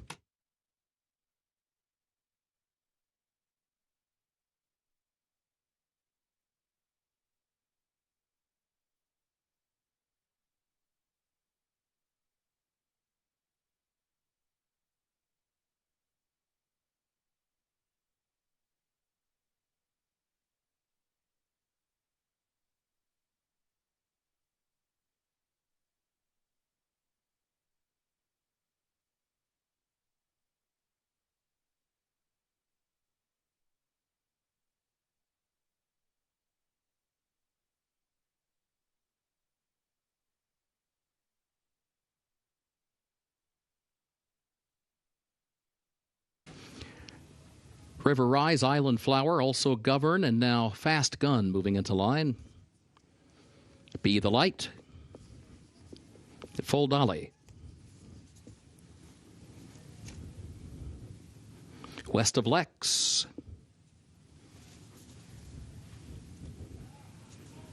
She's Our Girl. Along with Rhapsody in Blue. Miss Complicated will be the last one. Squares up, starts to move into line. They're at the post. And they're off. She's Our Girl was off slowly. There goes Govern. Govern right out for the lead. Be the Light comes away in second. Miss Complicated comes out running third. West of Lex fourth. Fast Gun is fifth. Island Flower is away running in sixth. In a gap of 5 lengths, Full Dolly in seventh. Rhapsody in Blue is eighth. She's Our Girl is ninth. River Rise is last of the 10 for the move up the backstretch. Govern has the lead against the rail by a half length. And then Be the Light second, a half length. Miss Complicated third up to the far outside as they head for the far turn. Fast Gun is down to the inside. Tries to find running room in fourth, just inside of West of Lex. 22.95 seconds was the time for the opening quarter. Island Flowers toward the outside, running 5 lengths off the lead. Full Dolly is back toward her inside. Govern leading Be the Light and Miss Complicated around the far turn. West of Lex between horses in fourth. Fast Gun is fifth toward the inside and still running about 3 lengths off the lead as they work toward the quarter pole to the top of the stretch. Be the Light and Govern side by side. Miss Complicated seeks to join them to the far outside. West of Lex, then Fast Gun, who's still fifth, back toward the rail as they turn for home. Be the Light has a head in front. Govern is now second to the inside. Miss Complicated races up to the outside. Fast Gun is behind horses. West of Lex had to switch lanes toward the center of the racetrack into the final furlong along with Full Dolly. Here's Miss Complicated coming after Be the Light. Here's Fast Gun. Fast Gun's running late but running out of time. Past the 16th pole, Be the Light's got the jump on her, and Be the Light. Luis Saez aboard for his third win. Be the Light is the winner. Fast Gun second. Miss Complicated third. Multiple horse photo to separate out the race of the Toyota High Five.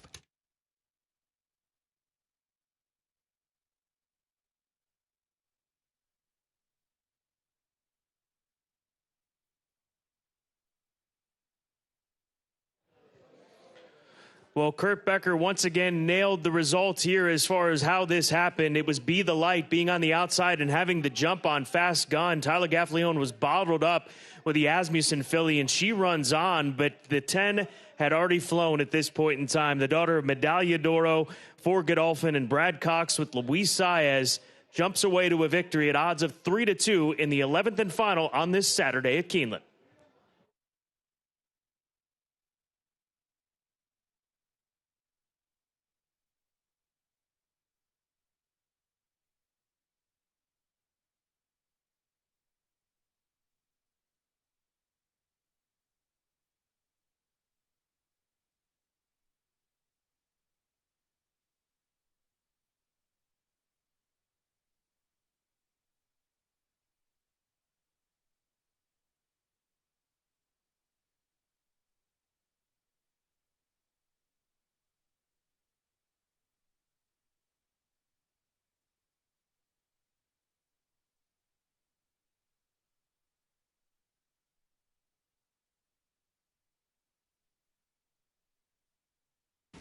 Unofficial results of Keeneland's 11th and final race. Number 10, Be the Light, finished first.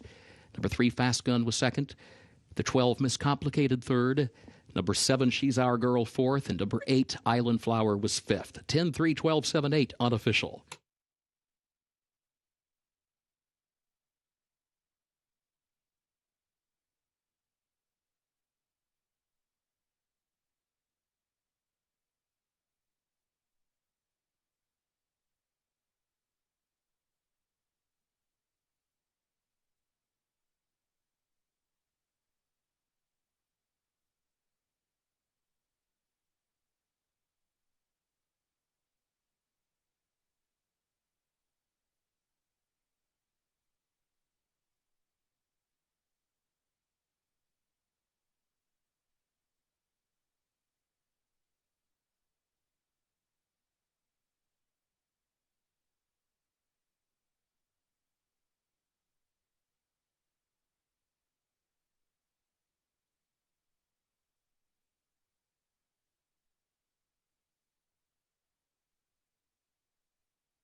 Into the winner's circle for Keeneland's 11th race, the Hasty House, number 10, Be the Light.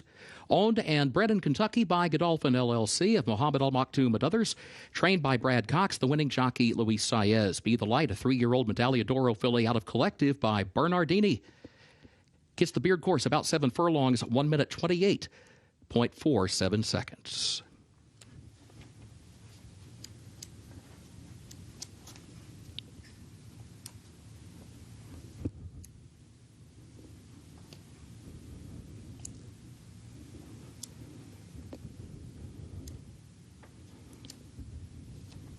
Results of race 11 official. 10-3-12-7-8, the official results.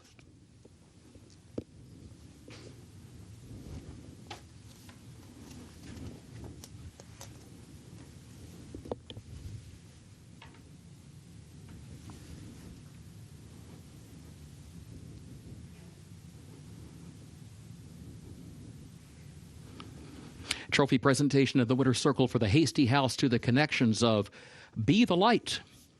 2 wins for trainer Brad Cox and 3 for jockey Luis Saez on the day.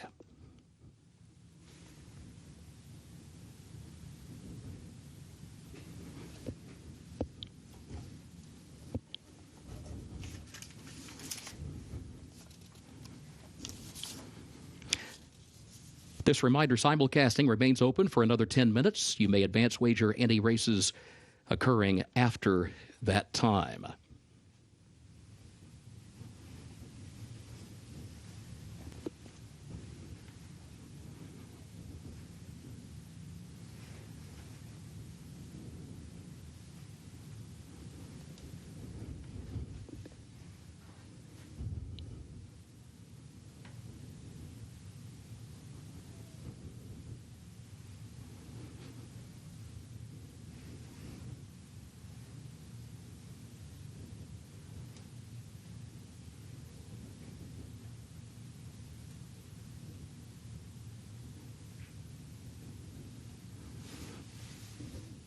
No carryover for the Toyota Super High 5 for tomorrow's card. The pick 6 today pays on 6 of 6 with a consolation 5 of 6.